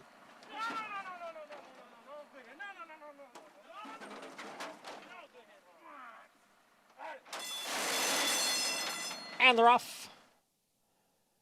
Battle Station away well, far outside, fast getaway, but Sayoff has now moved up, and Sayoff takes the lead. New York's finest running in second with Battle Station on the outside, next and third. Mata is fourth. And Fast Getaway is now back running in fifth, followed by Back to His Roots in sixth. Alongside is Rocket Heat in seventh. Honeywoont is eighth, and Ghoul trails the field in ninth as Sayoff steps away here. After a quarter in 21-2, Sayoff leads by 3.5 lengths. New York's finest runs in second. Battle Station is in between horses. Mata down towards the rail. And on the outside is a Fast Getaway along with Back to His Roots. They are in the stretch. It is Sayoff with the lead. The lead is 2 lengths. Back to His Roots ranges up on the outside now. Here comes Back to His Roots to take over the lead from Sayoff. It is Back to His Roots who's drawing away here. Back to His Roots with an impressive effort. Ghoul came from well out of it to get second, and it looked like Mata was third. Quality colt, and John Terranova has him going well. Back to His Roots in a 7th at Saratoga that did not unfold early the way we thought it would at all. Well, it unfolded into a wicked fast pace. It's just not the horse we thought was in front. Did you think Saif was that quick? No. But you saw the way Jose Ortiz rode him out of the gate, and clearly Chad Brown said, unlike last time, we're going to lose. We're going to lose with our strength, which is speed. 21:47 on this course, and that's a fast final time, 109.86, because there is given this ground. That was a quick pace, though, and it took a toll on Saif. And Saif may just not be as good as these horses, though. He ran okay. This was a dominant performance. Back to His Roots. Didn't really matter. He made his own trip. He's just good. Gary Stevens, in a race that looked so competitive on paper, Back to His Roots made it look rather easy. Yeah, and he had an assist by Sayoff. I think that took everybody a little bit by surprise. And I loved what John Terranova had to say to Acacia prior to the race, in that sometimes, you know, Jose Lezcano has ridden this horse 2 times now. Sometimes it takes 1 time, sometimes it takes 2, sometimes it takes 3 before you really figure a horse out and have the confidence in them to ride them like they need to be ridden. And John didn't give him any instructions, said, hey, you know him. And he rode him with a lot of confidence. He was well back at the 5/16 into those fractions just before coming into the stretch. And he got he got the patented Joel Rosario swing out off the turn, glided into it, had that momentum coming off there, and actually won very easy. And look for him to step forward again in his next race, guys. Yeah, confident ride. Underrated rider, Jose Lezcano. For the Gatz's Stables, co-owner of Acoma, co-owner Funny Guy, John Terranova, Funny Guy tomorrow, Grade 1 Forgo, but a victory on the eve of the Forgo. And I think this helps John get over the Dead and Company show getting canceled earlier during the meet, because I think besides me, he was the most disappointed guy in town. Yes, big music fan in general. Good all around, really good guy, too. And he and his wife, Tanya, and I think you mentioned the job that Tanya Terranova does as well, working in the barn. As they're a team, and everybody in the barn, to be fair. But Tanya also does a great job, and they do well. I mean, their horses win. They're another operation that consistently wins in New York. And listen, if Bob Baffert trusts his horses with the Terranovas, that's enough for me, you know? And when Bob Baffert sends them to New York, they're in the Terranova barn. Terrific trainer.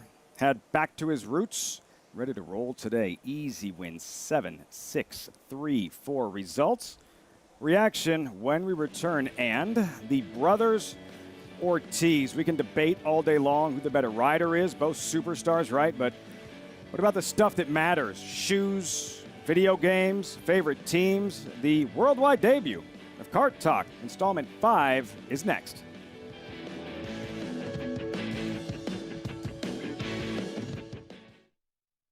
There's a corner of Kentucky in Bourbon County, which some refer to as the Promised Land. There's something in the soil and water that make it something special. So special that some of the world's greatest horsemen have staked their claim in the soil just outside of Paris.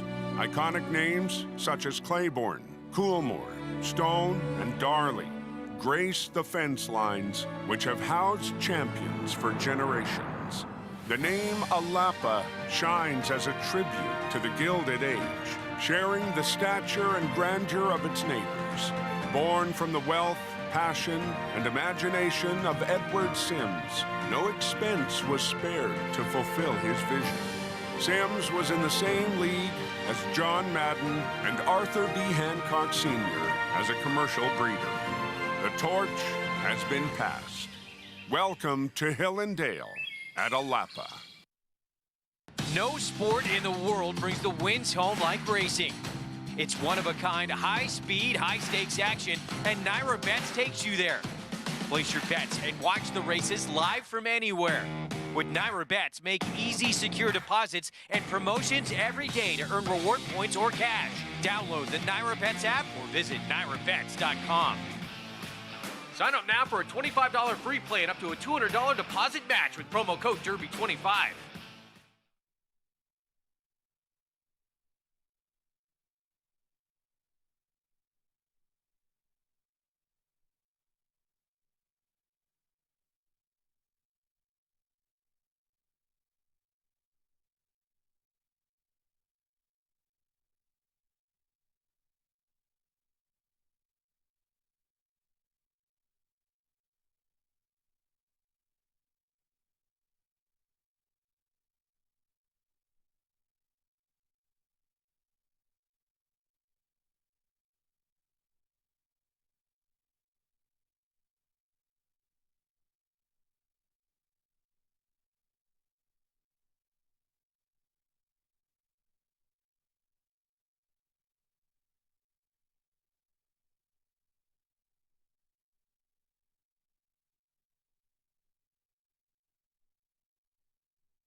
So glad you could join us on Saratoga Live. As always, our coverage brought to you in part by Naira Bets. Bet any track, anywhere, anytime with Naira Bets. Get started with the Naira Bets app or at nairabets.com. Beautiful afternoon in Saratoga Springs. And for Back to His Roots, there's the pattern. Third, 2 races back. Second in his most recent. Today, the winning effort. Back to His Roots, owned by Mike Gatsis with Acacia in the winner's circle. He is, and could potentially be a big weekend for him, but starting things off in the right way with Back to His Roots. Mike, this horse hasn't seen the winner's circle since 2018, but he's been close. How validating is it to see him get there today? He's definitely a nice horse to own. He always is hitting the board for us and earning checks, which is good. You have quite a few horses with John and Tanya Terranova. Talk a little bit about the relationship you have with them, and they really do such a phenomenal job. John and Tanya is as good a trainer that's on the premise here. I started with them about 23 years ago, and actually had a horse called Gander, and I had Shadowcaster that won the Forego and paid $102 about 20 years ago. So hopefully we can do that tomorrow. I don't know if we'll pay 102, but I'd like to win the Forego. I did not know that. Yeah, looking for your second Forego win then. Funny Guy tomorrow. What's that feeling like, as he's been so dominant on the racetrack in his last couple? He's doing great. He's doing great in the barn every morning. John and Tanya take good care of him. Simon Harris, the whole barn. I mean, it's because of them that we sit here in the winner's circle, and that's what I love about it. We're family now, and we've been at it a long time with them. So, you know, it's been a lot of fun, and hopefully tomorrow we can win the Forego again. Oh, it's awesome to hear. I love to see the relationship you have. And Mike, a huge congratulations on the win here. Hopefully kicking off a good weekend for you. I hope to see you tomorrow in the same place. Good night. Have a good night. Thank you. Thank you Thanks so much. We'll be looking for him here. You hear that, Lafitte? Looking for his second Forgo win at a big upset a few years back for sure. Would join that list of all-time Forgo owners. Only 2 have won twice. Mike Gantz is tomorrow with Funny Guy. See, the family that wins together, Andy Serling, stays together. Success. Is that how it continues. goes? That's how it goes. Okay. Thank you for that. You like it? Yeah. I'll keep that in I'm mind. here for life lessons and anything else I can assist with, Andy Serling. That means a lot to me. Thank you so much. We march forward, race 8. Pick 5 follow along. 4-1 here back to his roots. It was chalky early on. Lady Rocket, who first time starter you like, 880, back to his roots. 10-20. 2 down, 3 left in the late pick 5. That pool over $715,000. Now a look at the field for the 8th. Back to the main track, 7/8 of a mile sprint over the Saratoga canoe. It's level allowance. Irish front, 6-5 early on. Irad Ortiz was supposed to ride Irish front. Joel Rosario takes over. Brother Jose aboard contender Blind Willie McTell. Spent a lot of time talking about the Ortiz brothers here at Saratoga. The rivalry, their accomplishments. They've been slugging it out in the standings since day one. Combined, they've won the last 5 Saratoga riding titles. But what about the part of their relationship you don't know about? Like they're competitive on the track, but what about everything else? Growing up, Jonathan Kinchin with the Ortiz brothers in this 5th installment of Kart Talk. Fellas, what's going on? All good. You guys, it's been fun watching you guys compete. We've got a couple weeks left.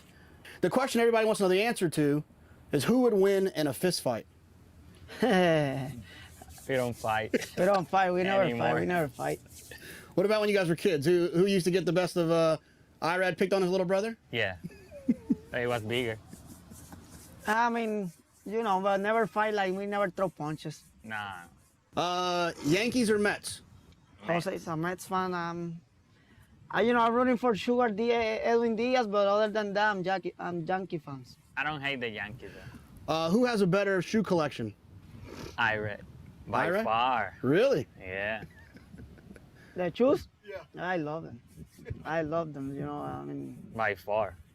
It's just love having new shoes. Jordans and Off-White, whatever. Who's a better cook? Who can cook better? Jose, by far. I love Big to time. What's your favorite thing to cook? Whatever.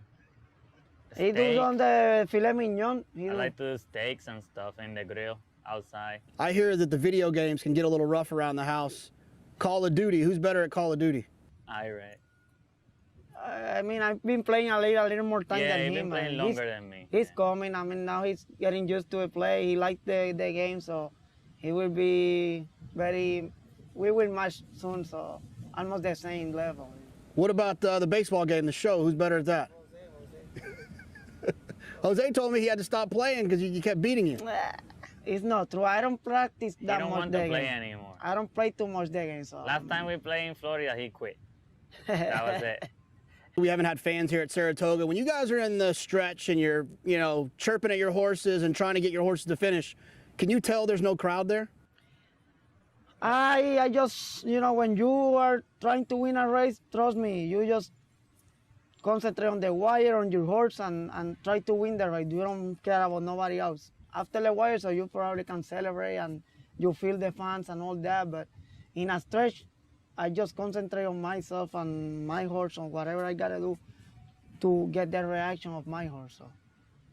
Weirdest part is the walking to the paddock and walking back. Usually it's very crowded and it's a lot of kids asking for goggles and an autograph, and that's what Saratoga is all about, and I think everybody misses it. Obviously, there's this really cool tradition of Puerto Rican jockeys having a lot of success here at Saratoga. My favorite picture is that picture of you guys with Johnny when you guys were kids. Johnny obviously having the most wins here at Saratoga. Angel, I know, is important in your guys' life. Angel Cordero with 13 win titles. You guys have won the last 5. What does it mean to you guys as the pride of being Puerto Rican and running, and you guys doing so well here at this meet? Just hard. We got to carry the tradition. So we're trying to do the best we can. Angel got 13 here. Johnny is he got the most wins in Saratoga. And we just starting, you know, we're trying to be like those guys. I mean, they're role models, and we're trying to do the best we can to try to match them. Game faces. Focused, all business. We learned that Jose, the better cook. Irad, the sweeter kicks. Got that, Andy? That's good to know. Standings look like that. Chase for an Angel Cordero riding title. Irad, several live mounts today. Second day, he's missed 45 wins. Jose draped all over him, 44 wins. And Joel Rosario stocking them both, 42 victories. Gary Stevens still with us. Gary, a story that you can obviously relate to. You and your brother Scott, both riders, and it competitive growing up, I'm guessing, yes? Very, very competitive.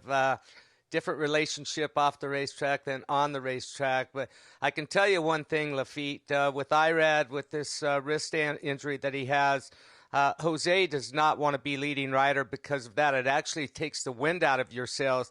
These two brothers were driving each other. And I can tell through that interview right there, the Kart Talk with JK did a great job, by the way, that those competitive fires are burning between the two of them. Each one wants to beat the other one, and it lets the wind out of your sails. But I'll tell you what, Joel is right there on their footsteps right now, and gonna pick up the pace a little bit.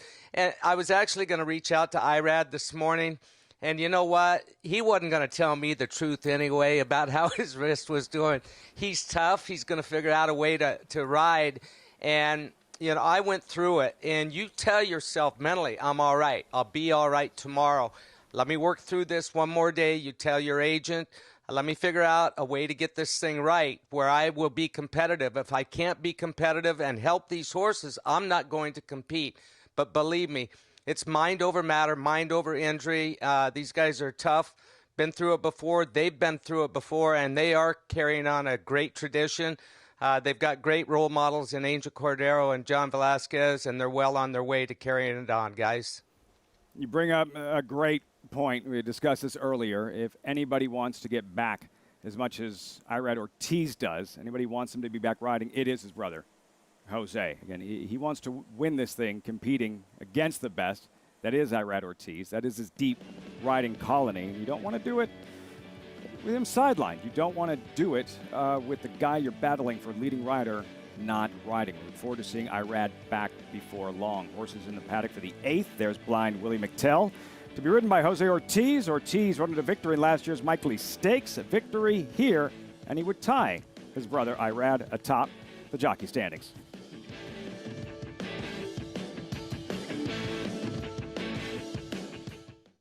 Champion 2-year-old game winner. Undefeated as a juvenile, including 3 Grade 1 wins in the Del Mar Futurity, American Pharoah Stakes, and the Breeders' Cup Juvenile. Biperennial leading sire, Candy Ride. From the immediate female family of champion Fleet Indian. New for 2021.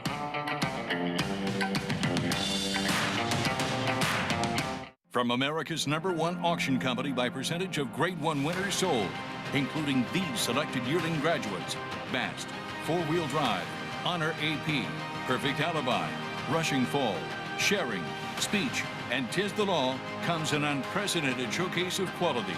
662 selected yearlings in one extraordinary catalog. The Fasig-Tipton Selected Yearling Showcase, September 9th and 10th, after the Derby in Lexington, Kentucky. DeMarshall offers breeders a rare opportunity. Out of a full sister to champions yesterday and Quarter Moon, his picture-perfect pedigree includes 8 Grade 1 winners under the first 3 dams. A winner in his 2-year-old debut at Aqueduct, he was named a TDN Rising Star. He captured a decisive victory at Keeneland and won the Grade 3 Pennine Ridge Stakes at Belmont. The only son of top sire Dubois standing in Kentucky. DeMarshall, new for 2020 at Claiborne Farm. 3-year-old sprinters do battle in the Amsterdam. Steve Asmussen saddles the talented Yaupon. He's undefeated in 2 starts and makes his graded stakes debut. Yaupon drawing away in the stretch. And Basin makes his debut for the Todd Pletcher barn. After competing on the Triple Crown Trail, including a runner-up finish to Charlatan, Basin returns to sprinting, where he was a Grade 1 winner of the Hopeful. Basin and Hope. Watch the Amsterdam on Saratoga Live, Saturday. Basin. You're watching Saratoga Live, as always brought to you in part by America's Best Racing. Naira Betts presents the Winner's Circle every Saturday at 10 Eastern, only on SB Nation Radio. Get the latest and greatest from host Bram Weinstein, featured guests including our very own Gary Stevens, America's Best Racing's Dan Torsman, and more. Get some hot tips, keen insights, and interviews with racing's biggest and brightest personalities you don't want to miss. 10 Eastern every Saturday on SB Nation Radio and SB_NationRadio.com. Be a winner? Tune in. Manny Franco, last week he'll be riding here at Saratoga, a date with Tiz the Law in the Kentucky Derby in 8 days. We check in with Acacia for this Race 8 paddock report. And we will start with the number 2 Irish front for trainer Todd Pletcher, who, as I had mentioned earlier, this was the one that had been working in company with Black Magic Woman, coming back for his first race off of the layoff, and he just dominated the field that he did run against. It had a couple of horses come back and win out of that July 23rd race, and while I wasn't in the paddock for it, I had noticed he was just a big, solid, heavier built type of horse, and that's just what he is. Some of those horses are like that, where they just tend to carry a lot of condition and just be kind of rock solid, if you will. And that's what he is. There's a lot of him. He was a touch vocal, a little bit distracted when he first walked into the paddock, but once they got the tack on him, it was like game time, and the switch certainly did flip. As we look at the number 4, Blind Willie McTell, who comes out of a strong race with Yalpon, who's pointing to tomorrow's Amsterdam for Steve Asmussen, and he finished 3rd off of the layoff. Again, Lyndon Rice, 2nd off the bench. You'd imagine this will be a bigger effort, as he looks like he really benefited from that last start. He's very tucked up. He's a handier type. He's not one of those more robust built of horses that we typically do have from Linda, but he looks like he's definitely, again, benefited from that race. Is the number 6 Wild Medaglia d'Oro, who has broken out of line and is coming back over to the saddling stalls. He typically wears blinkers, and he doesn't have blinkers on. I'm wondering, and I'm not for sure, but I'm wondering if that's the reason as he's walking back, maybe to put blinkers on. We'll try to find out, as he is staying here in the paddock. But just talking about him switching back to the main track, I think he's versatile. And I just got a little bit of a look from John Velasquez. I think he's versatile. He's an energetic type of horse. I thought his win on the main track, going 1 mile and 16th at Gulfstream back in May, was one of his better races, though he did run better numbers on the turf.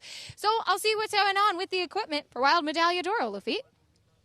Acacia, thanks. Last out of the paddock. Maybe he'll be first under the wire. You saw Fed Funds. There's the heavy favorite, Irish Front.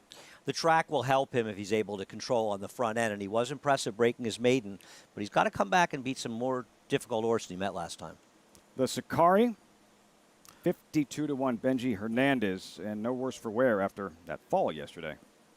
Yeah, this horse is not one of the tougher horses he's meeting. Blind Willie McTell, New York bred with Jose Ortiz at nighttime. Lost to us, Yalpon, who a lot of people are going to like in the Amsterdam tomorrow here in a very strong race coming back off a layoff. He's got a lot of talent, this horse, and he can be forward, too. Famished, the Canadian who's been knocking heads with Breeders' Cup winners, Grade 1 winners over the last year. I like this horse. If the track was fair, I think he could get a real piece of it, maybe 3rd or something. But this is a tough race. Wild Medaglia d'Oro, long time since he's sprinted on dirt. Yeah, I think he's a dirt sprinter, and I actually think there's a possibility that it was a mistake running him in route races and then turf races and route races, because I think if you take his form apart, and we can expand this now or later, but he's a better dirt sprinter. In his debut, he finished behind a runoff Absolutely Aiden for Steve Asmussen. He ran well that day, but it was his next start behind Code of Honor where he ran brilliantly to run second. That was a big inside track that day, and Code of Honor set a monstrously slow pace in the front end, and yet Wild Medaglia tried to close, making a big 4-wide move, and still ran second with an 82 buyer in his second start as a 2-year-old. Those are the kind of horses that run 100 buyers later in their career, and I'm really not sure that they did him any favors stretching him out after that, and maybe even trying the turf. And while he's run well, even on the turf, isn't it possible one of his best races was that 6-furlong race off a layoff behind the stakes quality front run, the Fed? This is a horse that may finally begin to do what he wants to do. I'm just worried the track will work against him. And he has his blinkers.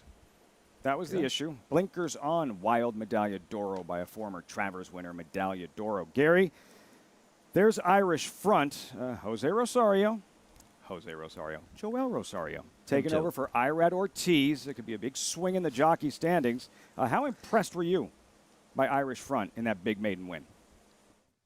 I was extremely impressed with his maiden victory, and I expect him to move forward again today. The timing's perfect. You know, these trainers, usually every year, there's some sort of format with the condition book and trainers knowing when races are going to come out. You know, and I know that Todd Pletcher knew that this 7-furlong race was coming up. This is the logical next place for him to go. And I think he steps forward, and he's going to have to step forward today to beat the 4-horse seasoned veteran, Blind Willie McTell. He's won 3 of 9 races as Blind Willie McTell, but I expect Irish Front to step forward and go from the 7-furlong race on to bigger and better things. I think he's got all the looks. He's got the pedigree. He's got the trainer. And Joel Rosario stepping in for Irad. He could tighten things up even more here, guys. You saw Irad giving Irish Front some love at the wire, Andy. Irish Front could be the start of a very productive 45 minutes for trainer Todd Pletcher. Irish Front here, Sweet Melania in the featured Lake George. Yeah, I mean, it's a couple of big races for Todd Pletcher, and, you know, he's trying to open some daylight on Chad Brown. He's up by 1 now. There's a lot of racing left. I think Irish Front will be helped by the racetrack, which has been kind to horses with inside position. I do think nighttime, off the layoff, Luis Saez riding for Dale Roman is going to be aggressive early, and he might be a bit of a thorn in his side.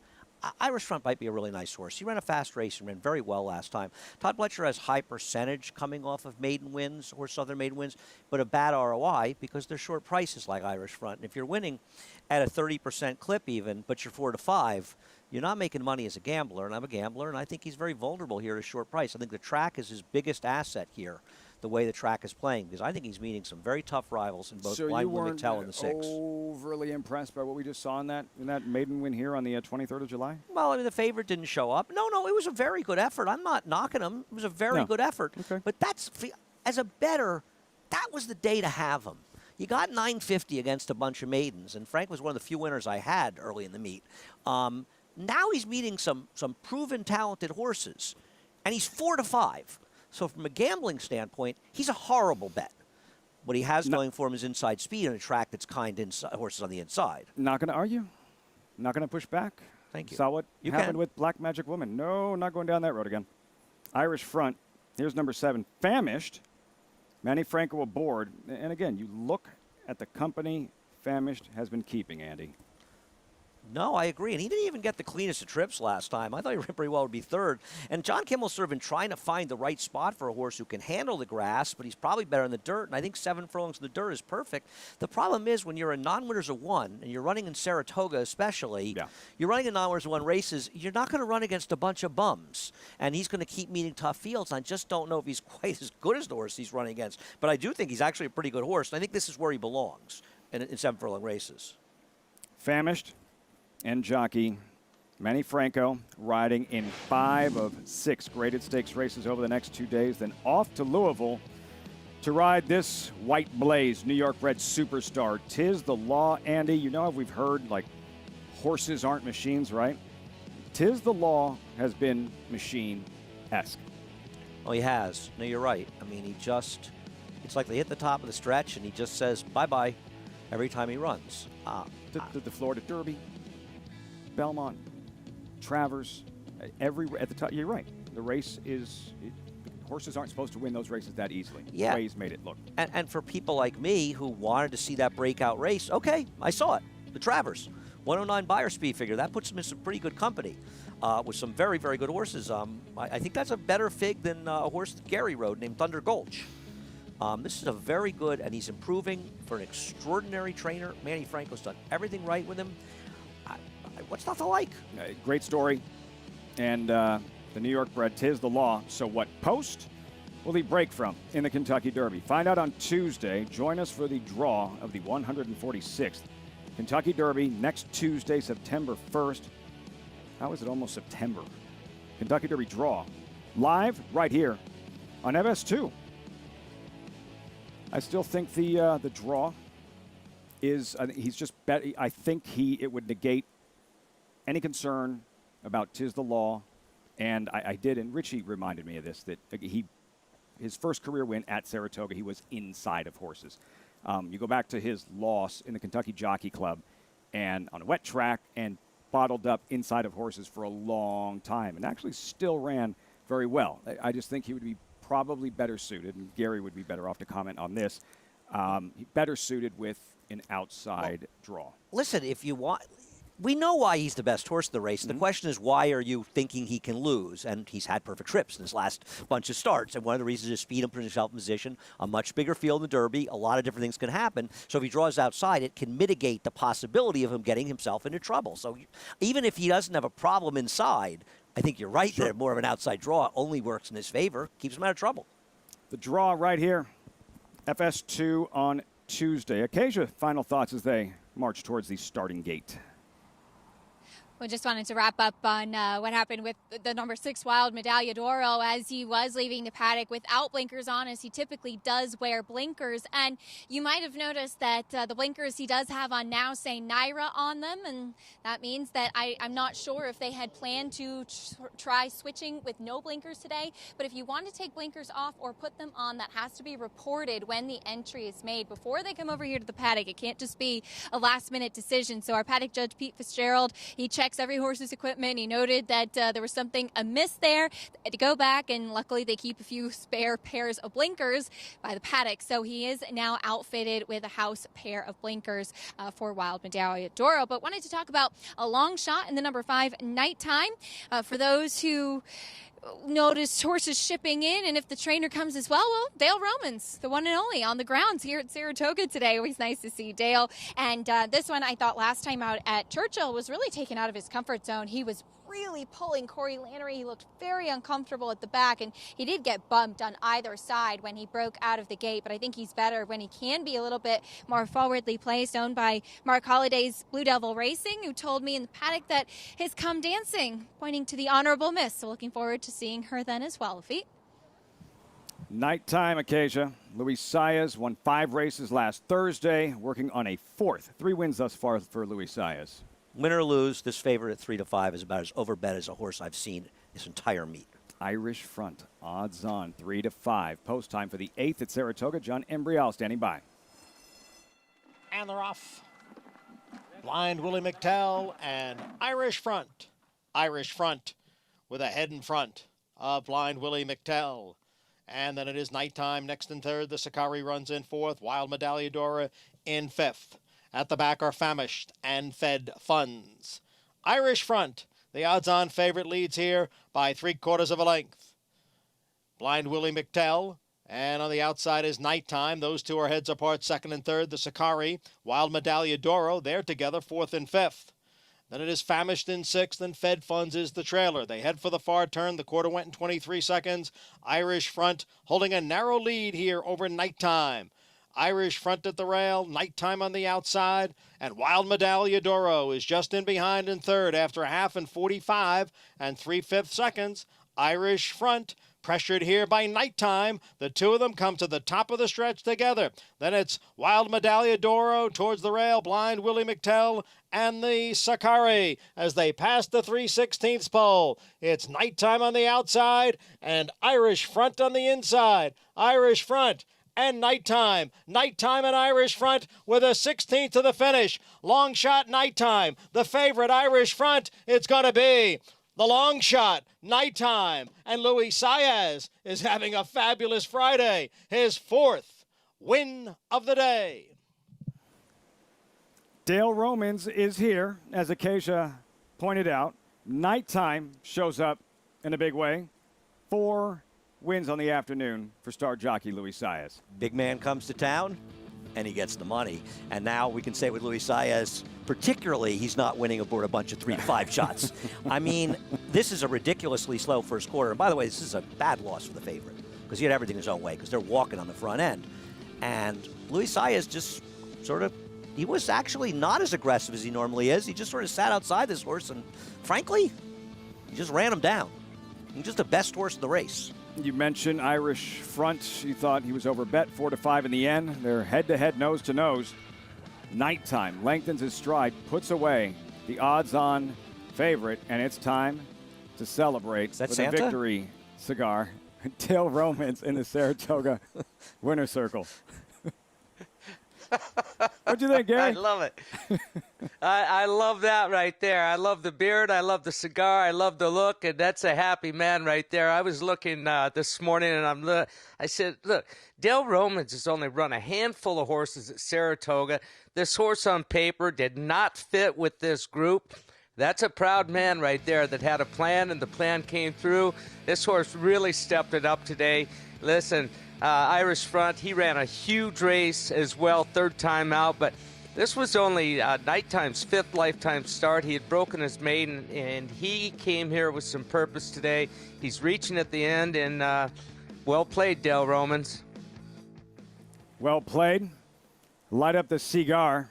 Dale Romans, Luis Saez, the 4 victories, and for Irish Front, no excuses, Andy. Just Nighttime was better for Blue Devil Racing. Irish Front is a terrific horse to bet against next time he runs. He'll be a short price. The race came back reasonably fast. He couldn't have had an easier setup in this race, and he still couldn't get it done. And, you know, I don't like to try to whining about losing to Iowa Dagliadora because I realized before the race, I said to you, he'd probably be compromised by the racetrack. But a closer that has to go 3 and 4 wide on an inside track behind a slow pace, well, they have no chance. So he actually ran pretty well in finishing 3rd. Shaking things up in the pick 4, pick 5, 11-1 Nighttime over the heavily backed favorite, Irish Front. 5-2-6-1, race 8 at the Spa. The star of the Lake George. Star going in, Sweet Melania on her way over. Dual graded stakes winner. 3rd in last year's Breeders' Cup Juvenile Fillies Turf. The one to beat, the 25th running, the Grade 3, Lake George.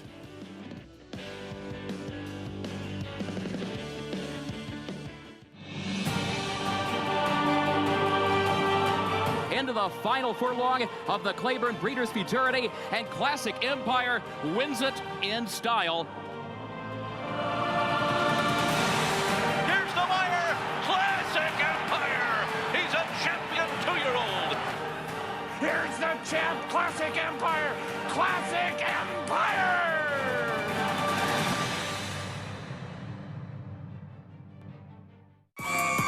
It's America's original sport, and no one covers it better than America'sBestRacing.net. From the sport to the lifestyle, the best races, horses, and destination venues, cocktails, gambling, fashion, and more. America's Best Racing is a sport for you. Live it, love it, bet it.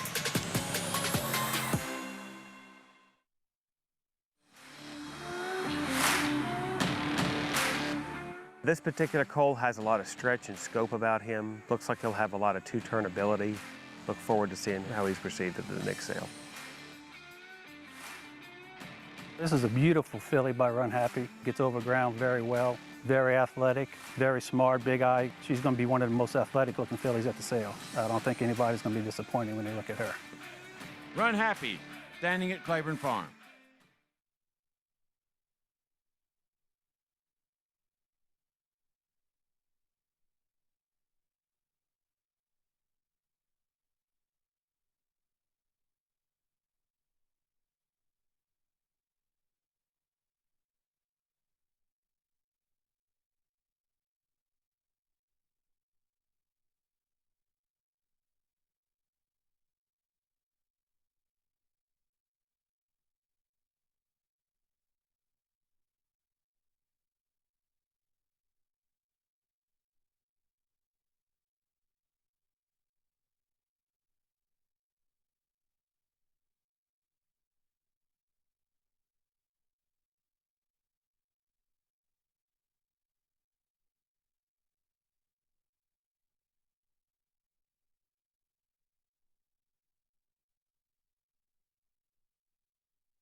Welcome back to Saratoga Live, as always, brought to you in part by Naira Bets. Bet any track, anywhere, anytime with Naira Bets. Get started with the Naira Bets app or at nairabets.com.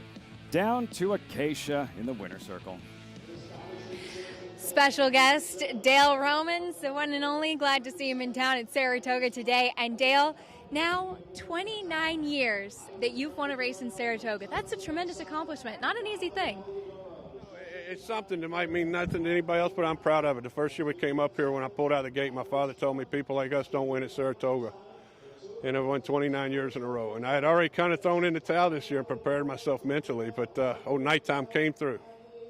He did, and in a big way. He was so game. I was talking to Mark Holliday, the owner, and he said he was a little bit worried as he and Irish front down to the wire, but what a big finish from your horse. Louis just said he got gamer and gamer, and he just wanted to win and outgutted it. And I think this is a special horse. He had a little issue last year, and we had to put him up for a long time, but it looks like he's going to come back and be good for us in the future. I have to ask you, we are a week from tomorrow is the Kentucky Derby. Hard to believe at this time of year, but you're going to run attachment rate. Tell us a little bit about this horse and what you've been seeing from him. You know, he's a horse that's peaking right now. He's going the right direction. I think his last couple of races have really put him in with the contenders. And, you know, there's 3 or 4 that stand out, I think, but then you look at the rest of them, I think he's as live as anybody as a long shot. Well, we know that you can get the job done with a long shot, that's for sure. Dale, congratulations. Glad to see you here in Saratoga. Thank you, Acacia. Dale Romans, he's got the cigar ready to roll. He's here to celebrate, and an amazing feat, 29 years, a win here at the Spa. Pumped up. Great stuff, Acacia. 29 straight years. 18 more years to tie Jonathan Shepard. That's pretty amazing. It is. And 29 straight years. I'll tell you one thing about Dale, and Dale and I are good friends. And Here it he comes. is as much fun with the media and everything, but man, he has got every trainer speak lined down perfectly, right? He's speaking at the right time. He's a special horse. He's got it all going on. He's the greatest. Attachment rate in the Derby. He's had Dullahan, I think, finished 3rd in the Derby. Yeah. Shackelford, 4th, I believe, in the Preakness. Derby. Came back to win the Preakness. Attachment rate, Dale Romans, $24. You like, had some good things to say about nighttime going in. I have a great picture of him standing in the winner's circle at Travers Day. You know, waving to come back after he beat American Pharaoh. And Dale's great. And Dale's a great friend of racing, too. Keen Ice. What do you know about Lake George, Andy? I've been there many times. Great town, right? Near here. A lot of fun. Beautiful lake. Great area. Great restaurants. Yeah. It's all 30-minute drive north of Saratoga, hiking trails, all kinds of water activities. All those things I love to do. That's outdoor stuff, you know. That's your outdoors-y. You know, I have water skis. You have what now? I learned to water ski with Sue Bird. Fact. Why am I waiting like for a punchline and not? There's no punchline. That's a fact. Were you able to like actually stay up? I got up. Yeah, I know. I'm not quite the athlete Sue is. It may surprise you, were but you complaining a lot? Because it's hard on a starter. Water skiing is great. It got a little scary, and when I finally had an accident, fell off, and forgot to drop the things and slammed my face against the water. I didn't do it a lot after that. I'm sure this is what the viewers are. This is what they're wanting to hear with the Lake George coming up. You just saw the field. Sweet Melania, 3-5 early on. That's for 3-year-old fillies on grass. What about the boys on dirt? And 8 days out until the 146th running of the Kentucky Derby. Middle jewel of the Triple Crown. Caro worked this morning, Andy. You liked him going into the Travers. He ran big, but out of the Kentucky Derby as a result of that work in diagnostics revealing a ligament issue right foreleg after his work this morning. Listen, you hate to hear it about any horse, obviously. You want them all to stay sound. I'm a big fan of this horse. I mean, you know, in 4 starts, finished 2nd. This is a good horse. I hope he can come back. Caro. Look forward to seeing him get healthy and resurface. How about Dr. Post and Todd Pletcher? We'll hear from him in a moment. On the outside there, thanks to our friends at XBTV, half mile in 49-3 at Saratoga. Still not sure where we'll see him race next. So Dr. Do you want a horse in the Derby that the trainer's still not sure if he's running him? I hear you. He's a good horse. A lot of talent. Oh, yeah. Dr. Post. Check in with Todd Pletcher and his thoughts on the move this morning and potential plans moving forward. So Dr. Post went a half this morning, 49-3. I thought he went extremely well, galloped out strongly, and I thought he was getting over the ground great. I was very happy with the move. We have not committed to going to Churchill yet. This would be his final work, whether or not he goes to Churchill or stays here and runs in the Jim Dandy, but very happy with the way he did. So I'll get with the connections tomorrow after we see how he comes out of it, and we'll make a decision then. Todd Pletcher on Dr. Post. We await a decision in terms of the Derby or otherwise, Gary Stevens, but we know where Art Collector is going. As popular as 'Tis the Law is in New York, Art Collector, he's the story of Louisville and all the Louisville natives. He drilled this morning. What'd you see? Well, I liked his work, and then I saw a few things that I disliked a little bit. He's a very good horse. The one thing you should know about Churchill Downs is this surface, it can disappear out from under you when you're working. I want you to keep close note of Art Collector's head as he's coming through the stretch. You're going to see it dip a couple of times, and you're going to notice in the final 16th of a mile, he's actually, when his head dips one time, he's going to swap into his left lead late in the work just before he approaches the finish line. The good thing that I liked about it, it didn't seem to bother him when he did swap leads. He was in hand. He did this work easy enough. He's a classy horse. He's going the right way right now. I've actually got a bet right now with a good friend I met last summer on Saratoga Live, a guy named Jimmy Church that sent me a picture of a bottle of Cavassier yesterday, and he bet me horse for horse, Art Collector against 'Tis the Law. I said horse for horse, I'll take that bet. And I like the work, but I saw some things in the work that, you know, it makes you wonder if he's really handling that track that well.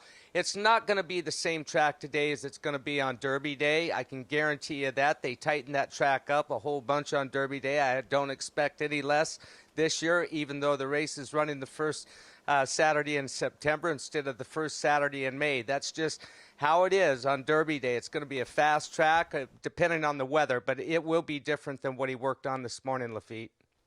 Art Collector figures to be the second choice, probably, in the Derby behind 'Tis the Law. Also in action this morning, Gary, a major Fed in these frenzied mornings at Churchill Downs. What do you think of him as an individual, and what do you make of the breeze? A totally different stride than Art Collector. He's a more compact runner. He's got his head up a little bit higher than what you saw with Art Collector. Man, he zipped around there. He went in 59 flat. Mild encouragement by the rider. I liked what I saw here. His gallop out was huge. It was an impressive work. You know, he's showing speed right now. He knows this racetrack, and it was an impressive work. If time means anything, that was the work of the morning. Lafitte. Since he last won, major Fed breezing this morning at Churchill Downs, just 8 days out until the middle jewel of the Triple Crown in the 146th running of the Kentucky Derby. Don't forget that we'll have the draw for you right here on Tuesday on FS2. Live racing ahead. Star of this Lake George show. There she is, Sweet Melania. The paddock, front-running American Pharoah filly in search of a third graded stakes victory. But how much pressure will she face today? Stay tuned. Warfront. This son of Danzig ranks among the world's elite sires, with Grade 1 winners on dirt and turf, and star performers both at home and abroad.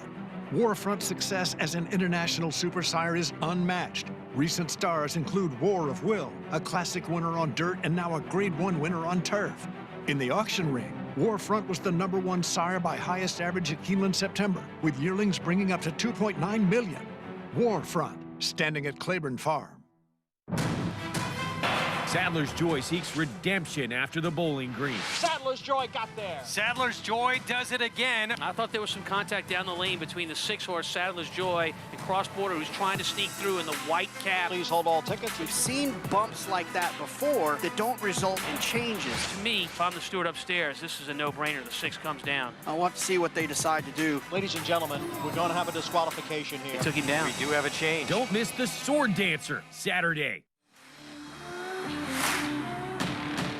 He's very athletic, very balanced. He's got all the right parts in all the right places. He's a very good mover on the end of a shank, and he's a great mover out in the field, so he's got all the parts. So when you pull him out of the stall, it's a wow. This is a colt by Run Happy out of the AP Indy Mare Orate. He's got a lot of size, a lot of scope, beautifully balanced, and looks like a classic distance horse, much like we've seen with a lot of the Run Happies.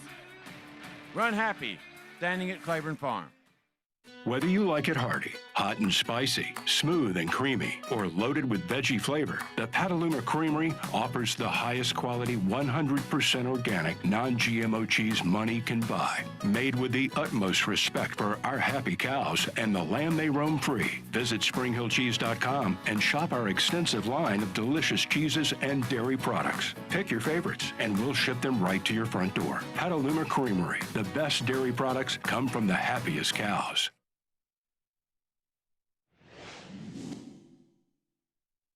Here's Perfect Shirl on the far outside, and Concord Kid's trying to come on through in between horses. Then over at the rail, no explaining who's trying to come off the inside now.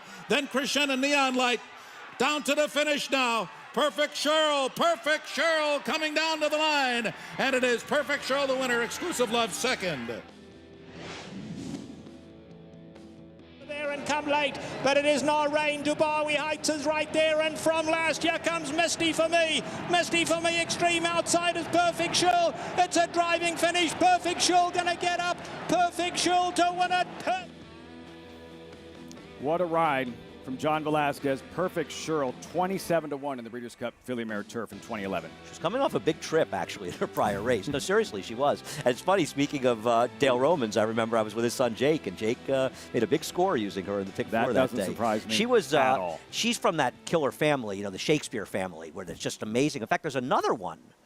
Is that horse they're talking about pointing towards the Derby that's won twice up at Woodbine? Once on turf and once on synthetic? Maybe we can look it up while Acacia's doing her paddock report in a moment. Roger Radfield. Long shots under the lights. The previous year it was shared account. Graham Motion at 46-1. Perfect Shirl 27-1. The only filly to have won the Lake George and Breeders' Cup Filly Mare Turf. There's Sweet Melania. Acacia 3-5 as horses are circling about in the paddock. Yeah, she's a very short price in here, and one thing that will be interesting will be to see if Sweet Melania will get the easy lead like she did last time out. I spoke to Todd Pletcher about her yesterday after a win, and he did say that she has natural speed. We're not going to take that away from her, especially having the inside post, that she's sharp just as she was last time out at Belmont, where she was very much on her toes. She got a touch, ever so slightly, touch warm in here, but just given how high energy she is prior to the race and her early speed, I don't take that as a negative at all, as she looks very, very fit coming in off of the last breeze that Todd said he was very, very pleased with coming into today. But some real contenders in here. The number 2, Micheline, coming out of the Regret, where she was very far back in that race, and she was a touch flat in the stretch, I thought, but she faced some really nice horses, including Harvey's Little Goyle, who was third in the Alabama on dirt. She does wear that full hood underneath her blinker, so her ears are covered, and then there's a separate set of blinkers that go over it. And fun fact about Micheline is she's a very quirky filly. I learned this when she won the Honey Rider 2 starts back, and that she gets very claustrophobic in a stall. She has a portable stall that travels with her, and I don't know what they had set up for her here in New York, but when she shipped into Florida from her stall at Tampa, they had an outdoor setup for her, so she saddled away from the rest of the field as usual. The number 3, Wittez, who I learned last time is named after a popular Arabian. She ran a huge race last time out. She can build off of that. She had a physical issue in the Regret 2 starts back. She looks fantastic once again. She's really sharp. She's really forward. I think Ian Wilkes has her right where he wants her. And a long shot. Bear with me. The number 4, Velvet Crush. Since I saw her back in December, every single time I've written that I would like to see her on turf. So my wish is finally coming true today. And of course, it's not in the easiest of fields. She is coming out of the CCA Oaks on dirt, but she has a flat turf hoof. She's got some pedigree for it. And her one turf race where she was pretty headstrong in that race as a maiden, she did finish up pretty well with a grinding running style. So we'll see how she takes to the grass today. Just a long shot I wanted to mention, who I think will appreciate the surface switch. Lafitte? Long shot Acacia with Louis Saez looking for a 5th win on the afternoon. Sweet Melania, It's her most recent effort. Front-running score in the Grade 3 Wonder again, and looked good doing it. Oh, she did. I mean, she had absolutely everything her own way, but to be fair, she was coming off a 232. Thank you so much, Lafitte. I appreciate that. I always rely on your Just math. look at her. That's passing the eye test, which to Andy carries more weight than any speed figure or metric in racing. You know what people who say the eye test do when they bet? The cash. Right, Gary? Absolutely the cash. Guys, I don't see on paper Sweet Melania getting beat this afternoon. She's appears to me, the lone speed in here. She's drawn well down on the inside. She's rested. Todd Pletcher does great off of this type of layoff. So she's a logical one to beat here today, guys. I'll let you get on with the post parade. Thanks, Gary. Post parade, Sweet Melania, $600,000 American Pharoah filly, Keeneland grad. Micheline. How much closer will Joelle Rosario have her? I think he'll get into a better spot. She doesn't have much speed, but I believe that she is a major threat to the favorite and to the others. Wheatez, second to Sweet Melania, and last fall's Jessamine, Velvet Crush. Acacia has been waiting for her to get back to the grass. Well, she's been on the grass. She ran one of the worst maiden fields we ran at Belmont last year, but she can ago. provide a lot of speed in here, and I think she could have an effect in this race because Louisi's got to go with her. My Sassy Sarah, New York bred, pedigree to run long. Yeah, but she doesn't appear to want to run long. She seems to be better going shorter, but I like the name. Cat's Pajamas, I like her name. Defeated favorite in the Grade 2 Lake Placid. You know, even though the pace was slow, it seems like the race fell apart. So maybe that worked against her. She did run well in her prior start for Grand Motion. You saw Selflessly, Keeneland grad, and then Wind Racer here, Irish filly, who won at Arlington in her U.S. debut. Yeah, Selflessly, I can't believe she's as big a price from that barn, but she's got to get her form back. And Wind Racer, I liked her race, but obviously this is a much tougher spot. Much tougher. Sugar Fix, first or second in 9 of 12. No, that's about to end. American Giant, long shot, tough outside draw. She did get a tough draw. She actually ran okay last time, but this is not an easy field and a tough post. No. 3 to 5, Sweet Melania. Gary, Wind Racer, again, the Irish filly, the one start in the States, a victorious one, albeit against Lesser, at Arlington early August. Yeah, I like this filly. It's the Jack factor, Jack Sisterson. He's kind of become the young giant killer, ships his horses all over the place. New shooter here for Stone Street Stables and Jack off of that win at Arlington Park. First time that Jack had her under his care. I just want to note that she was trained by Jessica Harrington, top trainer in Ireland. And this filly, they thought enough of her to run her in a Group 2 back in August of last year. That was her last race in Ireland before she came here to the United States. And, you know, the filly that won that race, Alpine Star, is a very good filly. And she was only 14 to 1 in that race. Granted, it was a 9-horse field. It was at the Curragh, top track in Ireland. Top race course. So I think this filly is getting away at 13 to 1. Should be a little shorter price than what she is. Like I said, Sweet Melania, the sensible one to play here, but this filly not without a chance. Good stuff, Gary. Wind Racer, strength of schedule, give it a bump in terms of who she was locking up with overseas. Stone Street filly. Another look at Sweet Melania. Check that. Micheline. The victory in the Honey Rider at 17 to 1. Andy on the outside there. The patented premature wide move. Yeah, she ran well in here, though. And she beat a horse, Highland Glory, who was unlucky and probably could have won if she had a cleaner trip. But Highland Glory finished second to Sweet Melania last time, despite being compromised by the slow pace. Unfortunately, she seems to be on the shelf for Barclay Tag because I haven't seen her. She's a good horse. And Micheline's last race, she got a dreadful ride. She was taken way too far back. She made that ridiculous sort of sweeping early premature wide move, and she really didn't run that badly. No, you're not on an island with that opinion. It was Michael Stidham, Micheline's trainer, who told the Daily Racing Form, left with too much to do. Yeah. So now Joelle Rosario rides, and interesting to see how much closer and more involved she is early. I don't want to bash the other riders, but switching to Joel Rosario is a gigantic rider change. There's Selflessly, as you mentioned, too big a price, owned by Seth Klarman, trained by Chad Brown. No match for Sweet Melania in the Wonder again. Maybe that changes today. This was the biggest moment of her career. Last fall's Miss Grillo at Belmont Park, selflessly losing a lot of ground throughout, and in the end, it just didn't matter. No, she ran very well in here. Cristal, she beat, is okay. I don't know if it's the strongest Miss Grillo, to be fair, but she ran a solid figure. I mean, she ran a 79 Beyer in her second start of her career. And 2-year-old turf figures are rarely that high. And frankly, her effort in the Breeders' Cup Juvenile Turf wasn't bad. She was wide around the racetrack, and she really ran okay. She was brutal in the Wonder again. I mean, absolutely brutal. Now, she wasn't winning, but she's sitting right close to the soft pace, and she just went backwards. She's a better horse than that. But maybe this is she just looked bad because Sweet Melania looked that good. You just like the name. You just like the name. As she passed the eye test. Yes, she's passing the eye test. Selflessly, this is a pivotal race for Selflessly. She needs to run well here. I agree. Velvet Crush, and as Acacia mentioned, she's been waiting for her to get back on grass. Some long shot angle, 34-1, despite the fact she's ridden by Luis Saez last Thursday, 5 wins, and the 4 wins thus far today. And okay, Captain Bombastic, chalky. Hardy at Page's chalky. Lady Rocket, the first time starter you liked after stumbling.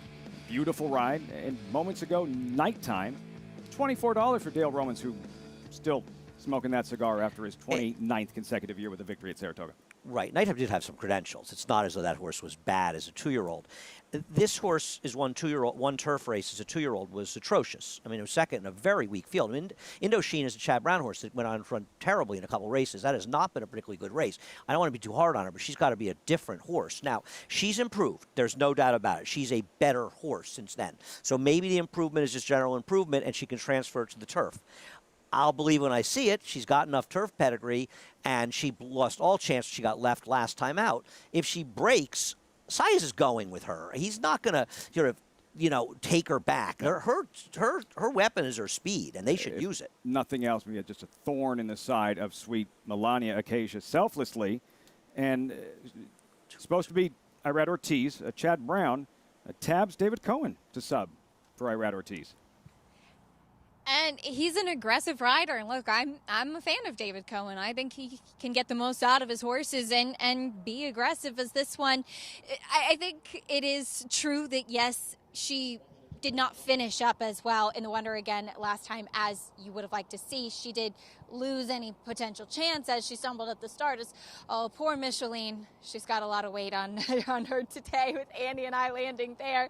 But selflessly, she touted herself beautifully out on track today, as you would expect for a Chad Brown horse. I know that sounds a little bit redundant, but she's dappled out. She's very, very sharp today. And she's back on her toes the way I saw her back in September before the Miss Grillo. So I think that's definitely a positive for her. As far as the 9 Wind Racer, when the gates opened, she just stood there. It wasn't even that she broke slow. She literally just stood there and then started running. And with the late sustained run that she did have, I thought she closed pretty impressively considering how far off of it she was at the start. And it's not uncommon for a horse making their first U.S. start to be slow out of the gate. She did get herself a little bit warm out there on track, but she looks fit, and it is a positive that she won her first U.S. race.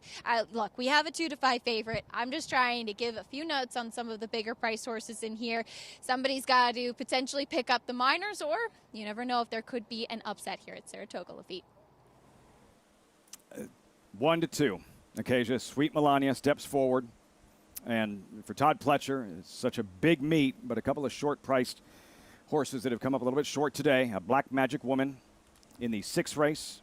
Irish Front defeated at odds-on in race number 8. We'll see if Sweet Melania salvages the afternoon for the 13-time leading Saratoga trainer Todd Pletcher. Post time for the Grade 3 Lake George, Sweet Melania, odds on. Here's John Embrial.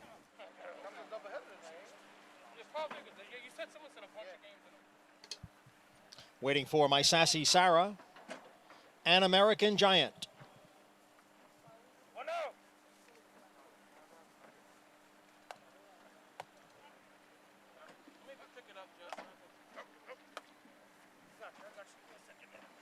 There in the gate.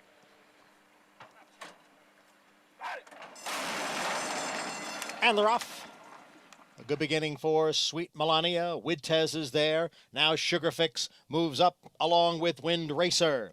Wind Racer takes the lead. Sugar Fix is on the outside. Sweet Melania down at the rail is racing in third. American Giant is next in fourth, and Selflessly runs in fifth.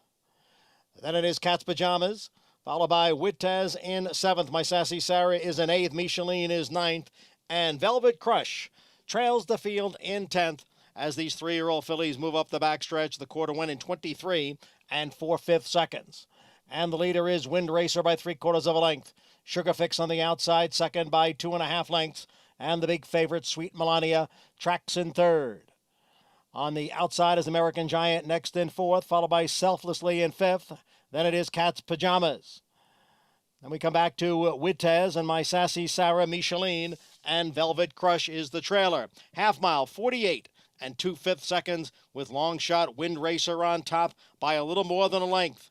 Sugar Fix, Sweet Melania is just in behind the front two. On the outside is American Giant, who has moved up. Sweet Melania looking to come through now down at the rail. 3/4 went in 1:12 and 1. Here comes Sweet Melania up the inside to grab the lead. Sweet Melania is in front. Then it is Sugar Fix, Selflessly putting in a late run down at the rail. Sweet Melania is the leader. Selflessly, one last try on the outside. Sweet Melania and Selflessly, they come down for the finish. Oh, it's a head bob in the Lake George. Was it Selflessly, or was it the 3-5 favorite, Sweet Melania?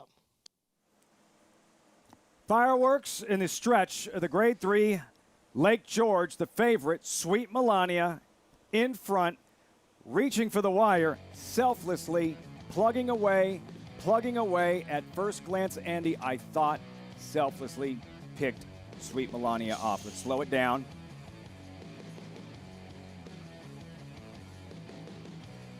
Yes, outside. That is tight. She may have lost the bob, but I think she won the race. It's right. How is she this it looked price, like by the way? Sweet Melania's nose was down. Another look, Sweet Melania inside. Jose Ortiz, Selflessly. David Cohen riding for Chad Brown and Seth Klarman. And just kept grinding. Sweet Melania inside, 3-5. Selflessly outside. Top leading trainers, Todd Pletcher, Chad Brown. I think Selflessly got it. Yeah. She lost the bob, but she got the win. Selflessly, maybe by a flared nostril, Gary Stevens. Too close for me to call, guys. Andy, you're braver than me. It was a nasty bob on the inside. Selflessly had gotten by it. Looked like Sweet Melania, but just a great horse race in the end.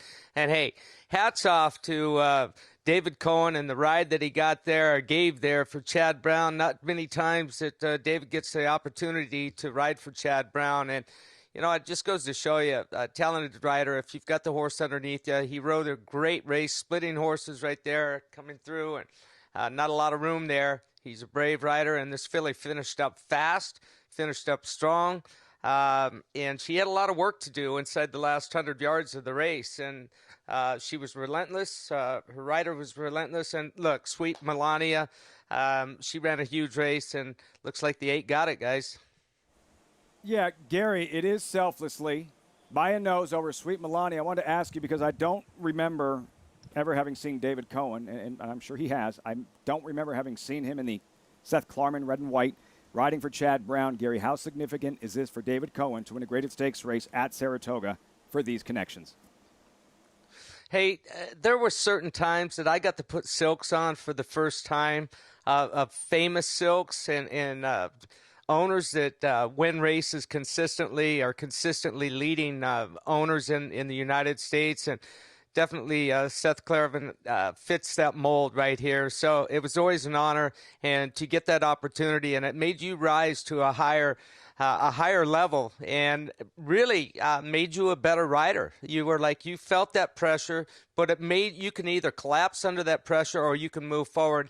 And obviously, David moved forward today. I wasn't worried about that. I just thought it was cool this morning when I saw with Irad, taking off his mounts, that David Cohen had picked the horse up. That shows big confidence booster for David Cohen, getting the call in out of the bullpen from Chad Brown and Seth Klarman. The fist bump we just saw? I think, I don't know this, but some will remember that David Cohen rode Magic Star for Chad Brown back at Churchill Downs, and the horse lost the rider on the turn. And I almost wondered if there weren't that many riders left in the room. To be honest with you, I think Ray Gutierrez, Kendrick Carmouche, and David. And I almost wonder if Chad Brown was thinking, I really owe David Cohen one. I got to tell you something. He now owes David Cohen about 2 because this was a fabulous ride by him. Terrific ride. Winner's Circle lead-in. Brought to you by the Fasig-Tipton November sale, the world's premier breeding stock event. Nominate now. David Cohen, what a moment, what a ride. Selflessly, last fall's Miss Grillo winner. No match for Sweet Melania in the Wonder again. Not the case today. Turns the tables selflessly for Seth Klarman, Chad Brown, and David Cohen in an upset, 14-1 in the Lake George. Stay tuned.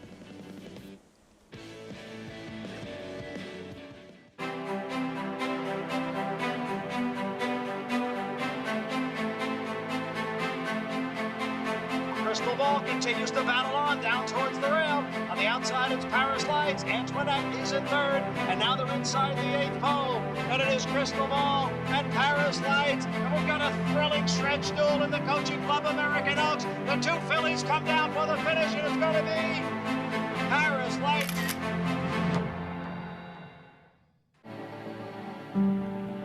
Lady Aurelia down the center in the white and green colors is going away at the end. Rachel's Valentina Ratzener and takes the lead.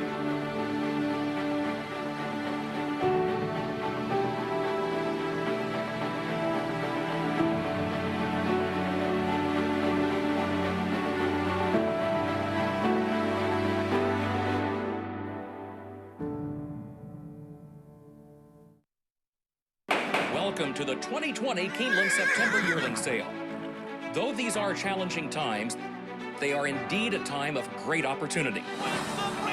This sale will showcase some extraordinary offerings, not the least of which is the first crop of Horse of the Year Gun Runner. He's the Horse of the Year, and he's Gun Runner. The Son of Candy Ride was a 6-time Grade 1 winner by a combined 30 lengths, with career earnings of over $15 million. We'll start the bidding.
Dust settling following the upset. Welcome back to Saratoga Live. As always, brought to you in part by Naira Bets. Bet any track, anywhere, anytime with Naira Bets. Get started with the Naira Bets app or at nairabets.com. To the winner's circle, Acacia with Lake George winning jockey David Cohen. The pickup mount turned out to be a winning one and a spectacular ride by David. And David, I had asked you in the commercial, brought up Magic Stars, Andy had mentioned, which got a little chuckle out of you, but you said looking forward to linking back up in Kentucky with Chad Brown, but has to be nice to win a stake here at Saratoga for him. Yeah, definitely. No, that's a name I'll probably never forget, Magic Star. But yeah, just fortunate to get opportunity from Chad and the owners. Thoughts go out to Irad. It's been a tough couple of days for him, and hopefully gets back in the saddle soon. But just blessed to get an opportunity and make the most of it. Certainly did make the most of it. Tell me about your trip with Selflessly here as Sweet Melania, tough on the inside, and you kept after your filly. You still had enough horse there at the end. The race kind of didn't set up the way we anticipated, and that kind of mixed things up. I was happy to get a good trip behind Sweet Melania. Obviously seemed to be the best horse in the race, so to just be able to follow her around there and get a nice clean trip for my filly down the lane. She showed tremendous heart, never gave up, and galloped out pretty well, and I think she's definitely going to turn out to what we thought she was early on in her career. She had stumbled out of the gate last time in the Wonder again. What were maybe some of your notes, or what were you told coming into today about maybe how she was doing or how she might break? Is it just something to think about? Yeah, Chad didn't really get into that part, just really wanted to warm her up without the pony, get a good warm-up into her. Really didn't want to get shuffled back into the first turn, so wanted to get aggressive and get her out of there. Was looking to save ground, hopefully sit third or fourth, but like I said, that kind of changed going into the first turn like it often does. But I was just, again, happy to get a good trip behind a horse that I thought would take me the whole way, and just very fortunate my filly dug in and showed me she had a lot of heart and just fought it out the whole way. She absolutely did. Tough. She was out there on the track today. David, a big congratulations on taking the Lake George. Thank you, Acacia. As he mentioned, Lafitte, things can change in an instant. So these jockeys, they've got a lot of plans, B, C, D down the letters in the alphabet, but a big pickup win for jockey David Cohen. Just, Gary Stevens and Richard Migliore talk about this all the time. When you never know, you have to be ready for that opportunity. Cohen was ready, administered a perfect ride, and a $30 winner selflessly in the Lake George over Sweet Melania at 3-5. Got the hedge going to the first turn. That makes Chad Brown happy, and it's pretty amazing. It's been a wild meet in a lot of ways. If somebody said to you Chad Brown's going to win a turf stake at 14-1 by a nose over a Todd Fletcher horse that was 1-2, yeah, they say no, Todd's horse was 14-1, Chad was 1-2, and it is sort of amazing it happened. And she was a big overlay in there. And she just got lost in there somehow. And the complexion of the race changing when Velvet Crush didn't break. 2 times in a row that she has blown the break, and she's obviously got an issue with the gate right now. Selflessly in the Lake George, we're saying goodbye to our viewers on Prime Ticket San Diego. For everyone else, FS2, our coverage continues. We still have one left. 10th race coming up very shortly. We did have a surface switch off the turf on the main track. Again, thanks to our viewers on a Prime Ticket San Diego for joining us this afternoon. We'll see you tomorrow.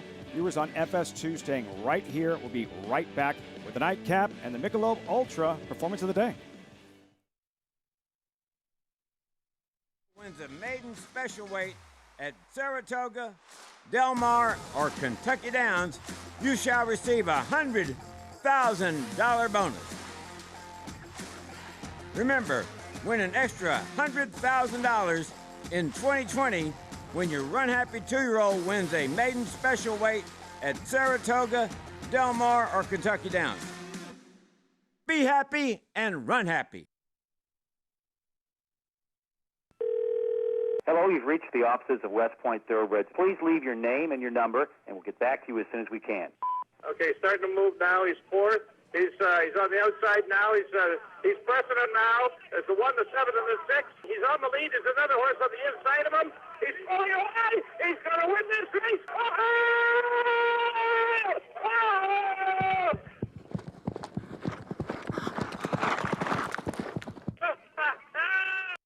Constitution is best up-and-coming sire. He's beautiful. He's well-balanced. He's throwing classic-type horses and horses that can go on to be stallions. This horse has a chance to be very important. There's really nothing not to be excited about. He's done everything right so far. He's going to have a big career as a sire, even much better than he did it as a racehorse. Whether it be long, short, grass, dirt, they can do it all. He's over-delivered as much as any horse that I've seen. He's really a dream of a stallion. Fitness is, was, and always will be about keeping a routine. And the best routines in life did, do, and always will make time for enjoying yourself.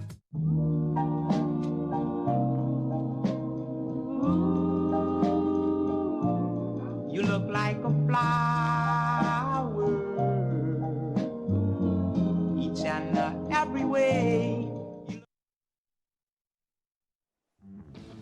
Welcome back to Saratoga Live. As always, our coverage brought to you by Run Happy. This is home. Storied Claiborne Farm occupies stall 1. Former occupants include Bold Ruler, Secretariat, Easy Goer, just legends. Run Happy was just a superstar on the racetrack. Nobody could touch him in a sprint. Grade 1 King's Bishop, winner here at Saratoga. Named 2015 champion sprinter at the age of 3. Now Run Happy on to his second career as a daddy. 3 of his offspring running tomorrow. 2 different races, 3 Run Happys running tomorrow afternoon. Run Happy would have been a Michelob Ultra performer of the day. That King's Bishop here. That was incredible. It was so overshadowed because American Pharoah lost that day. People just may not have remembered, but I'm going to argue, and maybe American Pharoah's fans will hate me even more, and it's no knock on him. The best 3-year-old performance that year was Run Happy in the King's Bishop. Crown champion, sprinter, Breeders' Cup sprint winner. As for today's Michelob Ultra performer of the afternoon, this was close. We went with Luis Saez. 2 weeks in a row. Last Thursday, 5 winners. Today, 4 for Luis Saez, the Michelob Ultra performer of the afternoon, presented by Michelob Ultra, the superior light beer, and every move he makes, seemingly the right one. Lady Rocket, the first-time starter. Andy Lucker going in. And then nighttime at a big price, 11-1, Luis Saez aboard. Yep. It was 2 short prices. It was a fabulous ride and a first-time starter at a little over 3-1, and then it was an excellent ride to get it done for the big man in town, Dale Romans, who told me he's already leaving town. He may already be back in Kentucky. Has a cigar on his way out. Dale Romans had nighttime ready to roll. The shorter prices earlier, Captain Bombastic, Party at Pages. Lady Rocket, the first-time starter, nighttime, $24. The number he's put up, 4th in the standings for a rider that you can't get off to a slow start and do this well typically at these boutique shorter meets. Now that we do have 2 months though at Saratoga. COVID-19, he had tested positive. Quarantine, missed the first week plus, and for him to be having this kind of meet, just riding incredibly, incredibly well. And it's starting to look like that he's about one more 4-win day away from saying he might have won the title if he had been able to ride here the first. I think he missed the first 7 days or 6 days of racing, actually. He rode the second Friday, and he caught a tough break in the last race, too, because he was riding Madam Deputy, who looked like she was going to be the favorite. And she ended up being a very late scratch during the day. He might have had 5. But he's just riding great, and it's good to see. Luis Saez, Michelob Ultra performer of the afternoon. Pick 5 will pays, Andy, with 1 left. The 10th race in 13 minutes. You got it all, Lafitte? Barely see. Just the 3? Single the 3? Yeah, you got 3. How about 3 jackpot horses as well? There's a cinch in this race, by the way. There's a cinch in this race. The 7. A cinch at 4-1? Yes, the 7 is a cinch in this race. Andy's been locked in this afternoon. Off the turf Not on the lately. main track. Since you announced I had 5 winners, I've immediately sunk. Sunk. Thank you for that, Lafitte. Off the turf on the main track, Mile and an 8th. We check in with Acacia for this nightcap paddock report.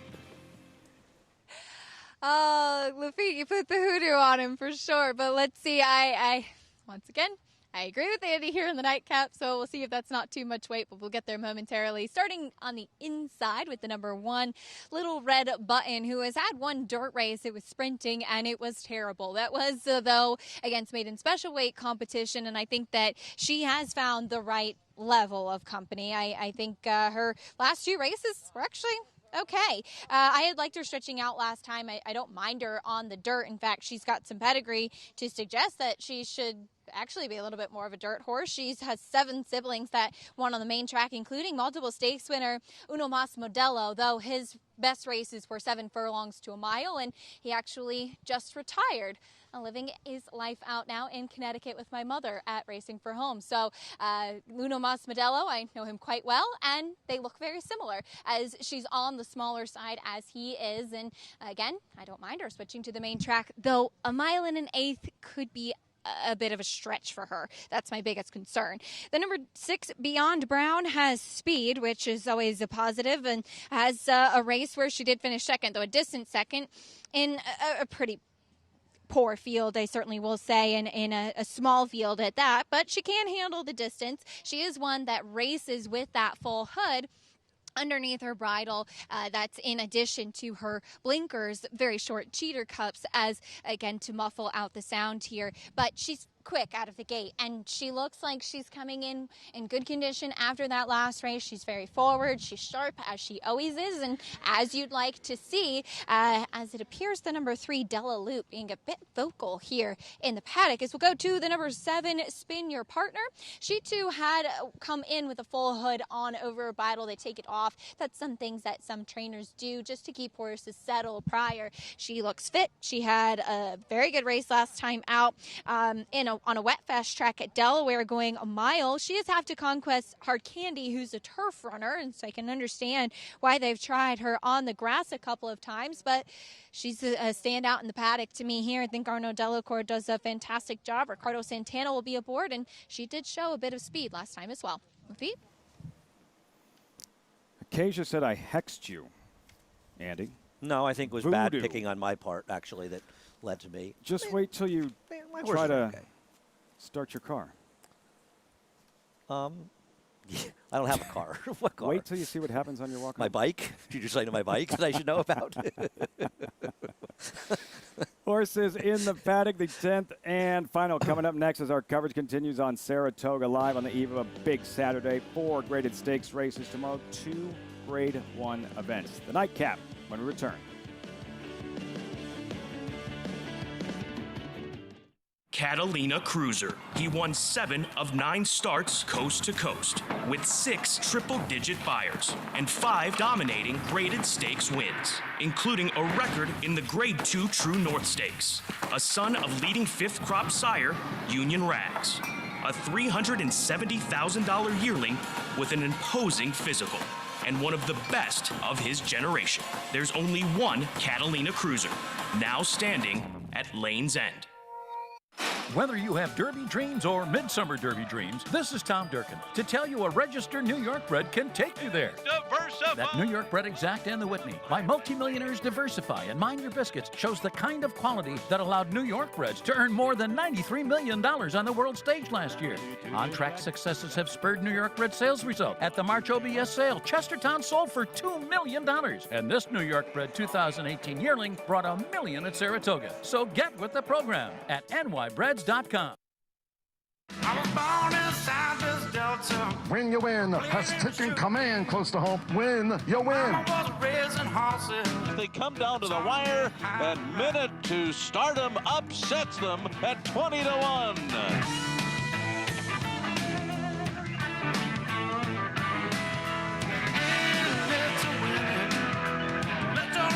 Shine through, gotta get in, it's a winner. All the world's been waiting on you.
Back live at Saratoga Race Course, post-parade for the 10th and final off the turf on the main track. Mile and an eighth now. A little red button you just saw, and here's Memories Eternal. Yeah, the ones only dirt race couldn't stand up, and this horse's dirt races have been poor. Jackpot horses, Little Red Button, Memories Eternal. De La Lute, long shot, 27-1. Yeah, ran once on turf and did no running. Remember, this is a 9-furlong race, people should remember. Also in the jackpot, covered tonally. Blinkers on this afternoon. Turf actually hasn't run that badly in both of her starts in the turf. Maybe she'll take the dirt. Naira Betts account for the Empire for the jackpot for Tonally. Beyond Brown, 5-2. She's supposed to be the speed, which should help her on this track, but she gave it up badly last time out trying to get this distance. The filly you said was a cinch. Spin Your Partner. She remains a cinch in this race. She's supposed to stalk Beyond Brown, take over from her, and win the race facilely. Can You Do the Twist? Number 11 pictured. Missing the mark and make the rider Joel Rosario. Yeah, I don't understand why this horse is a short price. She doesn't have a running style that suits the race. She doesn't have a post. She's run twice in the dirt, and she did no running in those starts. She and Can You Do the Twist are the ones taking money, and Can You Do the Twist is favored, I believe, in doubles, the 8. Isn't that just a main track only thing and a Joel Rosario thing? I don't know what, I don't know why people are looking at this horse. Off the turf races are the last bastion of value in racing because we saw it yesterday. We talked about it yesterday. Horses will often get best based on turf races. I don't know why we're showing this, but this horse did run very well on the turf. This race, though, is on the brown stuff, not the green stuff. And she ran, this is Can You Do the Twist. She ran exceptionally well last time against a slow pace in a weak field. Okay, but if she can do that, she's her sire's American. Sire's American, who's a dynaformer and was a turf horse. The dam is a Langfear dam. Langfear was a turf horse. I mean, not a turf horse, dirt horse, but he's been a much more better turf sire. Why would this horse be a dirt horse? The likelihood, and this horse also has a deep closing style. The only thing that'll suit this horse is the distance. So if the 6 and 7 just completely collapse and no one else runs, this horse should be able to handle the distance. That's fair. But the chances that she's able to do it in the dirt, to me, are slight. And if she were 6 or 8-1, you want a better find. But based on the double, she's going to be a much shorter price. She was 8-5 in the morning line when the race was on the grass. Different story now on the main track. And how about Spin Your Partner? Arnaud Delacour. Look at those numbers. Well, no, that you can get rid of that stat because that's turf. Somebody forgot to tell our producer that we're on the dirt. I know it's late in the day for him. Still impressive stat. Not applicable. Still impressive. To remember for next time. It's 1 for 1 at the meet, actually, in that stat. He is.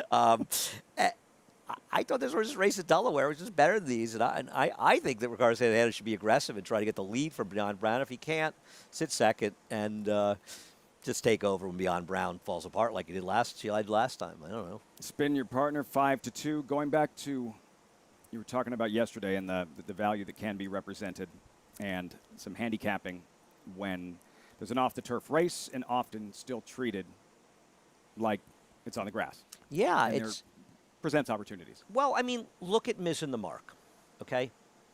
This horse is run by her speed figures in the 50s in the turf while doing no running. And 50s, a figure in the 50s in this race, the dirt will probably win. Mm-hmm. So people are looking, going, well, I don't know what they're looking at because if you just put your hand over the 3 turf races, look at the 2 dirt races.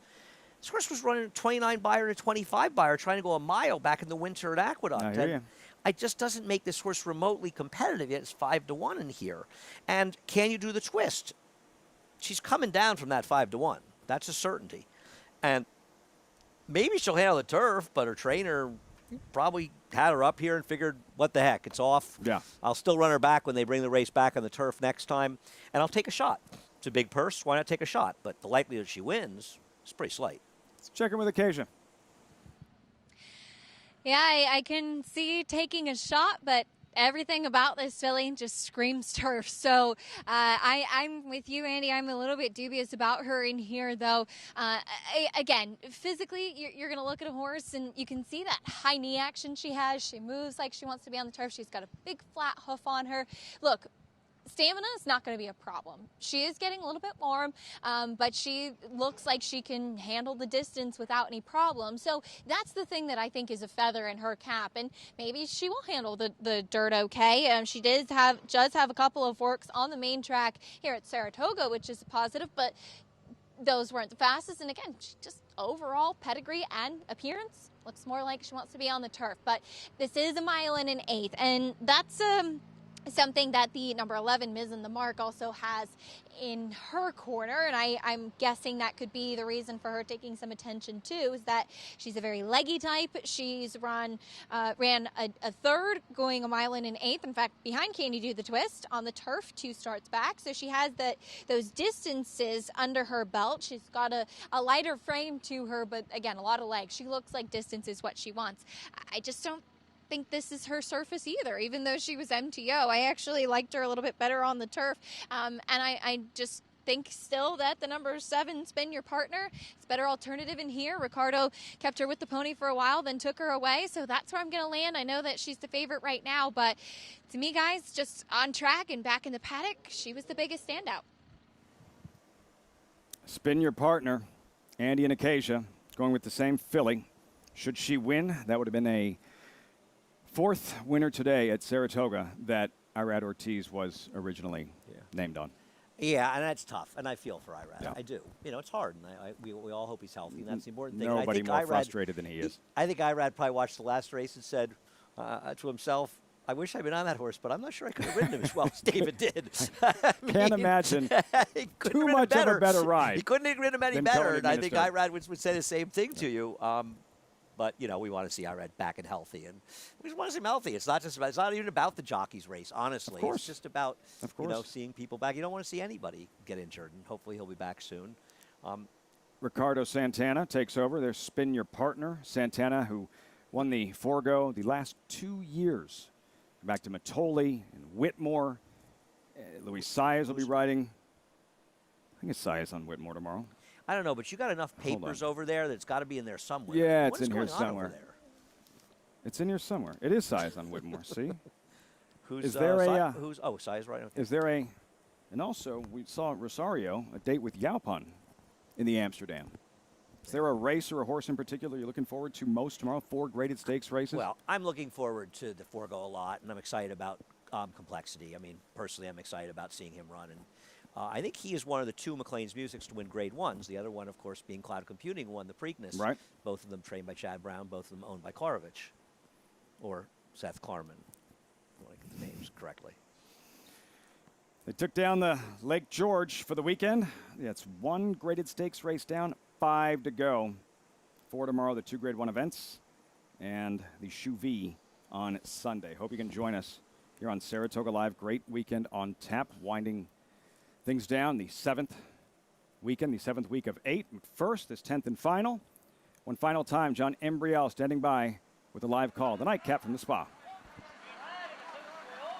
There in the gate.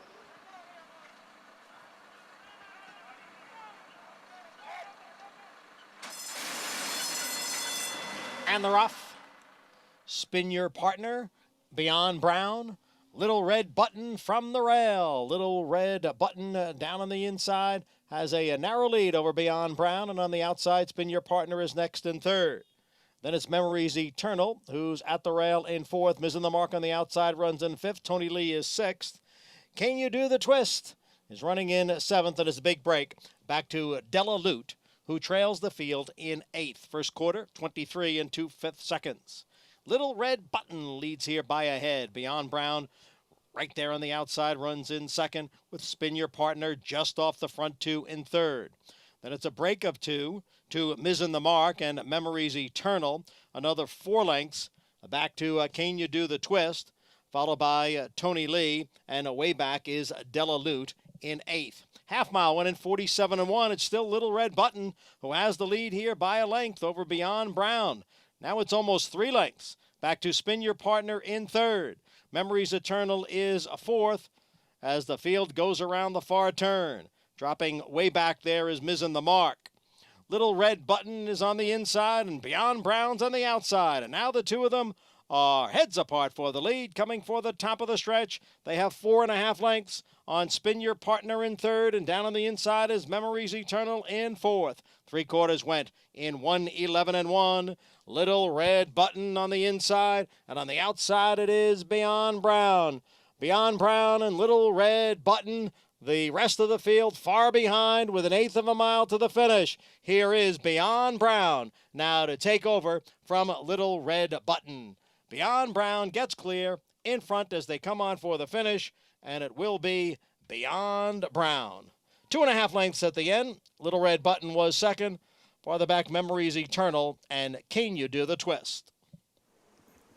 The big brown filly, Beyond Brown, wears down Little Red Button. That is a tough loss for whoever was alive to Little Red Button in the jackpot for a $250,000 payoff. Oh, that's right. Yeah. $250,000. Thought that horse would hold on the gold rail. This horse just wore down, was able to get it done. My cinch, probably wasn't going to win, but Ricardo Santana, who's a lovely guy and a very good rider, Here it comes. should pay attention to track bias a little bit more and watch the races, because sitting out in the 3 to 4 path the whole way, he could have tucked behind them and gone inside. I'm not saying he should have won, but you got to pay attention to the tracks playing. Come on, Ricardo, you're a better rider than that. I'm not saying she would have won, but still. Off the board finish, beyond Brown, and it was a scenario. Look, not poetry in motion. It's not necessarily pretty, but it counts. Beyond Brown graduates first career win, her 10th career start for David Donk. Yeah. This is meet. A lot of ways. Terrific meet at Saratoga for Donk. He's had a great meet. Listen, he's had a great career. When David Donk wins, it's not surprising. He's a great trainer. He doesn't have a barn full of expensive horses and the top horse flesh, but what he has, he's like a chef who goes in your fridge when you thought there was like about a third of a head of old lettuce in it, and he comes out with a meal. He just makes something out of what he has. Awad always the first one that comes to mind in terms of really good horses David Donk trained. Awad. Oh, yeah. Turf star. And by the way, that we have Awad won the Sword Dancer. So we have 8 days of racing left at Saratoga. David Donk.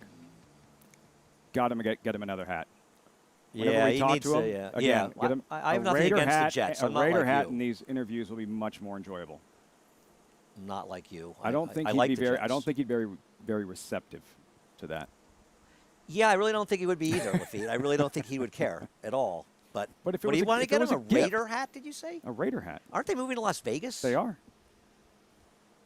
Commitment. They've betrayed you. Commitment to excellence. Commitment. They leave everywhere they are. Oakland, Los Angeles, baby. Oakland. I grew up with them in L.A. as fans. I saw them in Oakland. I was like, that's where they belong. Don't love the move to Vegas. Still a loyal Raider fan, like Donk is a Jet fan and a fan of getting his picture taken at Saratoga. David Donk. By the way, we have a tie, jock standings, trainer standings with 8 days left. We'll be right back.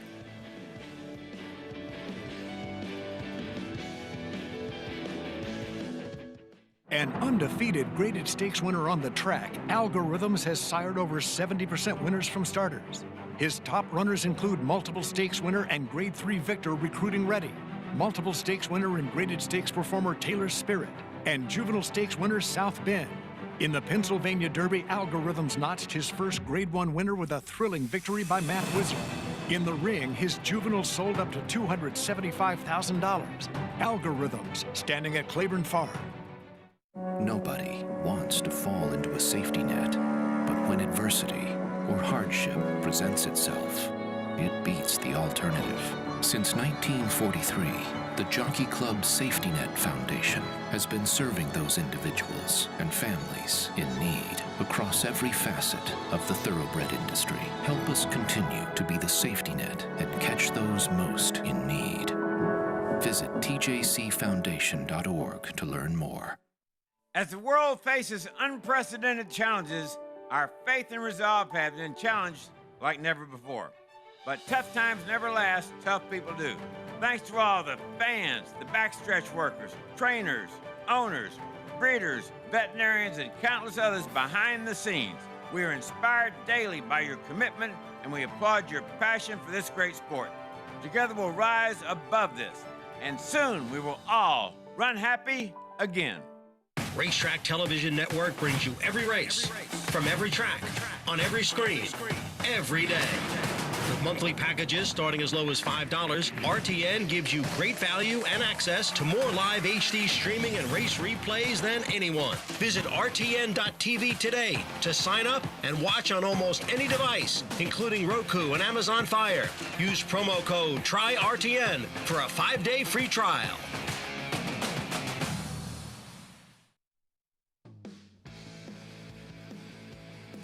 Welcome back. Saratoga Live, winding things down on this Friday afternoon. As always, coverage brought to you by Naira Bets. Bet any track, anywhere, anytime. Naira Bets. Get started with the Naira Bets app or at nairabets.com. About that, Andy. 32 days of racing in the books and a tie in the jock standings with the brothers. Jose Ortiz with the victory. Irad Ortiz, Joel Rosario right there. And in the trainer standings. Yep, 24-24 for Todd Pletcher and Chad Brown. Should be interesting to see what happens. I mean, they've been nip and tuck most of the meet. They really have. It's, We'll see. It's been a tough meet. Christophe Clement had that nice win today, so he's sticking close. I mean, it's hard. He's the week with 8 days left. It's hard for Clement or Mike Maker to beat them, but they've had fabulous meets. A lot of people have had good meets. It's so competitive. How about the late pick 5, 12,000 plus on the payout? Congrats, Dr. Perch on top of the Saratoga Showdown. Dr. Perch taking down the Friday Showdown. Love the Showdown. Yeah. Dr. Nice Perch. Weekend stakes. It's loaded. As we mentioned, 1 graded stakes race down, 5 to go, 4 of them tomorrow. The Saranac, the Amsterdam, Grade 1 Forgo, Grade 1 Sword Dancer. Sensational Saturday of racing at the Spa. Take a look at the Forgo. It is the America's Best Racing's Race of the Week, and it's presented by America's Best Racing. Field of 11 in this Grade 1 event, and the tepid morning line favorite, Whitmore Andy, trying for a second Forgo in the last 3 years. The 2018 victor, 7-2 on the morning line. Let's go back to the Vanderbilt. Volatile, not running, obviously, but for Whitmore and Firenze Fire, Mind Control, all exiting the Vanderbilt. Another shot at a Grade 1. Yeah, no, I mean, it's interesting. Whitmore, breaking through the gate, I guess you could say, affected him. I don't think he ran that much better than the other 2 horses. I mean, they finished fairly close, and he did have that ground-saving trip. I think they're all capable. The difference between Mind Control, Frenzy Fire, and Whitmore, but particularly Mind Control and the others, is he hasn't run that big figure yet. He's never run a figure in the triple-digit buyer figure. The others all have. So even though Mind Control is an incredibly accomplished horse, and obviously a very talented runner as well, he hasn't run the kind of numbers that are going to win this race. And the others have, and that's going to make it hard for him, I think. As for you, like complexity going in, like speed of the speed on paper. And this big start to the weekend already for Seth Klarman, Chad Brown, the winning the Lake George, and a serious contender going in the Forgo. Yeah, no, absolutely. And complexity's he's a funny horse because he's learned to rate. He rated Aqueduct for a big win late last year. He rated his win going a mile at Belmont Park. And he was rated, but he was stalking a pace. Every other horse in the pace in that mile race last time completely fell apart. Win-Win-Winner ran second, did have some trouble in that race, very, very well to be second. And I think Win-Win-Win's a player in the race tomorrow. I like them running him at 7 furlongs. I think 7 furlongs is the dirt for Win-Win-Win. A multi-talented horse may be perfect. You feel that's where he's at his best. I feel he's done everything. Yeah. Long-distance dirt, amazing. Long-distance grass, just another contender in a loaded edition of the Grade 1 Forgo. Tomorrow afternoon, right here on Saratoga Live. Thanks so much for joining us on this Friday program. Terrific day of thoroughbred racing. Stallion Series earlier this afternoon. And Captain Bombastic victorious. 4 wins on the afternoon. Luis Saez, 2 of them for Jeremiah Englehart. And then in the feature, upset. When do you see that? Seth Klarman, Chad Brown, and a 14-1 winner in a graded stakes race on grass. David Cohen.